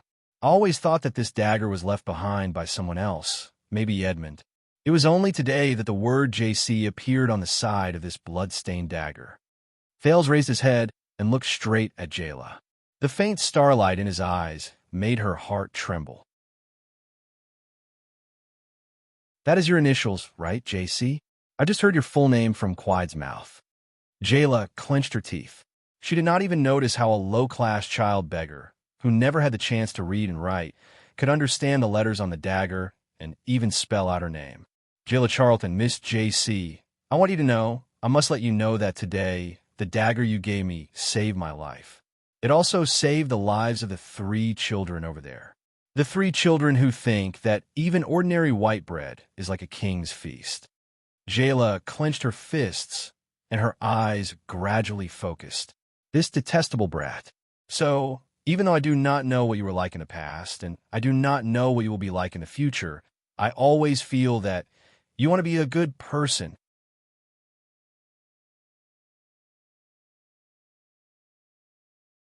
Chapter 9. It was 4:30 in the morning at Red Street Market. The terrifying assassin of the Brotherhood, Leorc's ghostly figure appeared on the roof of a house. In the next moment, he appeared in a small alley at the side, and in the next moment, he pounced on the wide street. The ground was dyed red with blood. Dozens of corpses lay on the ground. Some were elites of the Brotherhood wrapped in black cloth, and some were members of the Blood Bottle Gang with red headscarves. Leorc roared angrily again. His figure disappeared. When he appeared again, he was already on the signboard of the shop opposite him. It was as if he was trying his best to get rid of something that was following behind him. The sounds of fighting continued in the distance. Suddenly, calmness and ruthlessness appeared on Leorc's originally anxious face. In the next moment, Leorc's scimitar pierced through his left armpit at a strange angle. It was like an mamba, snake hunting its prey, thrusting towards his left rear. There was no one there, but *rip, the sound of cloth tearing could be heard. One hit. Phantom Wind follower, Ralph. Leorc raised his scimitar and wiped the blood off the tip of the blade. The anxiety and anger on his face had already disappeared. What replaced it was cold-bloodedness that hid madness. Silent assassin Leorc, are you too lucky? Or did you really sense my position? An unfamiliar feminine voice floated from all directions. Leorc maintained his original posture without uttering a word. It is a pity that an assassin like you is in the Brotherhood. As the voice faded away, a figure appeared on the road in front of Leorc. It was a green-haired man with tattoos on his face. He was wearing a gray tight suit. He laughed as he touched his left collarbone. There was a wound there that was slowly bleeding. Leorc's pupils suddenly shrank. His attack should have perfectly pierced his opponent's heart, and then pulled out the moment it pierced through his heart's blood vessels. In the end, his scimitar only grazed his opponent's collarbone. Leorc was surprised for a moment, but he quickly recovered his calm state and silently prepared for his next attack. An assassin would always have the confidence that his next strike would be able to kill his target. If Rick was here, he would definitely disapprove of Leorc's nickname as the Silent Killer. That annoying killer had used the most nonsense to mock him, right? Even Thales, the transmigrator, would nod. Leorc was not too quiet when he was fighting with Felicia against the fairies. However, Leorc's eyes were gloomy and his body was motionless. He stood on the signboard like a statue and was indeed filled with a quiet and terrifying aura. But at the next moment, Ralph, who was known as the Phantom Wind follower, changed his expression. Forget it, Ralph snorted. Who would have thought that Karka would be killed by Morris? Should I say, that damn fatty is worthy of being one of the Brotherhood's 6 great leaders? I'll go into hiding, but don't misunderstand. Our game isn't over yet, Tranquil Killer. The next moment, Ralph disappeared.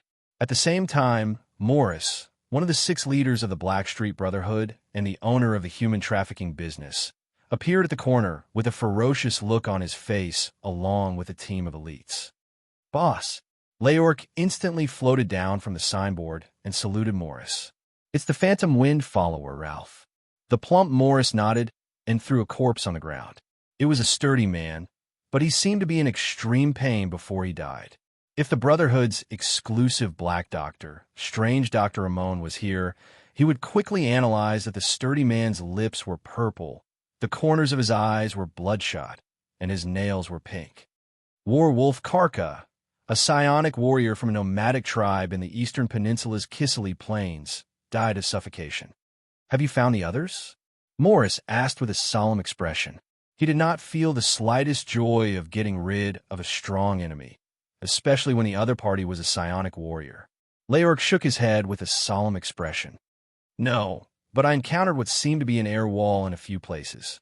According to the descriptions I heard in the past, I suspect that the air mystic has taken action. The assassin paused for a moment and said with extreme solemnity and worry, "The air mystic? Airwall F asterisk CK." Morris spat hatefully. No matter which psionic it was, when they heard that the enemy they were facing was a mystic, and coincidentally a mystic who could restrain their own abilities, they would not be too happy. For the sake of this foolproof surprise attack, the Brotherhood had gathered almost all the elites in Eternal Star City's headquarters and arranged them into groups. They wanted to catch the enemy off guard and deliver a fatal blow. However, the moment the Brotherhood's elite troops began their attack, they were scattered by several huge forces and strong winds. Some parts of Red Street Market were even impassable. The originally powerful elite troops were instantly split into a multi-headed snake that could not even look at each other. In the poems sung by the bards, the monster multi-headed snake Kilika was killed by the hero Raikuru by chopping off its head one by one. Now, it seemed that the one who scattered them was undoubtedly the air mystic. That terrifying fellow. I hope I don't run into him head-on.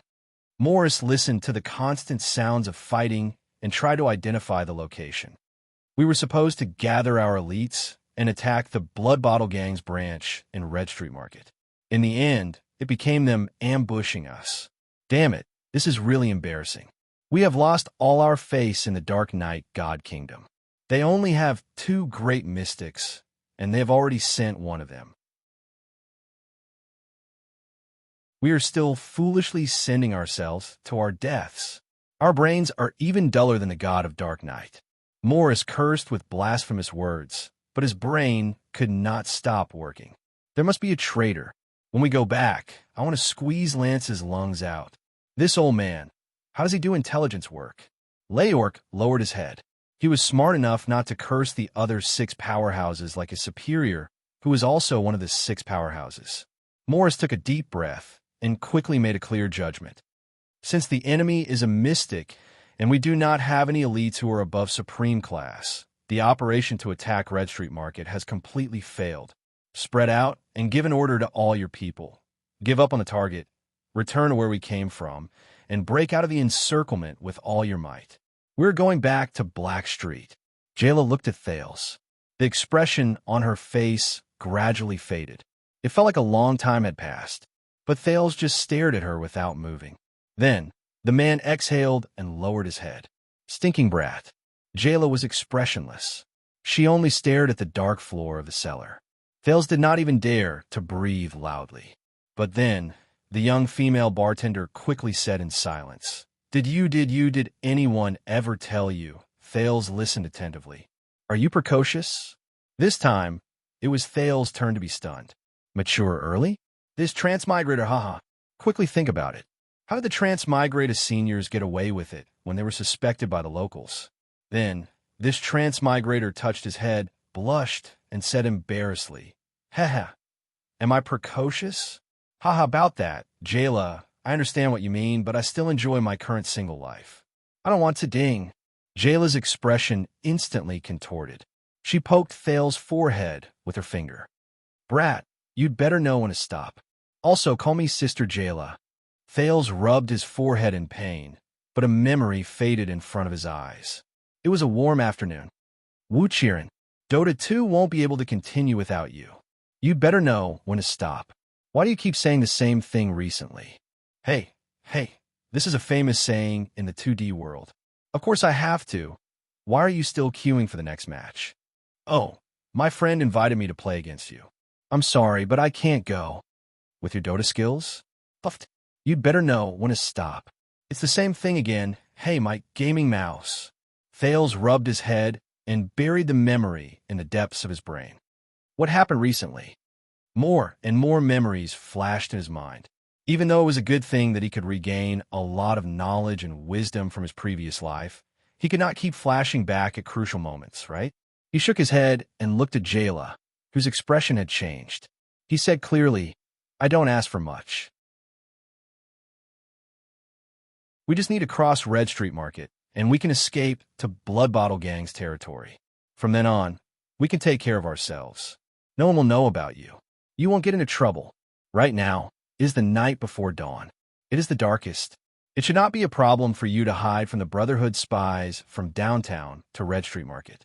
I dare not say for other places. The Brotherhood will notice us the moment we appear, but Red Street Market. However, Red Street Market is the border between the Brotherhood and the Blood Bottle Gang. That is the only chance for us to escape. The Brotherhood will definitely spend time catching the child beggars who are fleeing in all directions. By the time they react, they won't be able to chase us through Red Street Market. At that moment, the confident and determined Thales curled his lips slightly. Phew! Jayla sighed and closed her eyes. When the other child beggars are fleeing in all directions, you will head straight for Red Street Market. It is a good plan. With my skills and experience, it is not impossible to distract the Brotherhood spies. When she opened her eyes again, her gaze suddenly became sharp and astute, fierce and terrifying. It was as if she had instantly turned into the female assassin she once was. Even Thales rarely saw Jayla like this. But will you be safe once you reach Blood Bottle Gang's territory? You can make the Blackstreet Brotherhood run out of options, but it's only temporary. The Brotherhood has countless capable people. Their fighting power is outstanding. Even Blood Bottle Gang is at a disadvantage. It is only a matter of time before they find a real culprit. And after that, where can you go? As long as you are in Eternal Star City, Blackstreet Brotherhood will find you. Even if you leave Eternal Star City, how do you know that the Brotherhood's power will not be more terrifying and unbridled than in Eternal Star City? Jayla's words seemed to have hit Thales' weak spot. Thales' face was pale as he swayed. Yes, his plan had not gone that far. His ability was limited, and his wisdom was limited. He had no way of guessing what would happen after Red Street Market. But they had nowhere else to go, did they? They could only go to Red Street Market. That's our problem. Thinking of this, he said stubbornly, Jayla, the astute and ruthless assassin, not the lazy and indifferent female bartender Jayla, shook her head. But this is impossible. Seeing that Jayla was still shaking her head, Thales became anxious. In order to obtain Jayla's help, he had done everything he could. He had even used his verbal cannon of justice to win her over. How could he fail? You can't play like this. This is not Football Manager. He had no other choice. As a calf, he could not be greedy for money during a crucial moment in a team battle. He could not be stingy with the opportunity to enlarge his strength. Earthshaker had made a decisive leap. I know that compared to providing food and giving me a dagger, this request is too much. But please look at the 3 children over there. Their hopes are all in this bar. Jayla, please help me. And Thales said with difficulty. Jayla raised her eyebrows. The transmigrator was very unwilling to say what he was about to say next, because to him, this was completely undisguised coercion and torture. And you still owe me a favor, don't you? Thales said firmly. Huh? Jayla's eyes were filled with doubt and surprise, but she immediately laughed. The bartender placed a wolf limb blade on her thigh in front of Thales. A favor? You're saying that you once suggested that I change my weapon to this, and you think that it's a favor? All right, that counts, but you're taking too much advantage of me. Thales looked at the wolf limb blade. His mind immediately recalled the memories he once had with Jayla. That was a long time ago. Jayla, I've thought of a way to compensate for your lack of strength and speed. How many times have I told you to call me Sister Jayla? Go away. A brat who doesn't know how to fight, has no psionic powers, divine arts, and knows nothing about mystic energy, don't disturb my training. Jayla, this is it. Look at this picture. This style and curve of the blade. Brat, where did you get it? It seems quite interesting. This is called a dog limb blade. Whether you believe it or not, it's a weapon from another world. Pfft. What dog limb blade? Even if you want to use it, at least change it to a nicer, more majestic name. Also, call me Sister Jayla. Also, what other world? Don't go to Dark Knight Temple to watch dramas. The people there are all crazy. When Thales thought of this, he shook his head and chased away the memories. He firmly and slowly enunciated the following words. No, it's not because of this favor. It's because you provoked Quide to this state, causing him to lose his rationality and go crazy. You caused the child beggars to suffer heavy casualties, and caused us to have no choice but to flee. Thales finished his sentence with a heavy heart. As soon as he finished speaking, Jayla widened her eyes and looked at him in disbelief. Her beautiful eyelashes trembled continuously. You? How did you? Thales was originally a little nervous, but when he saw Jayla's expression, he finally made a judgment. Yes. Thales nodded. His heart was a little heavy. You were the one who cut Quide's hand, right? He cursed and called your name. Also, when Quide's greatest humiliation was mentioned, he might have been angry, but he was more ashamed. How could he be crazy enough to kill the child beggars? I don't know what happened, but Quide must have come to Sunset Pub to drink and offended you. Then, for some reason, he lost his sanity and rushed into the abandoned house to kill half of the child beggars. That's what happened, right? The other half of the child beggars' lives are actually related to you, right? At that moment, Thales clearly saw the trembling in Jayla's eyes. Damn brat. Jayla cursed in her heart, but the wolf limb blade in her hand trembled continuously, betraying her current mood. Too smart. It's just a few dozen child beggars. Jayla's heart trembled. I didn't kill them myself. It has nothing to do with me. It's all that Rick, that damn accountant. It has nothing to do with me. Nothing to do with me? A baby covered in blood suddenly appeared in front of Jayla. The baby was wrapped in an expensive blanket. Then, she raised the blade in her hand. At that moment, her heart seemed to be so heavy that she could not draw blood. So, please help the remaining 4 child beggars in front of you, because this is a favor you owe us. Thales felt extremely uncomfortable, but he still said those words in pain. Jayla shut her eyes tightly and put the wolf limb blade back in her boot. Of course, if the wolf limb blade's version counts as a favor, then it's fine. After all, there's no need to worry about too many deaths. Thales seemed to feel that the atmosphere was too depressing, so he laughed again. However, it was very forced. After a long while, Jayla opened her eyes. She raised her head slightly. Thales, you are really a special child. You can always hit people's vitals with one hit. Quide probably died the same way. You killed him with one hit. Her tone was a little weak, which made Thales nervous. However, her next words made Thales feel as if he had fallen into an ice cave. But it's useless. Even if I am willing to help you and sacrifice my life to protect you, you will never be able to cross Red Street Market. Jayla enunciated each word clearly. Every time he paused, he felt as if he was going to die. Because tonight, the Brotherhood will attack Red Street Market. It has already begun. Red Street Market will become the most terrifying battlefield in Eternal Star City tonight. The time around him seemed to have spasmed, and it took a long time for it to return to normal. What did you say? Thales' lips trembled as he asked in shock. So give up. You also know that since Red Street Market is already a battlefield, no matter how powerful I am, even if I have the power of the kingdom's wrath, it is impossible for me to cross the battlefield of 2 big gangs with 4 injured children. Jayla said dejectedly. Thales looked at Jayla in shock, then at the 3 children who had almost finished their bread in the distance. When Coria saw him looking over, she waved happily. 4-year-old girls always forget their pain easily. Don't worry. Cindy licked the breadcrumbs off his hand and patted the still terrified Ryan. Thales will help us escape. Yes, Thales is the smartest. He can do anything. Coria raised a small piece of bread and added happily. But on the other side of the cellar, in front of Jayla, the boy who bore the child beggar's confidence and hope buried his face in his hands in despair. How could this be? Why would the Brotherhood attack Red Street Market today? Why is it tonight? It shouldn't be. An accident. We can't go anywhere else, other than Red Street Market and the Western District after that. The Brotherhood has eyes and ears everywhere. Unless we go straight to the first district of the lower city and go to the sewers, to the underhanded path. That's the Iron Bat Society's territory. No, the Iron Bat Society has long submitted to Black Street Brotherhood. Go back to the abandoned houses, destroy Quide's body, and destroy all evidence. Impossible. The other children already know. They will find out about us eventually. What should we do? What should we do?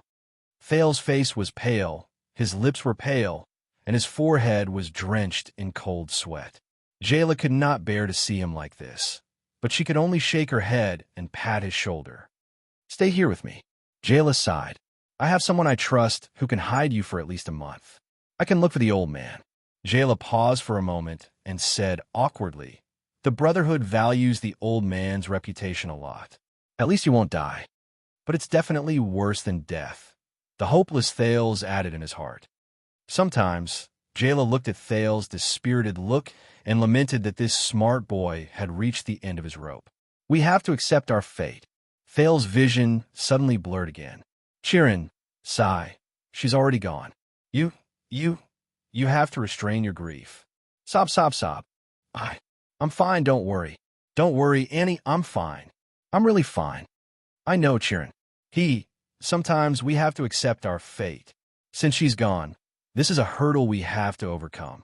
No one is an exception.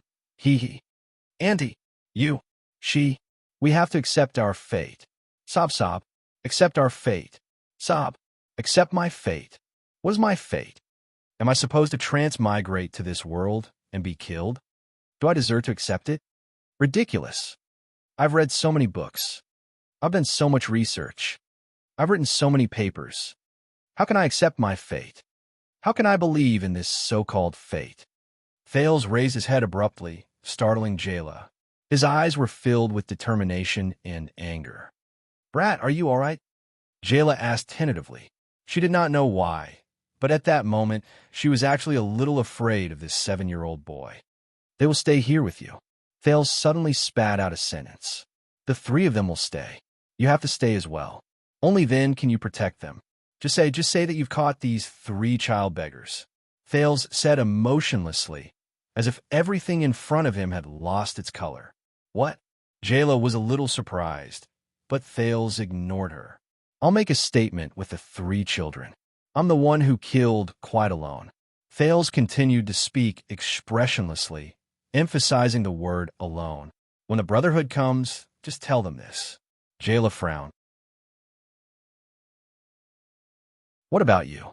Do you want me to hand you over?" "I'll go alone." She did not know why, but Jayla suddenly realized that this child had already made up his mind. No one could go against his decision, let alone stop him. But she could not let him die just like that. After all, you can't even leave Lower City District, brat. The Brotherhood will definitely find out when the sky brightens. Their informants will capture you.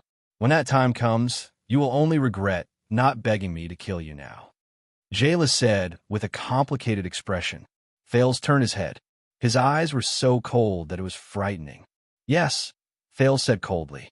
Ever since he transmigrated, he had stayed in the Brotherhood's base in the suburbs for a year and in Lower City District for 4 years. He knew the Brotherhood's methods and abilities very well. "I probably can't escape, but they can live, and they don't have to bear the pain Quide left behind." "No, Quide has already left them with unforgettable pain for the rest of their lives," he said quietly. Jayla stretched out her hands and placed them on his shoulders, but she turned her face away. Thales could feel Jayla's hands. The assassin's hands, which were known for their stability and precision, were trembling slightly. "No, I still have a place to go." "The only place. And I already knew it, didn't I?" Thales snickered. "Oh, fate. That's how it works. It's toying with you. You can also play with it." He looked at the 3 children who had just finished eating their bread and were looking at him hopefully. They were no longer child beggars. The prince turned his head and looked at Jayla with a firm but calm gaze. Thales spoke softly as he looked at Jayla, whose face was gloomy and eyes were red. "It's 4:30. The sky will be bright soon. There's still some distance to Red Street Market. Tell me all the informants that I need to pay attention to." "I should go. Head to Red Street Market." Note 1. Football Manager is a team management game in the Football Manager series.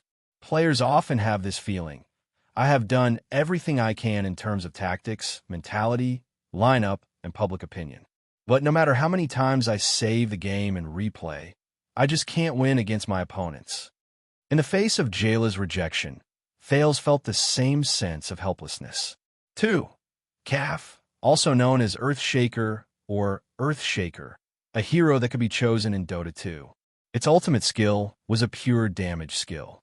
The more enemies gathered in a certain range, the higher the damage of the ultimate skill. If it is amplified in a sufficient number of people, it can even change the outcome of a team battle that is bound to be lost. Hence, the timing of the Cav's amplification is very important. If one wants to maximize the damage and cautiously wait for the crowd to gather, hesitant, or amplify it too late, they may miss a good opportunity in a team battle. If one is impatient and amplifies it too early in a sparse crowd, it may be a waste of energy.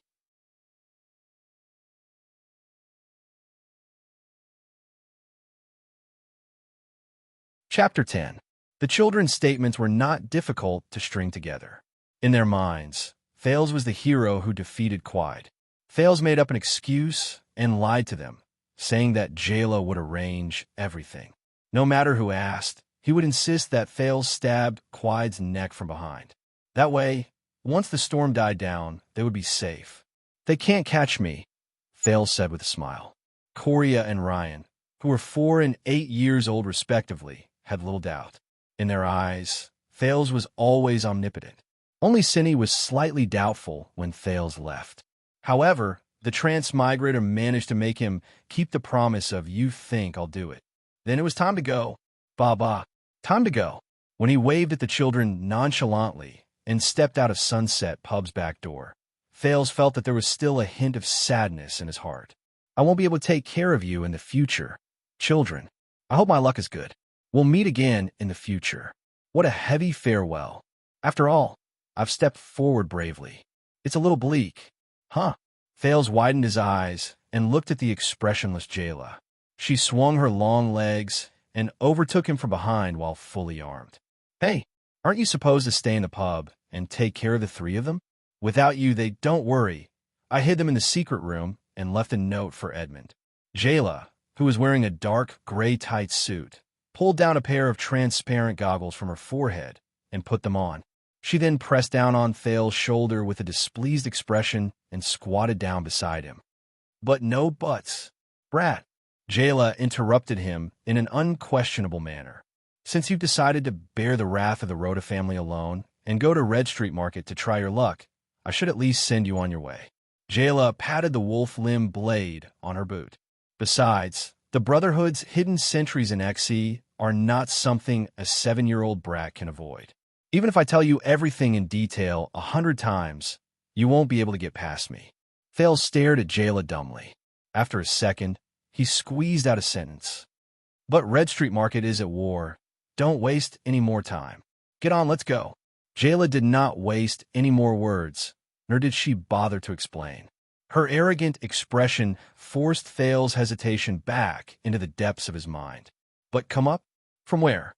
Thales looked at Jayla, who was kneeling on one knee. The short-haired and valiant sister's tight-fitting clothes accentuated her already hot body, making it look even more shapely.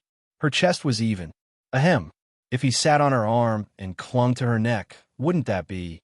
When he thought of this, the prince lowered his head in embarrassment and rubbed it. Boom. Ah, it hurts. Jayla fiercely jabbed the center of Thales' forehead with her finger again, causing his worldview to be shaken. As if she had seen through Thales' thoughts, Jayla fiercely pulled out her wolf limb blade. She glared at him with a look that said, "I'm not to be trifled with. Stinking brat, stop thinking about those messy things and get on my back. I'll carry you." The moon gradually sank into the west, but the sky had not yet brightened. However, this bit of light was still as bright as day to read more. Most of the elites have gone to Red Street Market today, so the Lord is keeping an even tighter watch on us. This is the last intersection to Red Street Market. It's also the first intersection the Brotherhood will pass through when they retreat, Reedmore thought quietly. As a professional hidden sentry, Reedmore hid behind the corner of a dark alley. From his angle, he could clearly see the crossroad leading to Red Street Market. However, there was no one there because of the curfew tonight. His companion, another hidden sentry of the Brotherhood, was behind him. He was also vigilantly observing the other corner. "No problem. I'm in perfect condition. Not even a black fly can fly over, and not even a gray centipede can crawl over, his companion said darkly. Very good. My period of vigilance is almost up. Later, I'll go and change shifts directly with Nasri. You should have woken up an hour ago. Reedmore nodded at his companion. Remaining vigilant and observing, he left through the hidden alley. The moment he left, he was suddenly stunned. Just now, he seemed to have felt that there was something in the empty alley opposite him. No, impossible. His ears, eyes, and nose had all been trained by Sir Lance. He could even recognize psionic abilities such as changing colors and refracting light. If there was an intruder, as long as it did not have a rare combination of psionic abilities such as mental influence, it would not be able to escape his sight and hearing. But he still decided to take a look. When Reedmore returned from patrolling the opposite alley, he was finally at ease. It was probably because his period of vigilance had passed, and he was hallucinating. He shook his head and went back to change shifts. Behind Reedmore, a short-haired woman in black tights walked out softly. There was a child lying on her back. She looked at Reedmore's back, then lowered her body. She tapped the ground lightly with the tip of her foot and quietly but quickly leaped out of the alley towards Red Street Market. They were naturally the female bartender, Jayla, and the escaped beggar, Fales, who were heading towards Red Street Market. Before dawn, before the long night ends, normal people's defenses and nerves are at their most relaxed. Even an ordinary student from the Wong Li Military Academy would know this. For some reason, Jayla could still speak even though she was running. Fales clung tightly to Jayla's back as she shuttled through the alley at an unprecedented speed. She moved as fast as the wind, but she made no sound when she landed. Fales, who was clinging to Jayla's neck, could only close his eyes and press his head against the back of Jayla's neck. His nose was filled with Jayla's body fragrance, and he had no idea where he was. But Jayla's voice still traveled clearly into his ears. So, one of the 6 powerhouses in charge of the Brotherhood's intelligence gathering, the Sleepless Eye Cobian Lance, trained a special group of hidden sentries, the Sleepless. It's not that they don't sleep, it's just that their schedules are different from normal people. I don't know the exact number of them, but all of their schedules are staggered. They start at dusk, start at dusk, start at dusk, start at noon, and start at dawn. There are all sorts of times. That's why Lance's hidden sentries are able to work in shifts to ensure that every hidden sentries on duty are at their most energetic and vigilant. Lance calls this the alert period. From their senses, to their experience, to their cooperation, to their tracking, Lance has trained them to be better than the police station's purebred Rudo police dogs. They have a team that is in charge of the headquarters. During the day, they blend into the crowd in disguise. At night, they turn into hidden sentries to observe and monitor all the key entrances and exits in XC. The 2 people we passed by just now should be the last sentries of the Sleepless in front of Red Street Market. Fales did not speak. He was already shocked by Jayla's stealth skills. Reedmore was not the first Sleepless they passed by. Every time Jayla leaped to the Sleepless sentry position, she would switch from running to walking slowly. What surprised Fales the most was that Jayla's movements entered an extremely strange rhythm. She quietly crept behind the Sleepless, hiding her shadow and body in the blind spot of the Sleepless vision at the same time. Sometimes it was the blind spot of 2 Sleepless vision, and all the Sleepless did not notice them at all. What Fales did not know was that Jayla was also very surprised by his performance. From the beginning to the end, even if he was following behind a Sleepless, even if the Sleepless could see them if they turned around, Fales still did not move. His heartbeat was steady, and even his breathing was barely discernible. For 7-year-old boy's control, this was obviously a little too outstanding. Of course, if Jayla had not used the strange rhythm of her movements to perfectly cover up Fales' breathing, he would have long since heard the barely discernible breathing he thought he was breathing. But this was already very difficult. This child is indeed not an ordinary person. Is it a psionic ability or a bloodline? Or is it a combination of both? It can't be that he was born with it, right? Fales' original plan was to let Jayla lure away these hidden sentries. This was the first time Fales heard about these Sleepless. His previous estimation of the Brotherhood was still too shallow. He also had to take the risk of exposing himself. Now, it seemed that he had underestimated this female bartender. She was not only agile and knew how to use a knife. "We're here." Thales reluctantly slid down from Jayla's back at a corner beside the intersection. He slid down gently from Jayla's back. Before his eyes was the Red Street Market at night. The scene of him meeting the noblewoman there a few days ago was still vivid in his mind. The area and volume of Red Street Market was not smaller than Black Street. As the name suggested, it was a famous place for seeking pleasure in the Western District. In fact, there were quite a number of nobles, ranging from dignified dukes who visited Eternal Star City to lords who could not be seen in public in the outskirts of Eternal Star City. They would either conceal their identities or brazenly come to this place. They would have some voluntary or involuntary relationships that surpassed friendship with some adorable and confused young girls or boys. Of course, this was the tacit understanding between the nobles of Eternal Star City and Blood Bottle Gang over the years. Tonight, Black Street Brotherhood's hand reached here. Unfortunately, what welcomed this hand was a sinister trap. "The situation is not good," Jayla said in a low voice. Thales could see this as well. The road to the entrance of Red Street Market was littered with corpses. Some had severed arms, some were decapitated, some were twisted, some had intestines spilling out, and some had ribs turned outwards. Blood dyed the Red Street Market dark red in the dark. From a distance, there were at least 30 people lying on the ground. Even Thales, who had just killed someone, could not help but take a deep breath when he saw the corpses all over the ground and the various ways they died. He tried his best not to think about it. Faintly discernible sounds of fighting could be heard from afar. Jayla calmly stretched out her hand and pressed it on Thales' shoulder, forcing him to squat down. "I think the last time I killed someone was before I met you," Jayla said. Her tone was a little lonely. Thales could not see her gaze behind the goggles, but he suddenly felt that Jayla was a little stern. "Brat, from now on, you owe me a favor." Thales was stunned. He saw Jayla stretch her hand to touch the knife on her thigh. Then, the female bartender used an extremely soft voice, like a mosquito's buzz, to warn Thales. "Don't speak, don't move. There's a real elite up ahead. It's not like the centuries of Sleepless." Thales' hair gradually stood on end. He was a little dejected as he did not even dare to breathe loudly.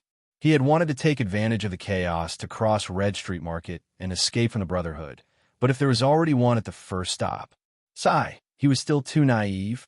In the next second, Jayla suddenly took out a thick black cloth from the left side of her abdomen and gently covered Thales' mouth and nose. "Use this to breathe and cover up the sound." Jayla did not say much. Her expression could not be recognized because she was wearing the goggles. She slowly pulled out the knife from her thigh. Thales pressed the black cloth on his mouth and nose tightly. "This is really good stuff. I don't feel any difficulty breathing under this black cloth, and the original sound of breathing is also covered up. If this was in a game, it would definitely be a high-grade equipment with sneak plus 20. Thales automatically ignored the faint scent of Jayla's body on it. But in the next moment, Thales could not relax anymore. "I found him." He only heard Jayla say that. Then, she shot up like lightning, stepped on the wall beside her, and pounced towards the pile of corpses at the intersection like an arrow released from a bow. The only thing that was faster than Jayla was the wolf limb blade she threw. At that moment, Thales, who was breathing through the black cloth, was surprised to find that among the 30 or so corpses, there was a corpse whose intestines had been turned inside out. It moved a little. Asterisk clang. Asterisk a cold glint suddenly shot out from behind the corpse and knocked the wolf limb blade off course. But the second wolf limb blade was already in its owner's hand, and it was charging towards him with Jayla. She held the blade in a reverse grip with her right hand and instantly slashed at the corpse. Asterisk clang. Asterisk Thales recognized the sound in front of him. It was the sound of sharp metal blade piercing into flesh. But before he could realize what had happened, he felt his vision blur. He saw a figure stumble out from behind the corpse. Then, A rapier fell to the ground with a clang. Jayla had already landed lightly on the ground. She pressed her left hand against the ground, and the blade in her right hand was covered in blood. The figure that had jumped out from behind the corpse had already fallen to the ground, swaying. She did not move. The female bartender picked up the wolf limb blade that had flown away with a backhand and quietly stood up. In just a few short seconds, Thales's jaw almost fell off as he watched. Thales knew that Jayla was very strong. But other than when he slaughtered a dog in the past, it was not until today, when he saw her swiftly ambush and kill people, that he truly understood how strong the female bartender was. Thales still did not make a sound, nor did he move. He vaguely felt that at that moment, Jayla was even more solemn. What an eye-opener. Among those in the ordinary class, you should be considered an outstanding assassin, right? As the voice rang, a huge, bald, and ferocious man walked over from afar. He held an exaggerated spiked mace with 5 sides. He did not even look at his comrade who had already died at his feet. He only stared at the female bartender in the middle of the corpses.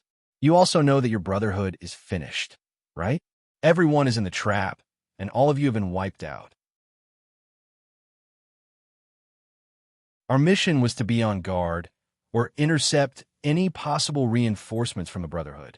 But we never thought that the dignified Blackstreet Brotherhood would only send a little girl with a blade. The huge, bald man walked under the setting moonlight. For some reason, Thales could clearly see his face in the deep darkness. It was a man who was missing half of his nose. His nostrils were terrifyingly protruding, and he looked like a skeleton. Thales suddenly recognized who he was. It was the bald Sven, the head of Blood Bottle Gang's shady business.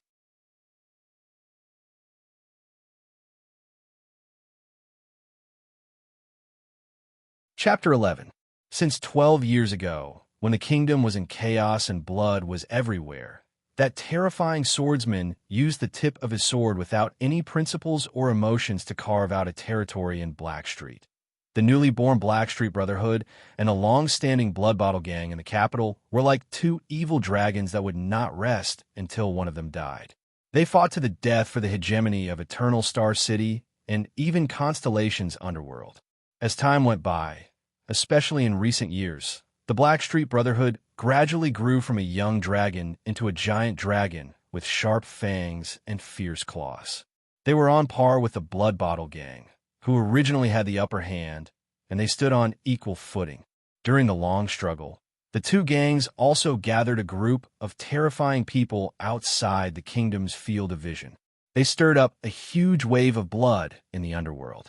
Among them, the dozen or so powerful fighters from Blackstreet Brotherhood and the dozen or so elites from Blood Bottle Gang became the front lines of the struggle between the two gangs. They represented the most promising youths and the most promising newcomers. Compared to the Brotherhood's 3 mysterious legendary assassins, the 6 powerhouses who rarely fought, the Blood Bottle Gang's 2 terrifying mystics, and the strange 8 psionic warriors, even the child beggars were familiar with the names of these young and powerful fighters. The Bald Sven was the most mysterious of the 12 elites from Blood Bottle Gang, who were known as the strongest 12. There were only 12 of them left at the moment. He was in charge of collecting Blood Bottle Gang's debts and rarely showed his face in large-scale battles. That was why no one said that his martial arts skills and combat abilities were great. However, he had stood tall for 5 years in the bloody battles between the gangs. At the same time, many of the powerful fighters from the Brotherhood who had fought against him had already turned into white bones. Jayla did not say anything. She only exercised her wrist. Dorno was an idiot. The idea of using corpses to ambush us was also very disgusting. However, I still have to thank him for his death. Otherwise, I would not have known that we had an uninvited guest. Sven smiled in an ugly manner. He removed his terrifyingly large mace from his shoulders and spun it back and forth with both hands as if it was effortless. Jayla suddenly disappeared from the spot. The bald Sven smiled without a care. He then turned around and swung his mace fiercely. Asterisk ding. Clang. The spiked mace, which was twice as thick as a normal person's arm, collided head-on with 2 wolf limb blades, causing Jayla, who had rushed to the left and was prepared to launch a surprise attack, to lose her balance and fly backwards. Thales's heart clenched. Fortunately, Jayla managed to maintain her balance in the air. With a beautiful backflip, she landed on the ground. The bald Sven gritted his teeth and swung his weapon, as if he was swinging a baseball bat from Thales's previous life. What terrifying strength! Thales suddenly found it a little strange. If it was just great strength, then why was Spencer rumored to be so mysterious? What a terrifying speed!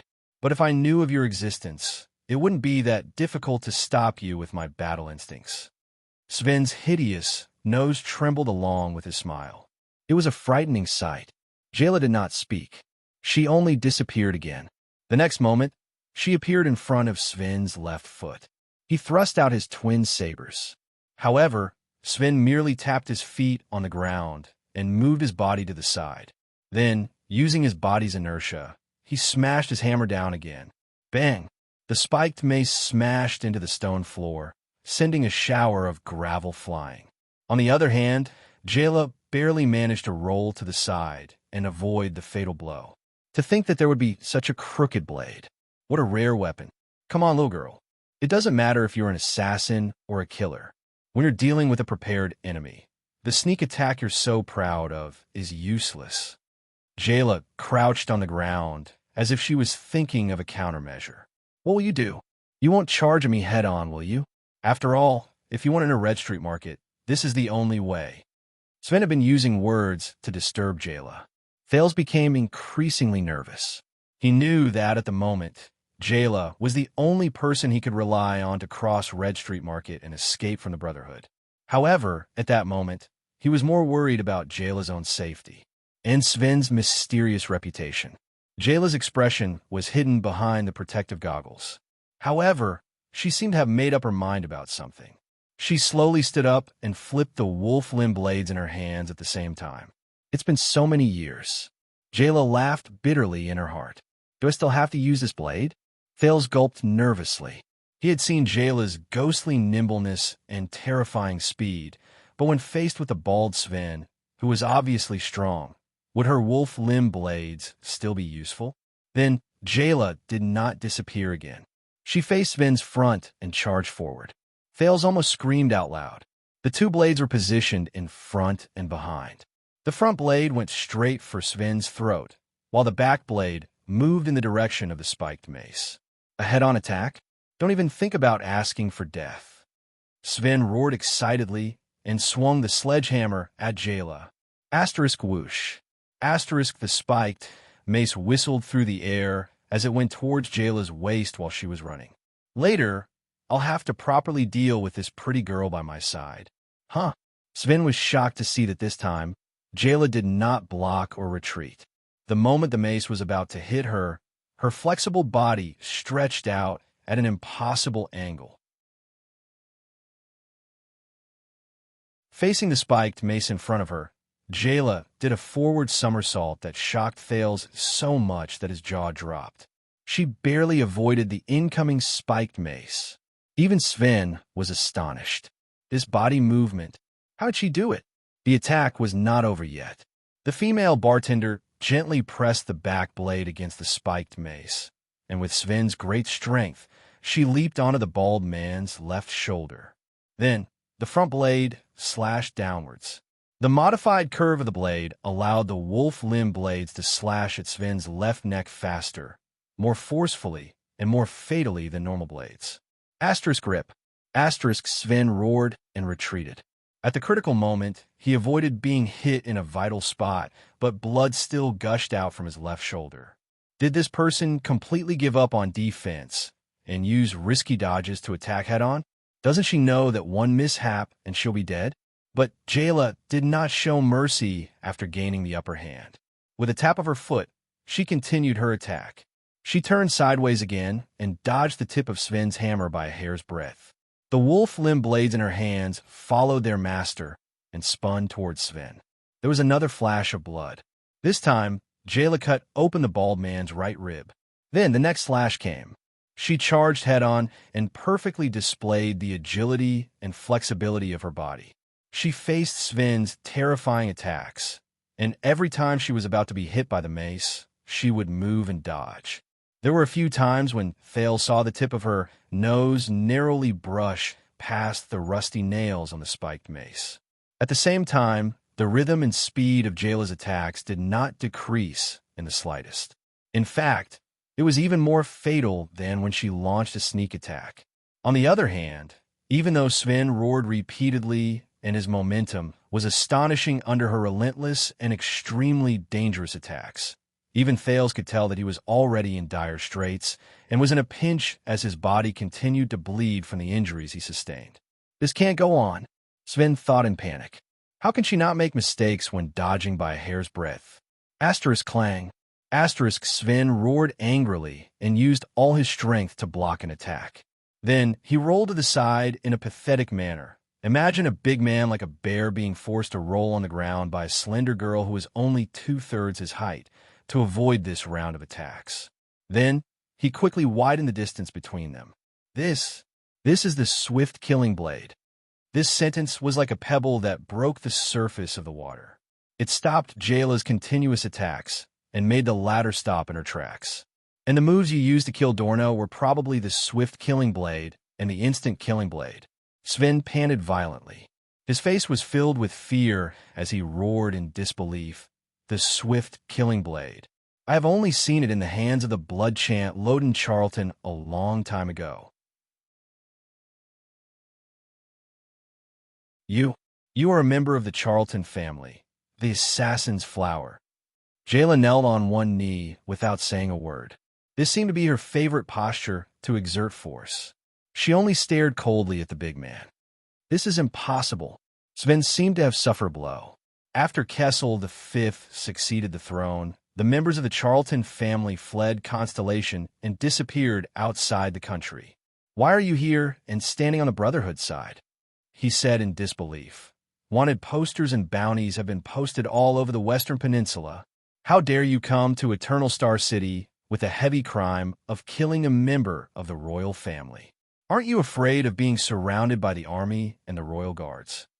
No matter how strong the Charlton family and Blackstreet Brotherhood are, can they withstand the wrath of the Iron Hand King and all of Constellation? However, the bald Sven's angry tone suddenly softened in the next second. If I die here, your identity will definitely be exposed. The kingdom's secret intelligence department will receive the news that the regicide family has returned to Constellation by tomorrow morning. Kessel V will not let you go. He will eradicate every descendant and bloodline of the Charlton family. You can let me go, he said in a low voice. His tone was already begging. I don't care about the Blood Bottle Gang's mission anymore. Just go there directly. As long as you let me go, I promise that I will leave Constellation tomorrow. I will also not expose your secret. I know what you are capable of. I do not want to provoke the Charlton family. However, in the next moment, Jayla once again dashed in front of him. Asterisk ding. Asterisk shick. Asterisk this time. Sven blocked the first slash. However, that slash seemed to have a life of its own. It changed its direction at a rapid speed in a bizarre manner. After it knocked against the head of his hammer, it actually avoided it without any resistance. Jayla's head and chest also changed directions like soft ribbons, avoiding the spiked mace in front of her. It's practically like a human body drifting, Thales thought in his heart.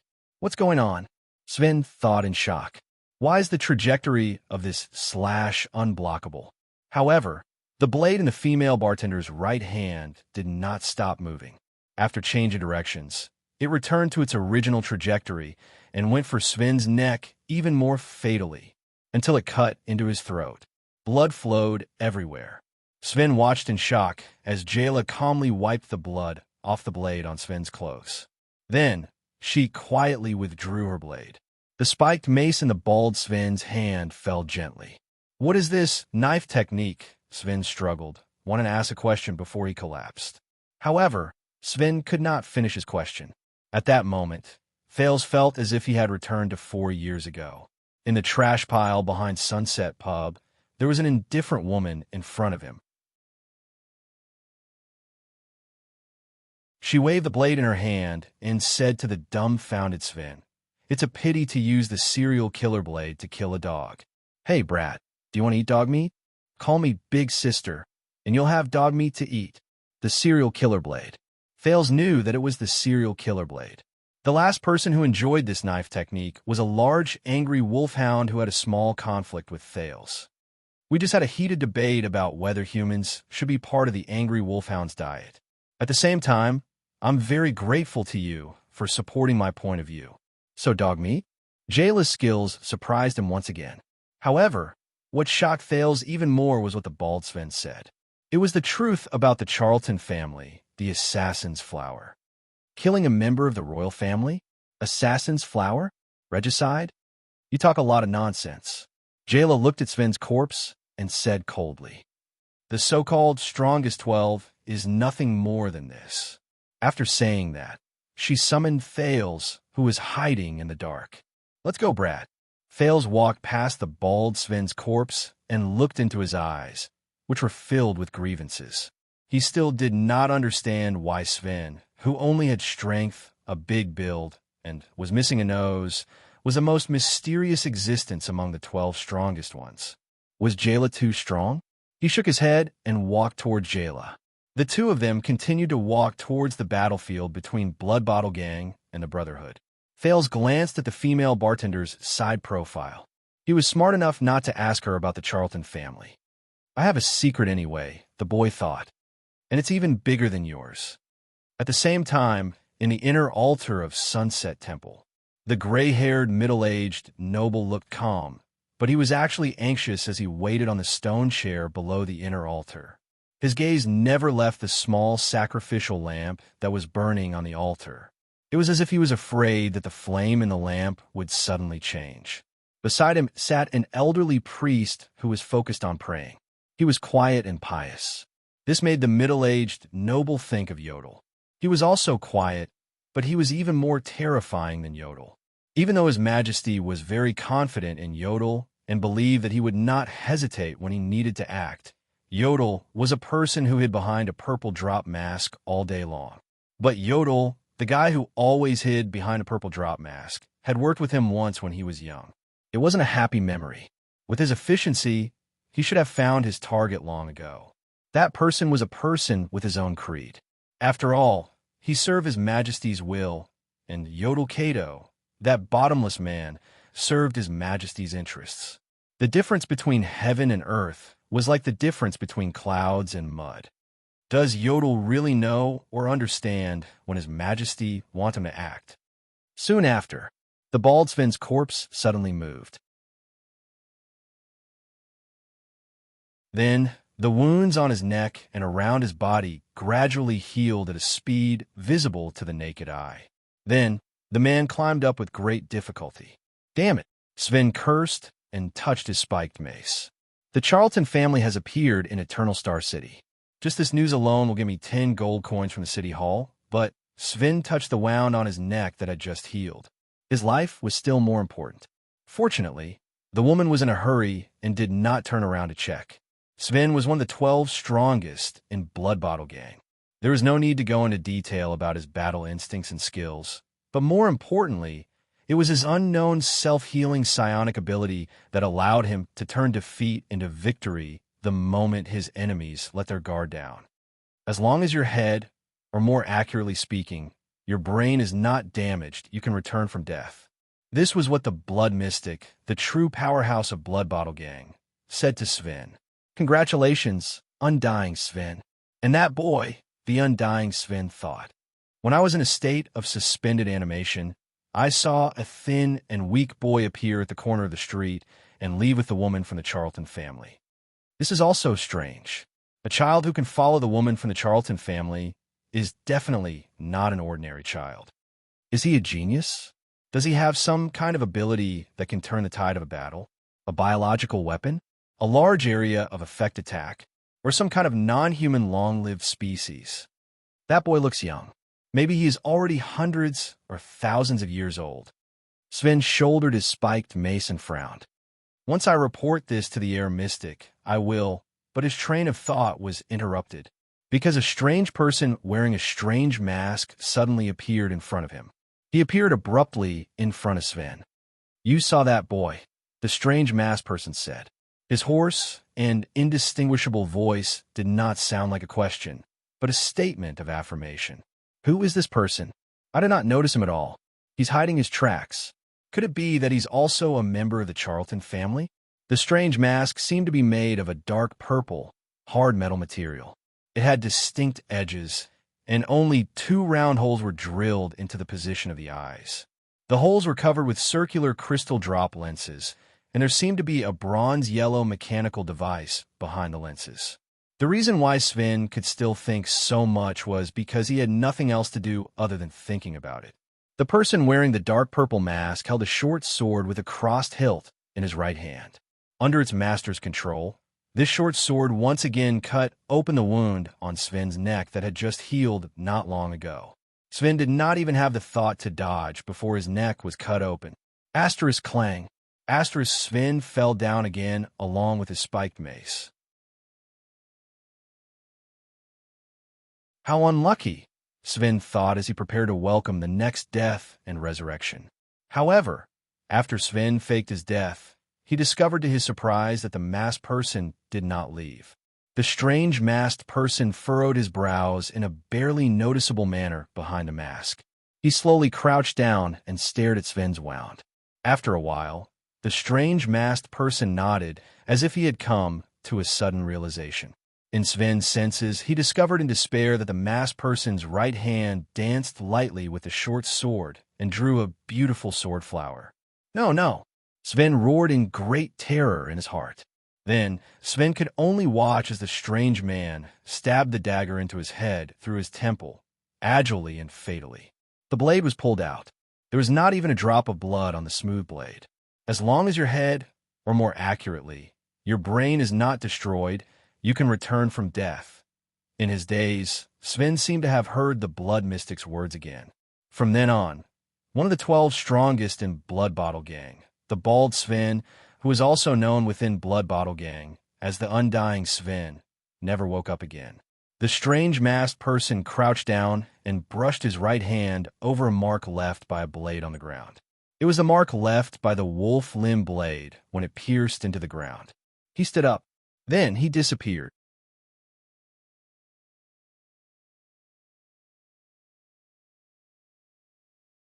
Chapter 12. There was a clear shattering sound. The glass on a door was smashed by a figure. Lillian, who was wearing a thin silk nightgown, held a candlestick and looked in surprise at the figure that fell from outside. It was a rather handsome man with short blonde hair, wearing a starry blue police uniform. Would the police break into a house from the 3rd floor window at? Lillian looked at the clock above her head. 4:50 in the morning. After all, Laurel Clubhouse was one of the most famous clubhouses in Red Street Market. It was located between Red Street Market and Riverside Street, a famous commercial street in the Western District. Lillian was also a famous beauty in the clubhouse. Even if it was a count-level noble or a high-ranking court official, Lillian would have to pay at least 20 gold coins an hour to accompany her. Therefore, when Captain Cohen Caribbean of the Western City Police Station, who had a bright future ahead of him, rushed into the private bedroom of the Laurel Club from the 3rd floor, Lillian, who was woken up from her sleep, came over to take a look with a candlestick. "Miss, I'm really sorry for disturbing your rest." Cohen crawled up from the ground in a sorry state. He hid his sword behind his back and bowed to the charming Lillian. But when he reached out to take off his hat to salute her, he realized that his officer's hat had fallen off during the battle just now. "Damn it," Cohen muttered. "It's all the old man's fault for losing my night suit. I can't even go out to buy one in the middle of the night." Lillian boldly looked at the polite and handsome police officer. This was very important. Otherwise, Lillian would have thrown a candlestick at him. She rolled her beautiful big eyes slightly and reached out to stroke her smooth black hair. Her fingers brushed across her proud chest as she chuckled. "You're right, Lillian. You're right. Respected Sir Police Officer, we are closed tonight." Cohen obviously knew where he was. Usually, Laurel Club would be bustling with activity at this time. But facing the beauty in front of him, he only smiled slightly. He was not the slightest bit mesmerized by Lillian's alluring charm. "So, you have been instructed to close tonight?" "Of course. The Blood Bottle Gang has opened up a connection and promised to make up for the losses. Otherwise, do you know how much damage Red Street Market will bring to those lords who have worked hard for the kingdom by shutting down for one night? If they can't contribute to the normal operation of the second largest country in the Western Peninsula because of work fatigue, physical fatigue, and mental boredom, then what about the 10 million people in Constellation? Lillian winked and smiled slyly. Cohen looked at this mature and seductive beauty and frowned slightly. It seemed that the information he received through his informant was not complete. He had originally thought that the Black Street Brotherhood had taken the initiative to attack the Blood Bottle Gang's Red Street Market branch. Now, it seemed that the Blood Bottle Gang had set up a trap in Red Street Market in advance and counterattacked. In that case, the focus of his visit tonight to probe the two big gangs would shift from the Brotherhood. After all, it was the Blood Bottle Gang that had existed for nearly 100 years. Hey, that golden-haired, green-skinned dog. A female voice from outside the building interrupted their conversation. Come down and accept your death. According to the rules, we are not allowed to enter any house. Lillian curiously walked to the broken window and saw a woman covered in blood and wearing leather armor. She was waving the whip in her hand and angrily looking upstairs. Cohen bowed to Lillian again. Thank you for informing me, beautiful lady. Please forgive me, but I have to meet another lady now. The golden-haired police officer cum patrol leader turned around and lightly leaped down the street. My dear Lady Bernice, there is no need to be so impatient. Cohen's smile suddenly became cold, and his eyes were filled with murderous intent. By the king, in the name of the Holy Constellation Covenant, as a Level 2 police officer, I have the authority to kill any suspect who may endanger the interests of the kingdom and the lives of its citizens. Don't worry, I will immediately send you to reunite with your brother. Upstairs, Lillian covered her mouth. She recognized that it was the younger sister of the notorious Layton siblings, one of the 12 strongest fighters in the Blood Bottle Gang, Scorpion Whip Bernice Layton. Her brother, Stinger Primo Layton, had just come to Laurel Club yesterday. He, who had a penchant for special things, had nearly scalded a new girl to death with the oil in an everlasting lamp. According to the police officer's tone, Stinger Primo Layton had already died in his hands. Green-skinned dog. Even your superior would not dare to disrespect the Blood Bottle Gang. You, how dare you? Bernice angrily rebuked. As a maverick among the 12 strongest fighters, she had shaved off the left side of her head and combed the rest of her hair to the right side. This made her look much more muscular. I will whip every piece of flesh on your body until it becomes mush. As soon as she finished speaking, Bernice swung her whip in a circle and curled it towards Cohen. The barbs on the whip seemed to come alive as they flew out and attacked Cohen at the same time. I see. Cohen's figure suddenly became blurry. Only an expert would be able to see that he was moving at a speed that could not be seen by the naked eye. He quickly changed his position. Ding, ding, ding, ding. The phantom of the long sword swiftly turned, and the approaching barbs slashed down. If your brother was still alive, with his ability to control these barbs, the two of you might have been able to create some trouble if you two worked together. But Bernice's whip was as flexible as a snake. The tip of the whip and the flying barbs formed a continuous attack without any blind spots. If I had arrived 10 seconds earlier, Primo would not have died, Bernice said with hatred. And you, green-skinned dog, will be torn apart by us. Cohen's expression did not change. He slashed down 5 barbs at lightning speed, but the whip was already in front of his eyes. At this moment, Cohen's expression suddenly turned serious. He charged forward without even looking at the whip that was lashing at him. Idiot who doesn't want to live. Rip. Bernice grinned as she looked at the charging Cohen. Her whip mercilessly tore open his right shoulder. At the same time, 3 barbs shot out. My barbs are poisoned with pain-amplifying poison. There are many barbs, and there are thorns in the barbs. Once they are grazed, the pain will be... Cohen did something that Bernice did not expect. The police's figure rushed forward to meet the 3 barbs. His momentum did not decrease. He raised his left hand and blocked the barbs that were flying towards him. The barbs pierced deep into the police officer's arm. One of them even pierced through his palm. But his expression did not change, as if he had just been bitten by an ant. Bernice looked at Cohen in surprise. Many of her enemies had suffered from the pain of the poison barbs. Their faces contorted as they wailed and rolled around under her body. But why did he not react at all? Did he not feel pain? Street performer. Let's end it here, Cohen said coldly. Bernice looked at Cohen, who was charging towards her at lightning speed. She quickly reacted and lashed out with the whip in her hand, trying to build a shield in front of her. However, a copious amount of power instantly erupted from Cohen's sword. Bernice's expression changed instantly. No. In an instant, Cohen's sword seemed to have become several times sharper. It flashed and cut the barbs into several pieces. In front of Bernice's eyes, Cohen's cold face and sword became bigger and bigger.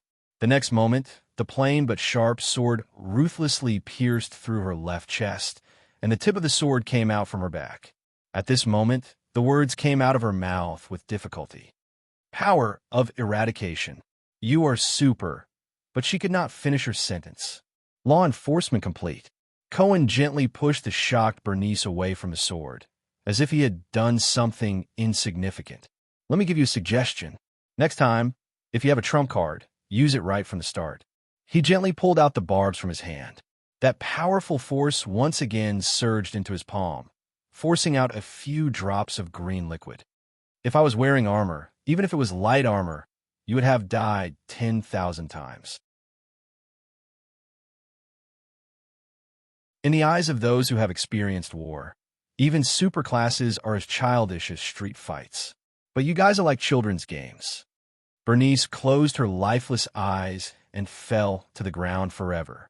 Not far in front of her, her brother leaned against the wall, his throat pierced by a sword. Cohen bowed to Lillian, who was still in shock, and headed deeper into Red Street Market. Although this man looked like a gentleman, Lillian covered her mouth and thought, but he really doesn't know how to show mercy to women.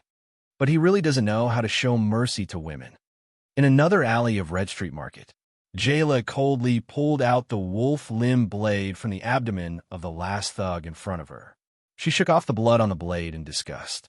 Thales tried his best not to think about Jayla's massacre. It always reminded him of Clyde's widened eyes before he died. Those people were aware of the consequences of joining a gang.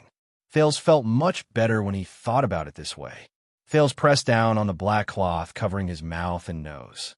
He watched as Jayla slaughtered a small team of 7 or 8 Blood Bottle Gang thugs. Then he skillfully and tacitly crawled out of his hiding place and lay on Jayla's back. How did you overcome it? The kind of disgust and guilt from killing people? Jayla sighed. I was taught since I was young. She carried Thales on her back and moved briskly. Her tone was cold. Those I killed were not my own kind. It was like stepping on an ant. Thales did not say anything else. He only hugged Jayla's neck tighter. After they passed Sven, the road in Red Street Market was littered with corpses and the glint of swords. Even Jayla's scalp went numb from a few places. The two of them were careful along the way. However, in the chaotic situation, even with Jayla's ability to hide herself, it was extremely difficult. The ground was littered with corpses and the deafening sounds of fighting. Even though they tried their best to cover their tracks, they still inevitably ran into 2 teams of thugs. One was from the Brotherhood, and the other was from Blood Bottle Gang. Jayla attacked with all her might without mercy, leaving no survivors. Then, she quickly left. Thales did not know why, but he was already somewhat used to such bloody scenes. This is not a good thing, he reminded himself. Mental numbness would almost certainly lead to deviations in behavior. This is the 5th intersection, and we still can't get through. Jayla stopped and frowned. She touched the air in front of her. Thales landed on the ground and touched the air in front of him. It was clearly nothingness, but what he touched was an invisible and hard barrier. Is this a psionic ability? Thales asked in surprise. Until now, Thales had not seen many psionics, but there were still quite a few. For example, Morris, who was in charge of human trafficking in the Brotherhood, was one of them. Years ago, he only used his gaze to suffocate a fleeing child beggar to death. No, psionics do not have such a powerful ability.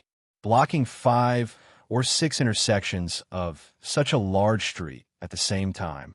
I suspect that the remaining intersections are about the same. Even psionics would find it difficult to do so. Jayla pushed up the goggles on her face and said with a solemn expression. The female bartender carefully observed the transparent barrier in front of her. She remembered the old man and that man. When Jayla thought of this, she could not help but pause for a moment. They told her about the terrifying legends. She put on the goggles again. From now on, we have to be more careful and try our best to avoid all battles to avoid exposing our whereabouts. Based on what I know, this is most likely the work of a mystic. I hope that our luck is not so bad that we will run into him face to face. Thales widened his eyes. Mystic. During his 5 years on the streets, he had heard this word more than once from the customers in Sunset Pub, the customers in Red Street Market, the gamblers in Black Gold Casino, and the thugs in the Brotherhood. At first, the boy thought that this was similar to the magicians and wizards in the fantasy novels he read in his past life. But later on, he realized that this was not the case. No one would provide Thales, who was a lowly child beggar, with knowledge about the world. Even if there was, what he could come into contact with were mostly hearsay and terrifying ghost stories. However, with the professional field research experience he found in his past life, Thales was able to learn a lot of general knowledge through observation. The following were his observations about the word mystic. Firstly, almost all the times when mystic was mentioned, the people who talked about it would be accompanied by negative emotions such as fear, hatred, and curses.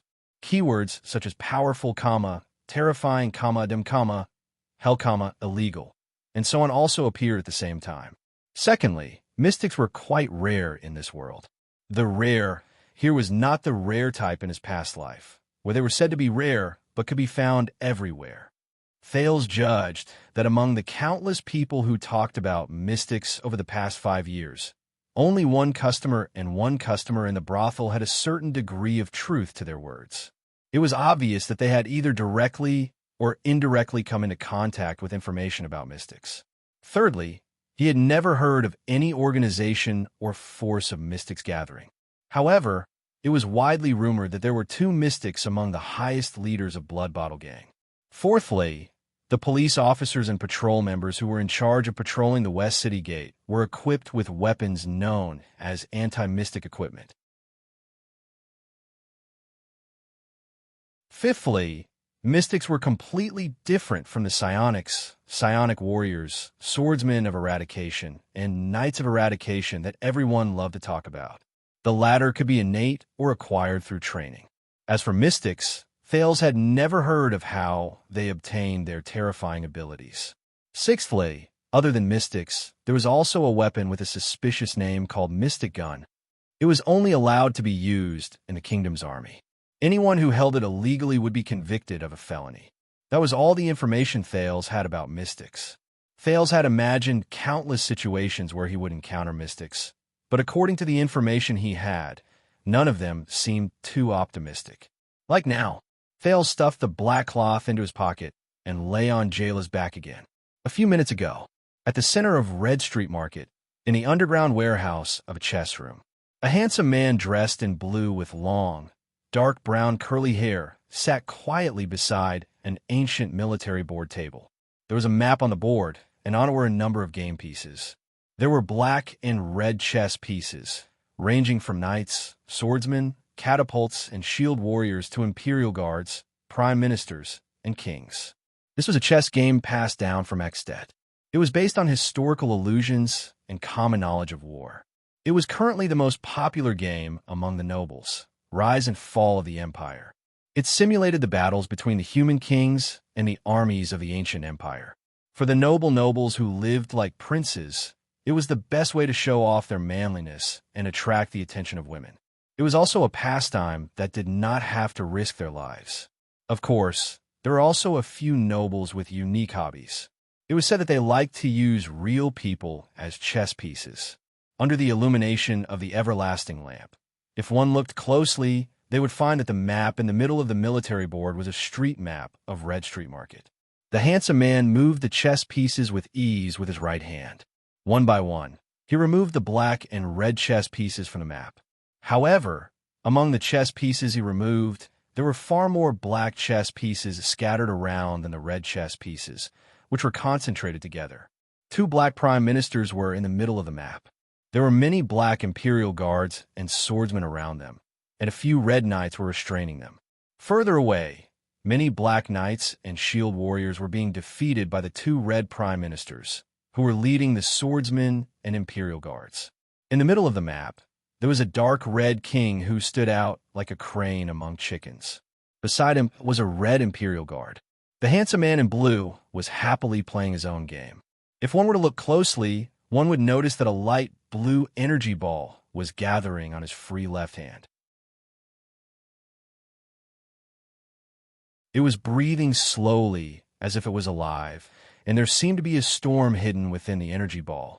The man in blue would occasionally open his mouth to say something. One could clearly see the trajectory of the air vibrating around his mouth, turning into ripples and dissipating in the air. However, strangely, no sound was made. This scene was even more eerie in the dark and lonely silence. At this moment, the man in blue suddenly furrowed his brows. Then, without changing his expression, he reached out his hand and removed a red catapult from the edge of the map. However, after a few minutes, the man in blue furrowed his brows again. He slowly reached out his hand and removed the only remaining red swordsman from that spot. The blue energy ball in the man's left hand flickered for a moment. The storm inside was showing signs of instability. He took a few deep breaths, and for the first time, he spoke with a voice. Who was in charge of keeping watch and intercepting in the direction of downtown? He seemed to be asking the air. In the terrifying darkness, a strange but certain answer came. Dorno the shapeshifter, and Sven the undying. The man in blue closed his eyes and shook his head. Then, he moved the 2 red swordsmen from other places to the 2 chess pieces that were eaten. He moved one of them deeper, as if he wanted to catch the thing that ate him, Dorno and Sven. The ripples in the air spread out from his mouth again. His lips opened and closed silently for a while. Then, gradually, he spoke with a voice into the air. The Talon brothers and Moria were eaten by us an hour ago, so they are reinforcements. He mumbled. He hesitated for a moment and moved one of the only 2 red prime ministers on the map over. That's good. However, in the next moment, the man in blue's expression changed again. He moved his right hand to the edge of the other side of the map and removed the 2 red swordsmen almost at the same time. The man in blue's expression did not look good. Who is in charge of the Inner West Ring's security mission? It's the Leighton siblings, Stinger and Scorpion Whip. This time, the voice in the darkness seemed to be a little more cautious.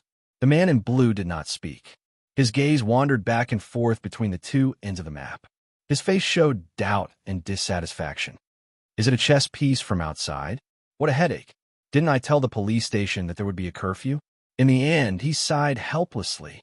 Is it because I haven't played these human games for too long that my level has dropped? Sigh. The man in blue raised his head slightly, his expression complicated. Groudon, do you know? The purpose of traps and mazes is to block the entrances and exits, and trap the rats that walk right into the trap. But if the entrances and exits of the traps are cleared, then how are we going to catch the rats? Then, the man in blue's expression turned cold. He decisively moved the guard next to the Red King in the center of the map to the place where the 2 red swordsmen were eliminated. In the darkness, the sound of wind rang out. Then there was no more sound.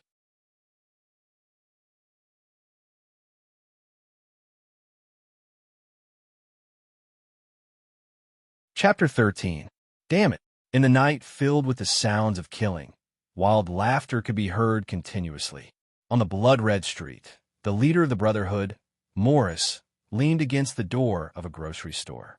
He panted heavily and pulled out a dagger without a handle from his shoulder with difficulty. Beside him, an elite of the Brotherhood had already fallen. A similar dagger without a handle was stuck in the back of his head. Morris, the leader of human trafficking, panted and waved his hand to stop the killer, Leork, who was about to rush to the rooftop. "Don't chase him. Max just wants us to run for our lives." In the distance, blood bottle gang's flying dagger clown Max flew on the rooftop, leaving behind a wild laugh. But if this goes on, we will be harassed to death by him. The clown is a psionic warrior. He is much stronger than the average psionic. Leork jumped down the street and looked at the remaining 5 elites beside him. All of them were injured. He frowned and said. Morris took a deep breath and analyzed the situation with a clear mind. He and the Phantom Wind follower were carefully chosen to use the uniqueness of their abilities to restrain us and prevent us from regrouping with the others, so that their superclass elites could slaughter our elites. Moreover, even if they were killed by the clowns throwing knives, they would not be able to do anything. It is still better than being lured to the air mystic by him. Those people are calamities that cannot be provoked. Morris stood up and waved his hand. The retreat order should have been sent out. Senza will probably give the same order. How many of our people can survive will depend on their luck. Leork looked at Morris and waved at the elites. The group continued their journey. Because of these air walls, we have been taking detours. The others are probably doing the same. If we meet the mystic, Morris interrupted Leork in the middle of his sentence. He will not attack so easily, and we should not even think about finding that calamity. It is not easy for the mystic to maintain this kind of air wall, but since he has chosen to divide and surround us, he will rely on his lackeys to kill us. This is our only chance. Morris gritted his teeth and revealed a ferocious expression. Let's let those hypocrites who think they're high and mighty see the brotherhood and the strength of us lowly people. We have killed our way out a mountain of corpses and a sea of blood. We are not people that the Blood Bottle Gang can compare to. Even if we can't get out, Black Sword will avenge us. Even if the enemy is a mystic. In a dark room, only an old-fashioned candle was burning. Are you saying that all of our men are trapped in Red Street Market? Up until now, other than a few thugs, no one in charge has come out? Nasri nodded and knelt down on one knee. He respectfully and fearfully reported to his superior, sleepless Ikobiang Lance. I'm not sure what's going on. Not long after I took over the shift of the hidden sentries, the first batch of people arrived. According to them, after Lord Morris gave the order to retreat, the first few batches of people who wanted to charge out were all intercepted and killed by the ambush team, led by Sven and Dorno. Only just now, when Sven and Dorno died at the entrance of Red Street Market, did they manage to charge out safely. No one knew how old Kobe and Lance, the Sleepless Eye, was. They only knew that since the day Black Street Brotherhood was established, he was the magnate in charge of gathering intelligence. He was mysterious and strange. He was the darkness of the darkness, the secret of the secrets. He always hid himself under a dark red cloak, revealing only his withered and thin chin. However, anyone who was stared at by him would feel a deep chill run down their spine. Lance muttered to himself for a while before he slowly asked, Sven and Dorno are among the strongest 12. Sven is extremely resilient, while Dorno is good at disguises and ambushes. To kill both of them, only someone who is at least at the level of the 13 generals can do it. Is it Leork? Is it Moria? Or is it Adrianza or the Talon brothers? Or is it Senza and Morris, the two magnate? Did you not find anyone who can take responsibility? Lance's words were vague and indistinct, as if they came from another room. Nasri shook his head, trying his best to contain the fear in his heart. What a blunder. Morris will probably be very displeased with me, Lance thought silently, but his expression did not change. It's time to clean up the rats in the Brotherhood. The Brotherhood is different from the small team formed by a bunch of old fellows 12 years ago. Lance smiled strangely and waved his hand to pass an order to Nasri. Awaken and activate all the sleepless in downtown, regardless of whether their alert period is over or not. Send all the men from the 2nd and 3rd outposts to the entrance of Red Street Market. From the roofs to the sewers, I want to know clearly how many hairs are on the legs of every black fly that flies past.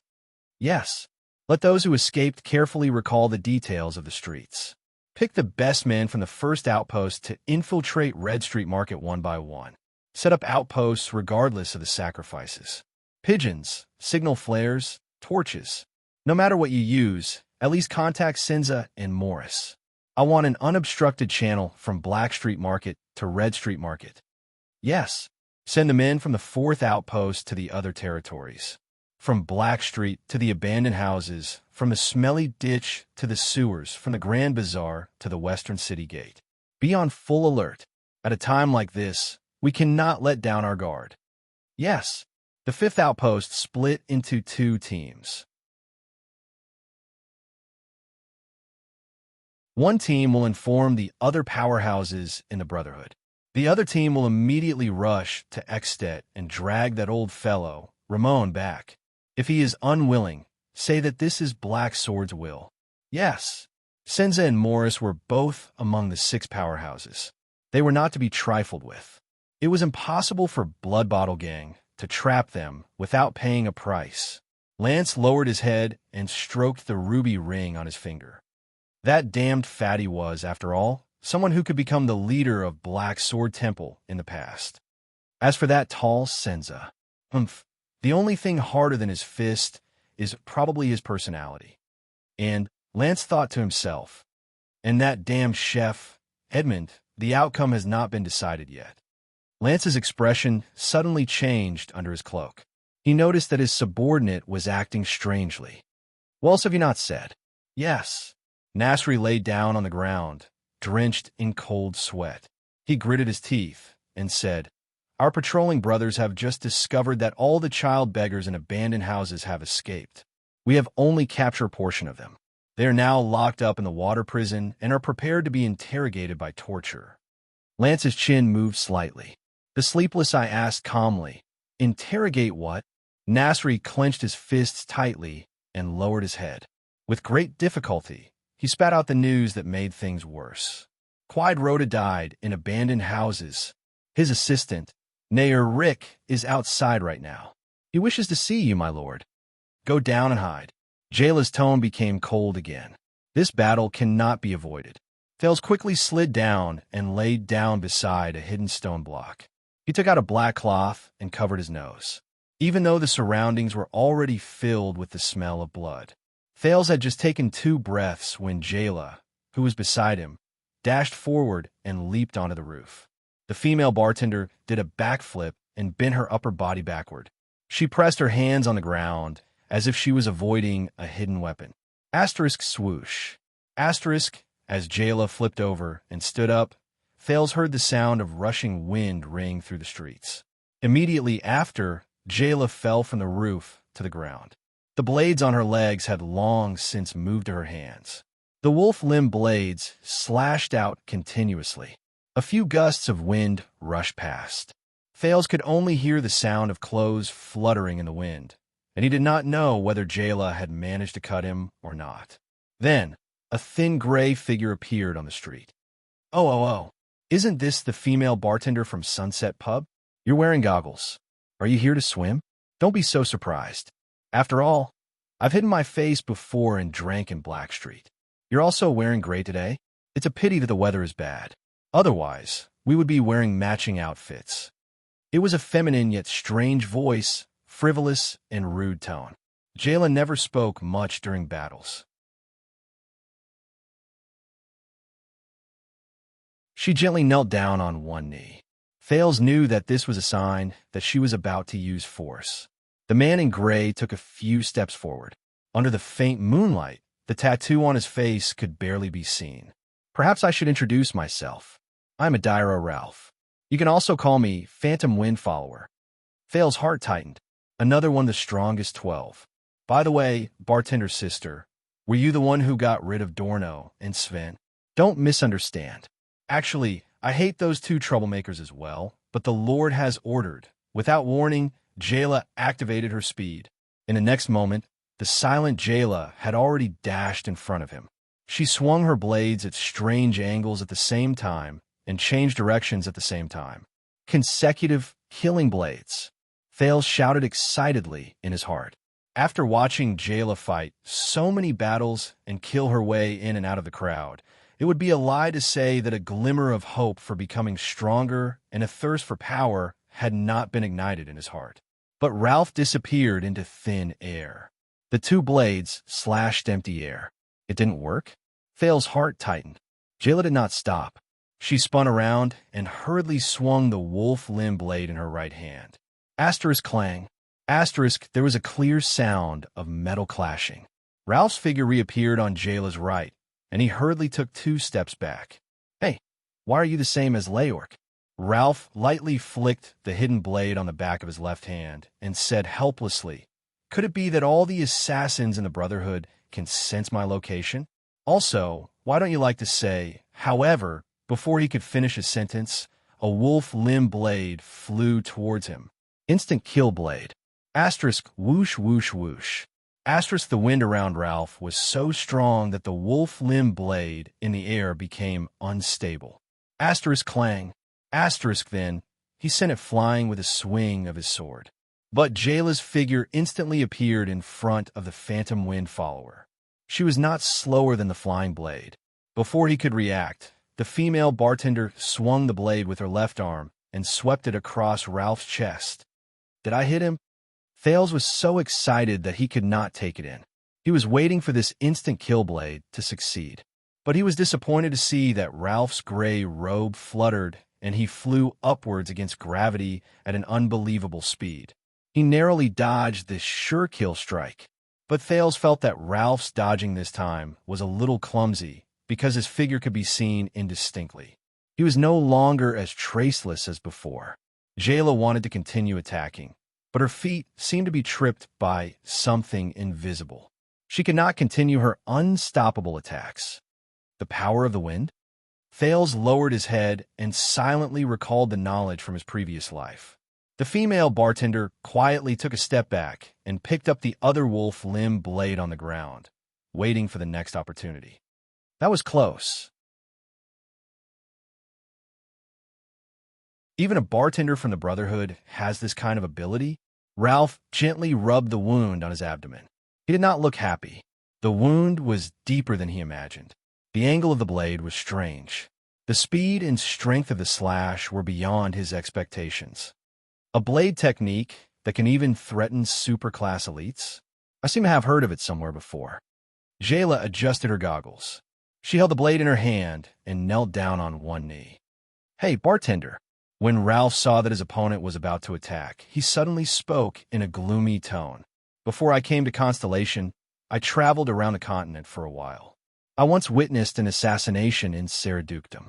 That was the most direct, riskiest, and most difficult assassination I've ever seen in my life. The assassin used dual blades. He exerted force from the roof and dashed out. His attacks were continuous and unstoppable. Ralph lowered his head. His feminine voice was filled with solemnity and seriousness. So, flying locust blade, Bennett Charlton. Who is he to you? Jayla did not reply, but Thales instinctively felt that something was wrong. Bennett Charlton? In the next moment, the female bartender's graceful figure dashed out and instantly appeared in front of Ralph. Thales had a feeling that the silent female bartender's emotions changed after hearing that name. The female bartender, who had been silent for a long time, roared as if she had gone mad. Stranger, Jayla Charlton attacked, in anger. Until now, Thales had seen Jayla attack many times. She had always been quiet, low-key, direct, and fatal. But this time it was different. This time, Thales heard Jayla's blade roar like a thunderclap, something he had never heard before. Asterisk boom. Asterisk Ralph's expression changed drastically. Asterisk clang.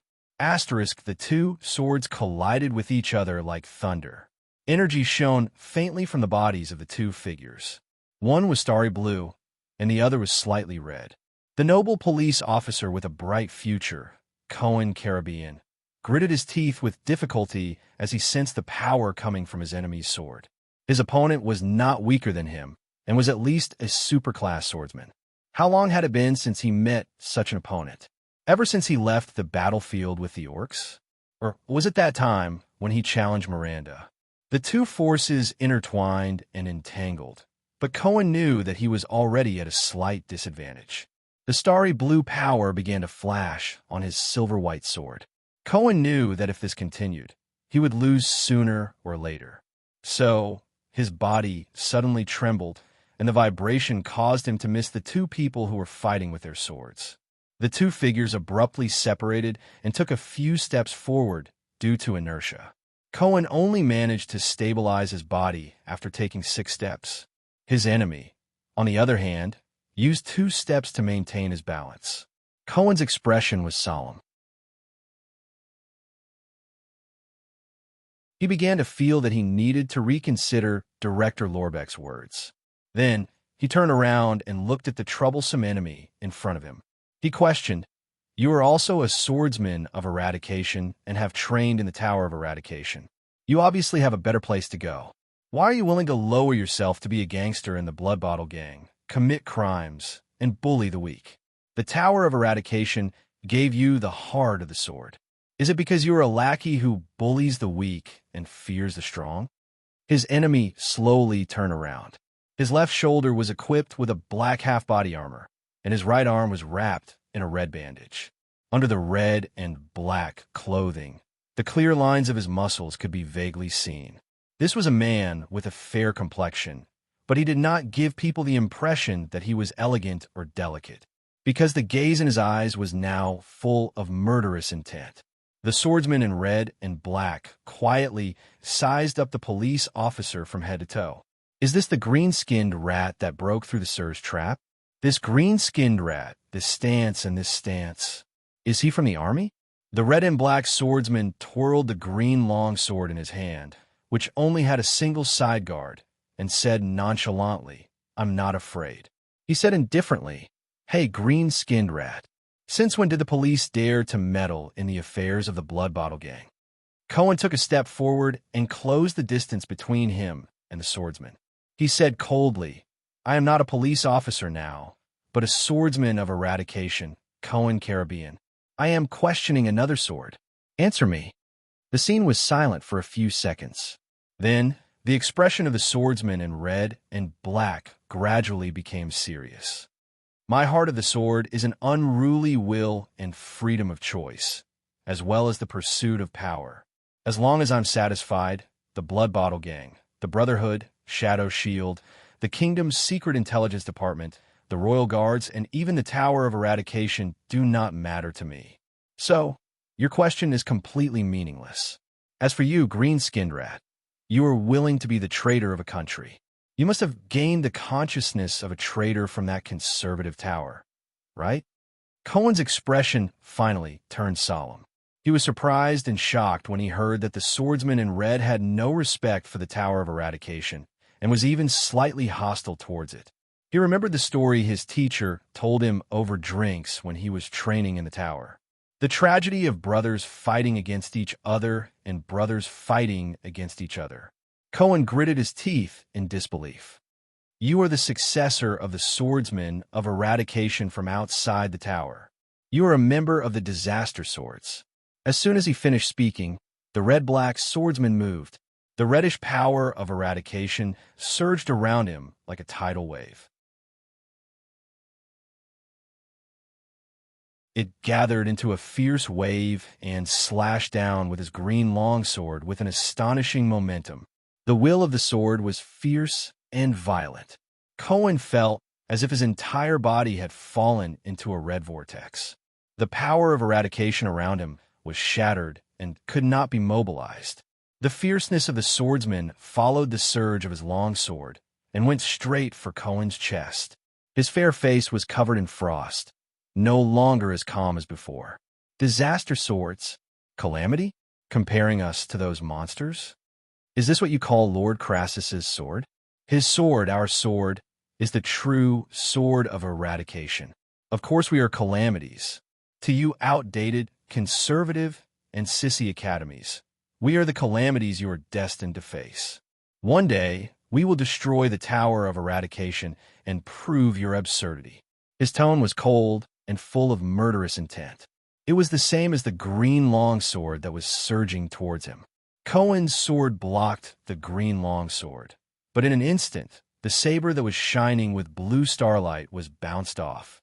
Cohen gritted his teeth and retreated in a flustered manner. However, the green sword was like a murderous shadow that followed him everywhere.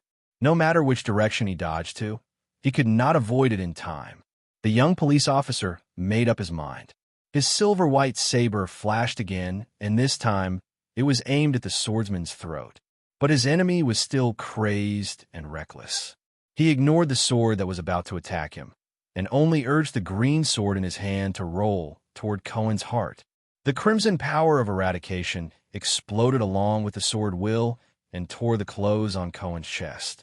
Cohen struggled to maintain his sword will, but he watched helplessly as the two swords crossed each other. As the power of eradication rubbed against each other, they stabbed each other's heart and throat. Damn it, is this the style of the disaster swords? Such a crazy and fierce sword style, unparalleled power, willpower at all costs, and the resolve to make both sides suffer. No wonder they were exiled. Cohen smiled bitterly and faced his death. Two swords, one green and one white. One stirred up a crazy and unstoppable red tide, while the other flickered with faint starlight.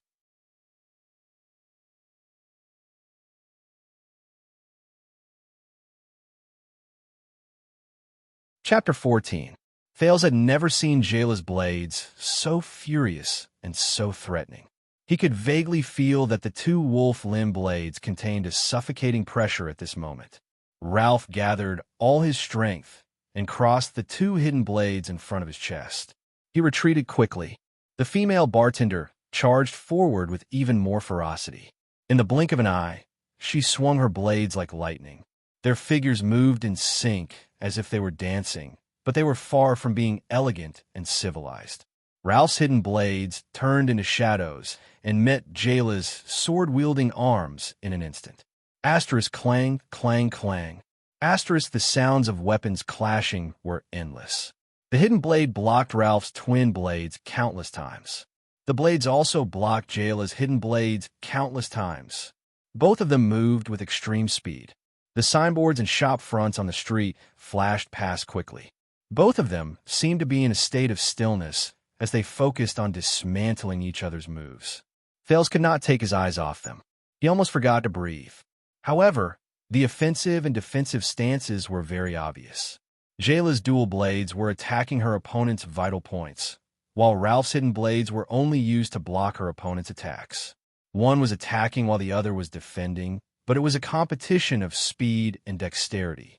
However, the next time the sound of metal clashing could be heard, the wolf limb blade in Jayla's left hand suddenly exploded with a thunderous sound, as if a ripple had formed in the air. It bounced off Ralph's sword that was trying to block it. Jayla's unexpected trump card shocked Ralph. One wrong move led to many wrong moves. The failure of this blade gave Ralph no time to pull back his other blade. His chest was exposed to Jayla's left blade. Asterisk slash. Asterisk, this was the sound of the wolf limb blade cutting through his clothes and chest. At the moment of life and death, Ralph did not hesitate to activate his psionic ability. The Phantom Wind follower did not live up to his name. He pursed his lips, and the tattoo on his face shone with a faint white light. A violent whirlwind formed between the two of them, blowing Jayla and himself in different directions. Ralph stepped on the ground and used the wind to leap into the air, leaving only a few traces of blood on the ground. The female bartender was forced to stop in her tracks. She retracted her arms and adjusted her body to adapt to the sudden gust of wind. The momentum of her twin blades was also broken. Thales did not directly feel the gust of wind from afar, but it did not affect his judgment. Both of them were affected by the wind at the same time. Ralph flew backwards, while Jayla's footsteps were blocked. The wind did not stop.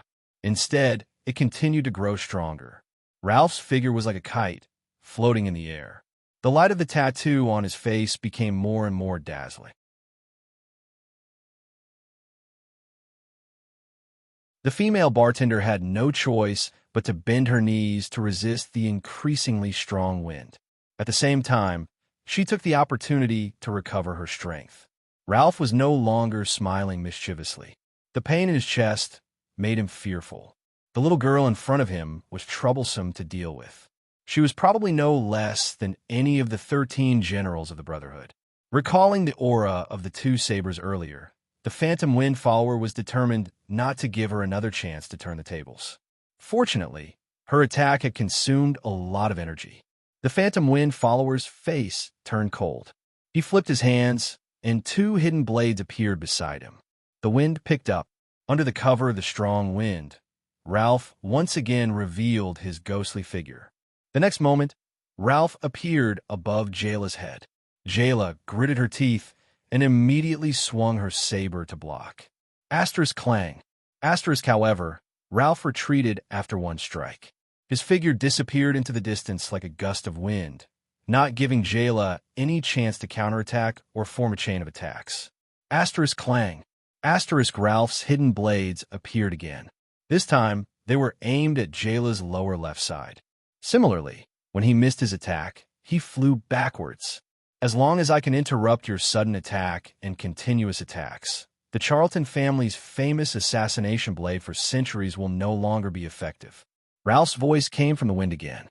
Jayla resisted her opponent's guerrilla attacks with difficulty. The strong wind that attacked her from time to time forced her to expend a lot of energy to maintain her body's movements. At the same time, she had to predict Ralph's next attack direction. Fales, who was watching the battle, became nervous. What should I do? Ralph's feminine voice rose again. However, as long as you tell me why the Charlton family is lurking in the Brotherhood, perhaps we can sit down and have a talk. Jayla's expression turned solemn. She actually closed her eyes at that moment. She seemed to have made a decision. She held the two sabers upside down and fiercely stabbed the blades into the mud bricks under her feet. Ralph's hidden blades appeared again. They were still above her head. However, this time, Jayla turned around on the spot. The two sabers stabbed into the ground abruptly followed her arms and spun in a circle. Asterisk boom. Asterisk with a thunderous sound. Jayla sent the dirt and stones on the ground flying several meters into the air. The flying dirt and stones blocked Ralph's line of sight. The glint of the sabers flashed faintly in the dirt and stones. Ralph roared angrily and retreated. The tattoo on his face shone even brighter. The strong wind in the air suddenly sped up, stirring up a terrifying force that blew the dirt and stones in all directions. In the strong wind, dirt and stones flew in all directions. At that moment, Fales, who had half his head peeked out from a hidden spot and was engrossed in watching the battle, suddenly heard a hoarse and indistinguishable voice. Lower your head. Fales did not even have time to be stunned. He instinctively lowered his head. Asterisk whoosh. Asterisk dirt and stones flew from the center of the battle and quickly flew over Thales' head. A few pieces of dirt and stones hit the side door of the shop behind Thales, making a dent in the wooden door. Thales looked at the door behind him and patted his chest while cold sweat dripped down his back. If only he had not lowered his head just now. However, before he could react, a slender and valiant figure appeared in his hiding spot. Hurry up and leave. Thales was a little dumbfounded. The Jayla in front of him was definitely not good. The originally valiant and valiant bartender now looked tired. She panted slightly, and her left arm was actually trembling slightly. He found my weakness. If I can't form a continuous attack, I can't beat him. The bartender put her arm on Thales' shoulder and revealed an ugly smile. If this goes on, you will be discovered sooner or later. I will lure him away, and you will leave alone. Walk along the alley on the left with your body lowered. Use the black cloth to cover your breath. If you encounter any sound, immediately turn around and change paths. The Brotherhood did not attack too deep. Once we pass the center of Red Street Market, there will be fewer and fewer people. Brat, even if you are alone, you have to survive. Thales stared blankly at the bartender, who suddenly said goodbye, until her figure shot out and faced the center of the strong wind outside the street. Thales subconsciously stretched out his hand to grab her back. Jayla. The prince listened to the sounds of fighting in the distance. The dog meat in Sunset Pub's kitchen that night appeared in his mind. Eat slowly. Brat, I was the one who took down this dog. So what if you're a bartender? I, Jayla Sa. I, Jayla, am a trained bartender. I can't give you this dog leg. You can't bite it. Goodbye. Sister Jayla. Goodbye. JC. Thales turned around resolutely and headed into the depths of Red Street Market. I have to survive. I still owe Jayla a favor. The sounds of fighting behind him grew further and further away. It was a messy battlefield. Cohen leaned on his sword and held the wall to his left as he knelt and coughed violently. The police officer's chest was dripping blood. His left rib was pierced and his lungs were damaged. The wound almost reached his heart. Moreover, the enemy's violent power of eradication was still lingering around his wound. Even the power of eradication that Cohen was so proud of, the glory of the stars, could not withstand it. As for his enemy, Cohen, he raised his head and looked at the swordsman in red and black, whose expression did not change. The red-black swordsman's left shoulder armor had been pierced by Cohen's glare sword. His shoulder was also bleeding. His left chin and the left side of his neck were also slashed. But it was far better than Cohen's situation. At the moment when the two swords were about to pierce each other, the two of them displayed completely different combat qualities. Cohen activated a part of the glory of the stars and condensed it into a star shield to protect his heart. He deflected the fatal sword that was aimed at his vital point and then thrust the sword in his hand with all his might. On the other hand, the red-black swordsman did not care about the silver-white sword that was aimed at his throat. Instead, at the moment when the sword was about to touch his body, he calmly and even more crazily thrust the sword in his hand. He was faster than Cohen by a notch and thrust the sword into his opponent's ribcage. Then, while Cohen's long sword trembled, he lowered his head and avoided the vital point on his throat. He only left a scratch on his chin and the side of his neck. Then, he allowed Cohen to pierce through his shoulder armor while he pushed the sword in his hand deeper. The difference between the two was obvious. "You are an outstanding swordsman," the red-black swordsman suddenly said. When faced with a sword like that, many people would avoid its sharp edge and then try to counterattack. But you insisted on thrusting that sword. As for the act of condensing a defense, it was taught to you by the army, right? Cohen coughed up a mouthful of blood and chuckled. A veteran once told me that on the battlefield, you must have a life-saving move. Only then can you live longer than the enemy and be less injured than the enemy. The red-black swordsman was silent for a while before he chuckled. He must have never been in a suicide squad before. Cohen panted and frowned. The suicide squad that charged at the Baron Bone people and orcs on the Western Front. You've done it before? The swordsman nodded. 3 times. Which guard? Skull guards the 17th Suicide Squad. Faken has Suicide Squad. 3 times? Looks like you've offended someone important. What about you, police officer? Raven guards, 2nd Commando. Thunderbolt, Raven, 2nd Commando? I was wondering why Caribbean sounded so familiar. Looks like he's a noble. Cohen spat out a mouthful of blood and smiled bitterly. Actually, I've always wanted to ask, does the shaka wine before the charge taste good? Father never let me drink it. It tastes terrible.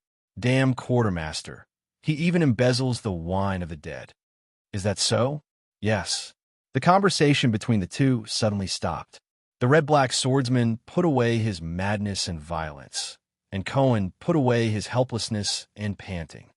Graudenreimer, Skull Guards, the 17th Suicide Squad, Swordsman and Shieldman, he said. That's my name. It's an honor to fight against you, sir. Cohen Caribbean, Raven Guards, 2nd Commando Combat Captain. The police officer smiled bitterly. This honor is mine. Sir Gangster? The two stared at each other solemnly and seriously. On Cohen's sword, the glory of stars flickered. The red-black swordsman Groudon's right arm surged with violent power, piercing his veins and making them bulge. The final strike that would determine life and death.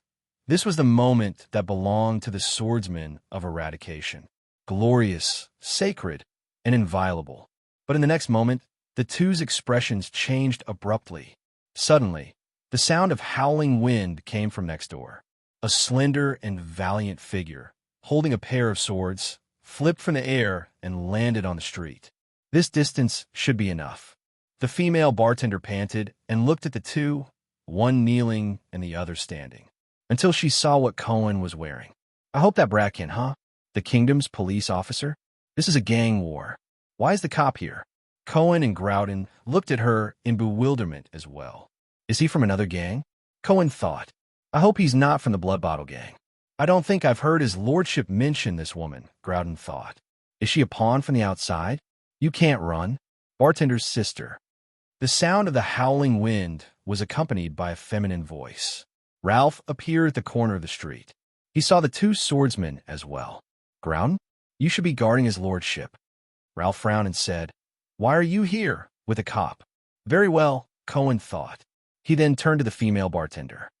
Since this woman is the opponent of my enemy, she should not be from the Blood Bottle gang. Focus on cleaning up your rats. Groudon, the red-black swordsman, said coldly.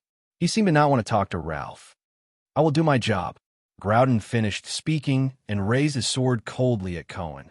Cohen slowly stood up, clenched his teeth, and held his silver sword horizontally across his chest. Ralph curled his lips. The wind beside him continued to blow. Jayla took a deep breath, knelt on one knee, and adjusted her angle. All four of them understood the situation on the battlefield. Two from the Blood Bottle gang, one from the Brotherhood, and one cop. Oh, it was a police officer. In the next moment, all four of them moved. Groudon's long sword flashed with a red light as it mercilessly chased after Cohen's heart. Cohen's face turned pale. He faced Groudon and drew a sword ring with his longsword. Ralph's figure disappeared again, but the sound of the wind rushed towards Jayla. Jayla's figure burst forward. Her twin blades sliced through the air as she advanced, but unexpectedly, she rushed towards Cohen. Thales carefully covered his face with a black cloth. He hid his breathing as he ran, avoiding the two elite thugs who were fighting to the death. In the crowd, a figure who was nearly 2 meters tall stood out. Wherever his iron fist went, the Blood Bottle gang member with the red bandana would be sent flying. It was probably one of the elites from the Brotherhood. Thales did not know if it was one of the 13 generals or the 6 powerhouses. In any case, it could not be one of the 3 legendary assassins. But Thales just quietly went around them. This was not his battle. He wanted to escape. For himself, and for Jayla, for the child beggar in the 6th house. When Thales turned a corner, he ran into an air barrier. At that time, he did not know that this was the famous air wall among the elites. He smashed the barrier in annoyance. Damn mystics. I have to go around again. I hope I won't run into anyone. When he thought of someone, Thales could not help but think of the voice that reminded him to lower his head. He thought it was Jayla. After all, the latter had immediately appeared in front of him. But he later realized that it could not be Jayla's voice. It was a hoarse voice that was difficult to distinguish. Jayla, Ralph, and himself were not the only ones present. That was the 4th person. Thales' scalp tightened. He suddenly thought of something. If the person who reminded him to lower his head was the 4th person present, then why did Jayla and Ralph not notice anything? Jayla had clearly appeared in front of Thales the moment the rocks and soil shot out. Without a doubt, Thales concluded that his strength was more terrifying than Jayla and Ralph's. But since he has no hostility towards me, why didn't he help me? Asterisk bang. Asterisk Thales ran into another invisible barrier. He patted his head in frustration. There are more and more of these things. Don't they cost money, NMP? Thales turned in another direction and ran forward. Asterisk bang. Asterisk, another barrier. This time, Thales did not manage to stop. He fell to the ground and knocked his left forehead against the corner of the house beside him. Thales grimaced in pain as he rubbed his broken head. He raised his bleeding head and looked in front of him. Something's not right. He was at a crossroads. Although it was dark around him, according to his memory, he was probably near the center of Red Street Market. Even the sounds of fighting gradually faded away. Thales moved gently towards the other 3 directions and extended his hand. Then, he touched 2 barriers in 2 directions not far away. Thales was shocked. It really has the strangeness and hints of a horror movie. The prince was silent for a while before he turned to the only direction without a barrier. He silently extended his hand. As expected, this time, he walked continuously for more than 10 meters without any obstruction. Thale's heart sank. I didn't expect this. I've already walked this far. Sigh. Fate, fate. You're such a B asterisk TCH. He abruptly swung his right hand that was covering his forehead, allowing the blood to drip onto the ground. The transmigrator resolutely took a dozen more steps on the empty street until he approached a house. In the middle of the house was a large wooden door that was ajar. Thales raised his head. There was a large signboard on the door. The illiterate prince could barely recognize one word. It was because he used to beg at Black Gold Casino. That word was chess cards. Thales turned around and looked in the other three directions. He remembered the pain of his bleeding forehead. Is there no other way? This invitation was sent in such a crude manner, Thales muttered.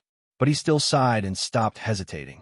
He pushed open the half-closed door and walked into the chess room in the center of Red Street Market. The room was dark. There was only a little light in the distance, like an old-fashioned candle.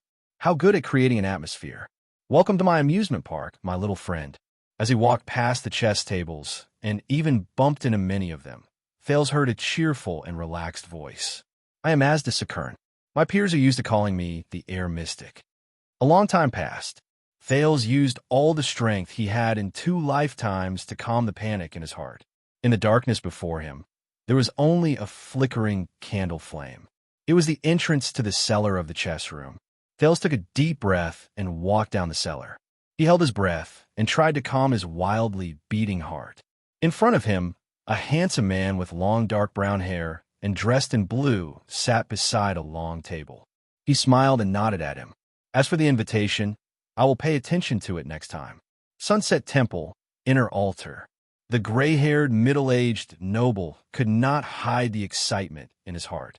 In front of him, the flame of the lamp on the altar that carried the kingdom's future was growing bigger and redder. He picked up the lamp and strode out of the inner altar of the temple. The elderly priestess behind him was shocked. She wanted to stop him, but she immediately thought of something. Her hand froze in midair. The priestess sighed. She watched the noble walk away and slowly sat down. After a while, the elderly priestess summoned the sleepy Internia.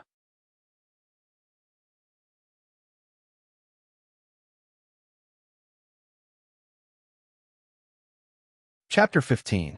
Even in the long life of Asda Sakern, his first impression of the boy was a particularly funny and ridiculous one.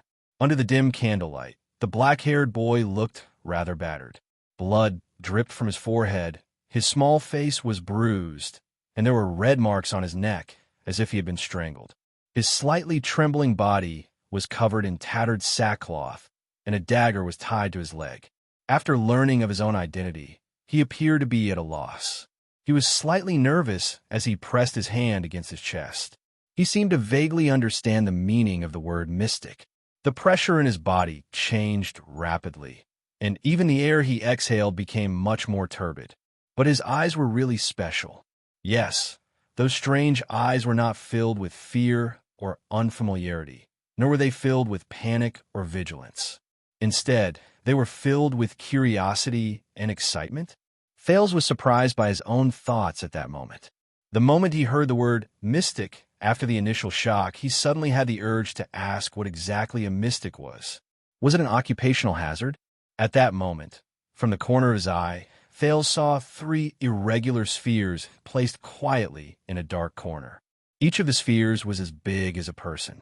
Then, Thales recognized the vague outline of a person's hands and feet on those spheres. The boy's face was a little pale. I think you have already met the Brotherhood's Talon brothers in Moria. The mystic Asda noticed his gaze and grinned. They're very ambitious. They went straight to the center of Red Street Market the moment they arrived. Sorry, I'm not used to suffocating or pressing like Morris. In fact, I prefer the simpler method. Is squeezing a living person into a ball really a simpler method? Thales thought about it and silently criticized. Come, child. Asda smiled gently. His voice was very pleasant and gentle. "Come and look at my chessboard." Thales gulped and turned his head. He chased a few human flesh spheres out of his mind and quickly thought about his situation. Then, when he saw the blue energy ball on Asda's left hand that looked like a 3D effect, but he knew it was definitely not, he decisively removed the thought of pulling out the dagger and putting it on his neck from his mind. Thales followed the method he used when he defended his thesis in his previous life. He took 3 slow but rhythmic breaths before he slowly walked up. If it was a blessing, it wasn't a curse. If it was a curse, it couldn't be avoided. Asda looked at the boy's grown-up behavior with a faint smile. When the boy approached the chessboard and was about to speak, he was surprised to see the boy pull out a chair without hesitation and sit on it. He frowned, seemingly dissatisfied with the view of the chair, so he moved the chair a little closer to Asda before climbing back up and sitting on it. My legs are a little sore." Thales smiled sheepishly at Asda. He accidentally tore the wound on his forehead, causing him to hiss in pain. "It's my negligence."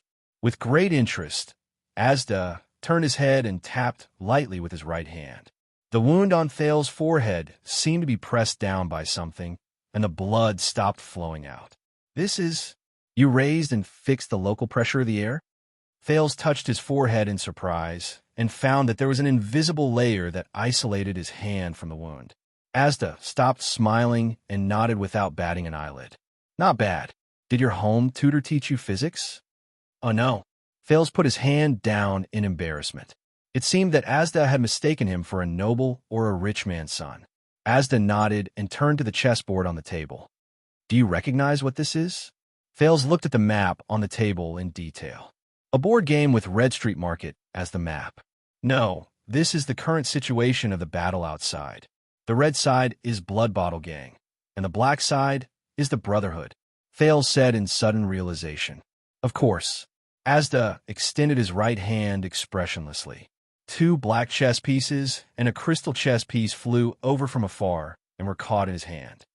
"This should have been a flawless trap.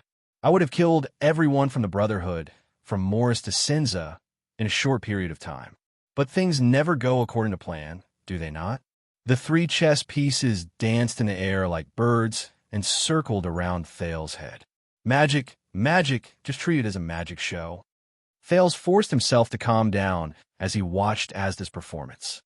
"First of all, my subordinates are getting more and more useless.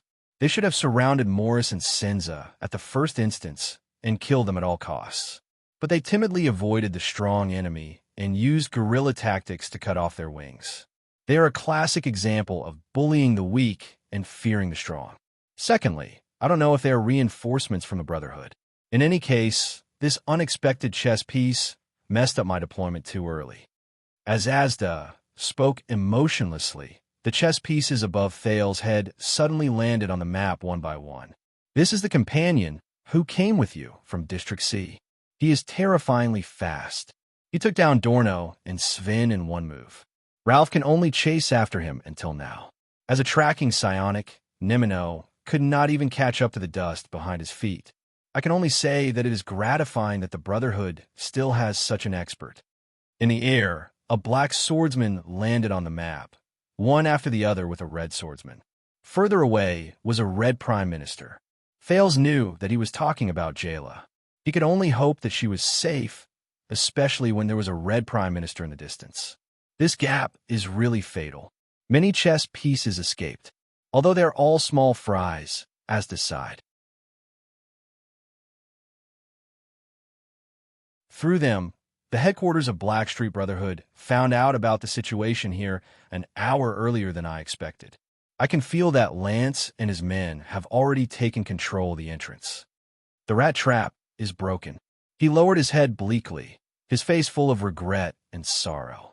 At that moment, Thales almost thought that the person in front of him was a temple priest who bemoaned the state of the universe and pitted mankind. But Asda immediately raised his head. His sorrowful expression disappeared without a trace. He gently waved his fingers, and the 2 chess pieces in the air began to spin again. This guy came in from another direction. I don't know which camp he is from. The time he took to kill the Leighton siblings was shorter than the time it took to slaughter 2 pigs. No one could stop him when he rushed into the vicinity. I could only send Groudon, who was by my side, out. Now, I don't even have anyone to talk to, Asda said, seemingly dissatisfied. Asda seemed dissatisfied. The Crystal Knight fell from the sky and was placed next to a red guard. It is probably a chess piece from another force. If it's not a noble, then it is an official. This is also an accident. Fails gulped again. Finally, it is you, my little friend. Because there is no one else available, I had to personally invite you. Asda tilted his head. His gaze suddenly became sharp. The last black chess piece above Thales' head suddenly landed in the center of the map. It landed next to a red king chess piece. Thales could not help but feel nervous. Tell me, where did you come from? Asda leaned against the back of his chair. It was hard to tell whether his expression was genuine or not. Why did the people from the Brotherhood send you all the way to the center of Red Street Market? Are you some kind of terrible weapon? Were you sent to my side to assassinate me? Or is it an important piece of information and parcel that needs to be handed over to that other chess piece?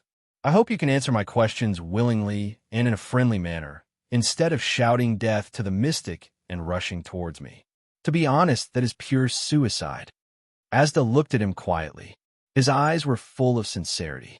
Unlike the sincerity in Rick's eyes, which obviously had ulterior motives, Asda's sincerity was emotionless. It was as if he did not care about the answer to this question. Calm down, Thales. Calm down. The prince reminded himself.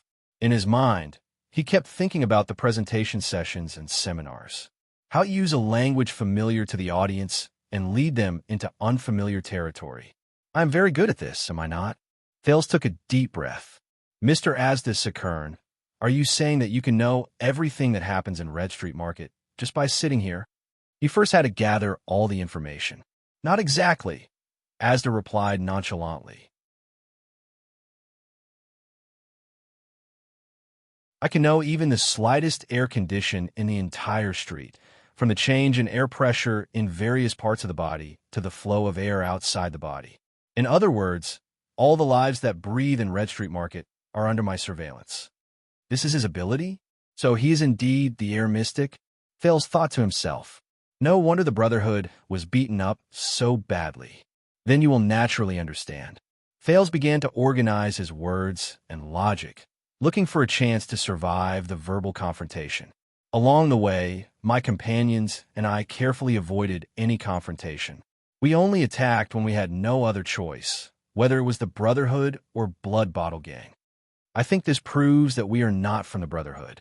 At least, we are not here for the Brotherhood tonight, and we have no intention of getting involved in the battlefield. So, we have no intention of becoming enemies with you. That makes sense. Asda nodded. He still looked as if he was indifferent, but his tone did not soften. But you still took my pawns. I do not care about the lives of those small fries, but I do care that my plans and goals were interrupted. Whether it was intentional or not, even the most depraved judge would not turn a blind eye to manslaughter, right? And you did not answer my question. Who are you? Why is it so important? Thales quickly adjusted his words. I'm the Brotherhood's enemy. Only this sentence made Asda raise his head slightly.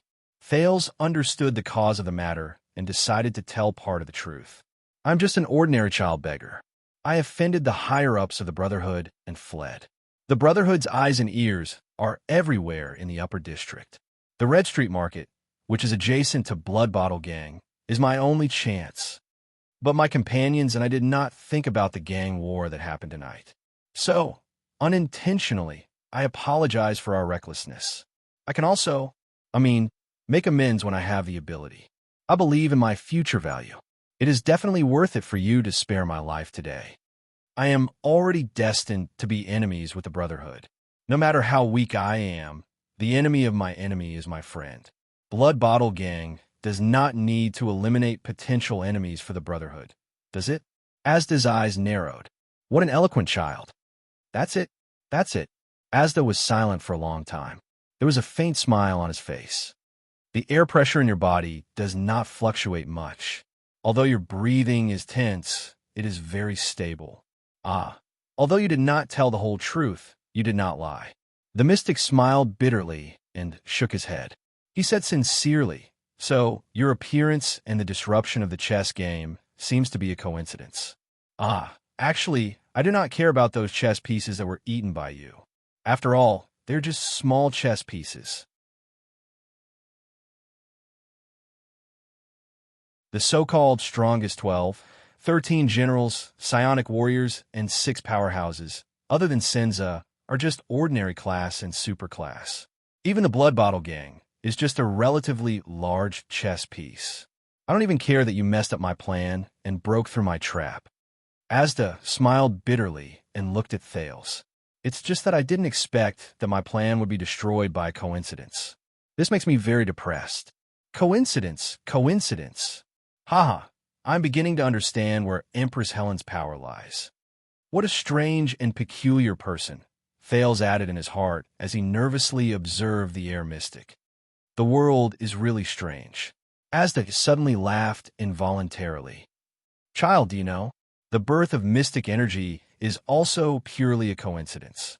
Thales' heart began to beat faster.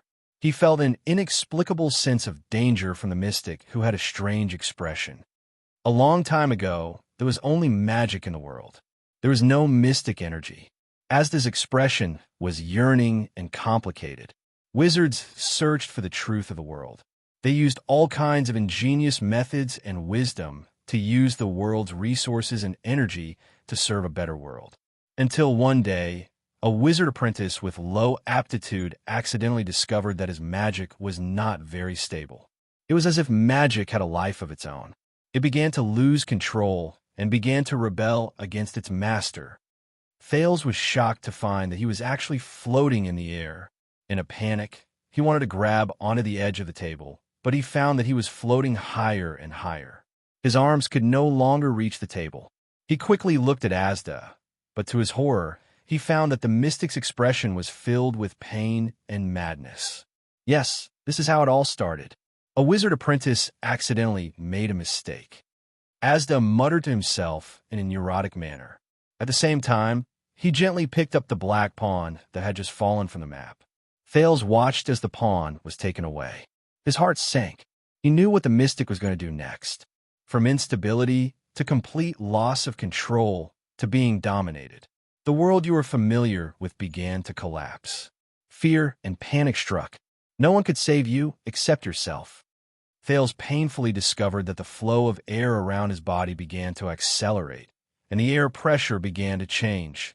No one knew what happened to him. It was only when he returned to the world that people realized that he was no longer a wizard. He was not even human anymore. He was no longer immortal. As the air pressure increased, so did the temperature. Terrified, Thales only felt that the air around him was getting hotter and hotter. He began to sweat profusely. It was also an accidental mistake. He accidentally killed 2 deities. It's like I accidentally stepped on 2 ants. Asda's words were extremely cold. He slowly turned his head and curled his lips. This lunatic. Thales loosened his clenched teeth. He wanted to speak, but found that his voice could not pass through his throat. This was the first mystic and also the most powerful mystic in history. The wizards were horrified to find that compared to him, their spells and spells were like child's tricks and deceptions. The gods panicked to find that the divine power and divinity, which were once high and mighty, could not withstand a single blow. How laughable! The colorful but childish era of wizards came to an end. The new mystic stood above the sky, surpassed the gods, and looked down on all living beings. In the high heat, Thales began to feel the pressure coming from all directions. His limbs were squeezed close to his body. His entire body shrank into a ball and floated in the air. It was a horrifying sight. It was as if he was stuffed into a washing machine from his previous life. Fear. Of course, humans would be afraid. Power that was not taboo and could not be restrained could only be enjoyed by a few. How could they not be afraid? In the air, Thales felt his entire body begin to lose strength. He could not help but notice that Asda's tone had already placed himself beyond the scope of humans. And so the war began. Asda stood up gently. The energy ball in his left hand was still spinning. However, it was probably a coincidence. We lost. Asda lowered his head in desolation. He raised his right hand, and without looking at Thales in the air, he clenched it hard. Asterisk boom. Asterisk, all the joints in Thales' body began to crackle. His eardrums felt like they were being crushed by something, and all the blood in his body surged. Is this what it means to talk and kill? Am I going to be squeezed to death? Thales thought hopelessly. His mind was no longer clear at that moment. Just like crushing an ant? The wound on his forehead, which was sealed by Asda, suddenly burst into blood again. Is this a mystic? It feels no different from a psionic ability. Before Thales died, he saw Asda's left hand from the corner of his eye. There was a blue ball of light spinning continuously there. There seemed to be an infinite storm spinning within it. He suddenly felt the wound on his chest that was scalded by the silver coin start to burn. The muscles all over his body seemed to be burning, getting hotter, hotter and hotter. So, we mystics and mystic energy have become taboo. When Asda said the last sentence, he frowned imperceptibly. His last sentence should have been accompanied by the death of his target. Has my control deteriorated? The mystic did not think much about it. He just closed his right hand again expressionlessly. But at that moment, Thales felt a hint of pleasure in the illusion of burning. The pain of being squeezed by the air seemed to have lessened a little. He found himself able to speak again. Thales opened his mouth with difficulty and looked at the energy ball in Asda's hand. I hate it the most. Holding a ball to act cool. That guy. Screw you, mystic energy. Thales heard himself say that. Then, a wave of heat came from his body. Asda's eyes were filled with surprise. The dark chess room was suddenly filled with red light from an unknown place. Asda looked around in shock, but then he found the source of the red light. He looked down at his left hand. There, in the blue energy ball, a hint of red light appeared. It began to corrode the blue storm inside. A hint, a little, a line, a side. The red light spread until it corroded the entire energy ball. No, this is, Asda murmured, as if he had seen the most unbelievable beauty. The translucent energy ball in Asda's hand suddenly stopped spinning. Then, the energy ball that had turned red disappeared in his left hand. The air mystic raised his head and looked at Thales, who was in midair. There, in front of Thales' right hand, the red energy ball floated quietly. Asda's eyes were filled with excitement. You are, however, before the mystic could finish speaking, to Thales, the world seemed to shatter. Asterisk boom. Asterisk, the energy ball suddenly exploded. Invisible energy was transmitted from inside. If the chess room cellar was like a balloon, then right now, it was as if the balloon was blown out from the inside. Doors, windows, glass, chessboard, candles, everything was instantly blown away and then shattered. From the beams to the pillars, the house suddenly exploded. Asterisk boom. Asterisk Asda was also sent flying backwards, as if he was hammered by a huge force. He crashed into the wall. Thales was also sent flying by the huge force and crashed into the ceiling. But the ceiling and the wall were immediately blown apart. But the force that bound and squeezed him had disappeared. It was the same as his consciousness. On a street, asterisk boom, asterisk Morris put down 2 blood bottle gang members who were suffocated to death by his psionic power. He listened to the explosion in surprise. The degree of the explosion. It was at least a battle between supreme class fighters. Could it be Senza? Did Senza meet the air mystic? The elites around him were also bewildered. Boss, the assassin, Leork, was covered in blood. He rushed over from afar. His expression was mixed with joy and worry. He said breathlessly, Airwall, that you're tuning into the Romance Rendezvous YouTube channel. We're so grateful for your support, and don't forget to subscribe to join us on this incredible journey through captivating stories. Your generosity through donations truly makes a world of difference, as it's the primary source of revenue that allows me to expand and enhance this channel for you. Thank you from the bottom of my heart for being a part of this adventure.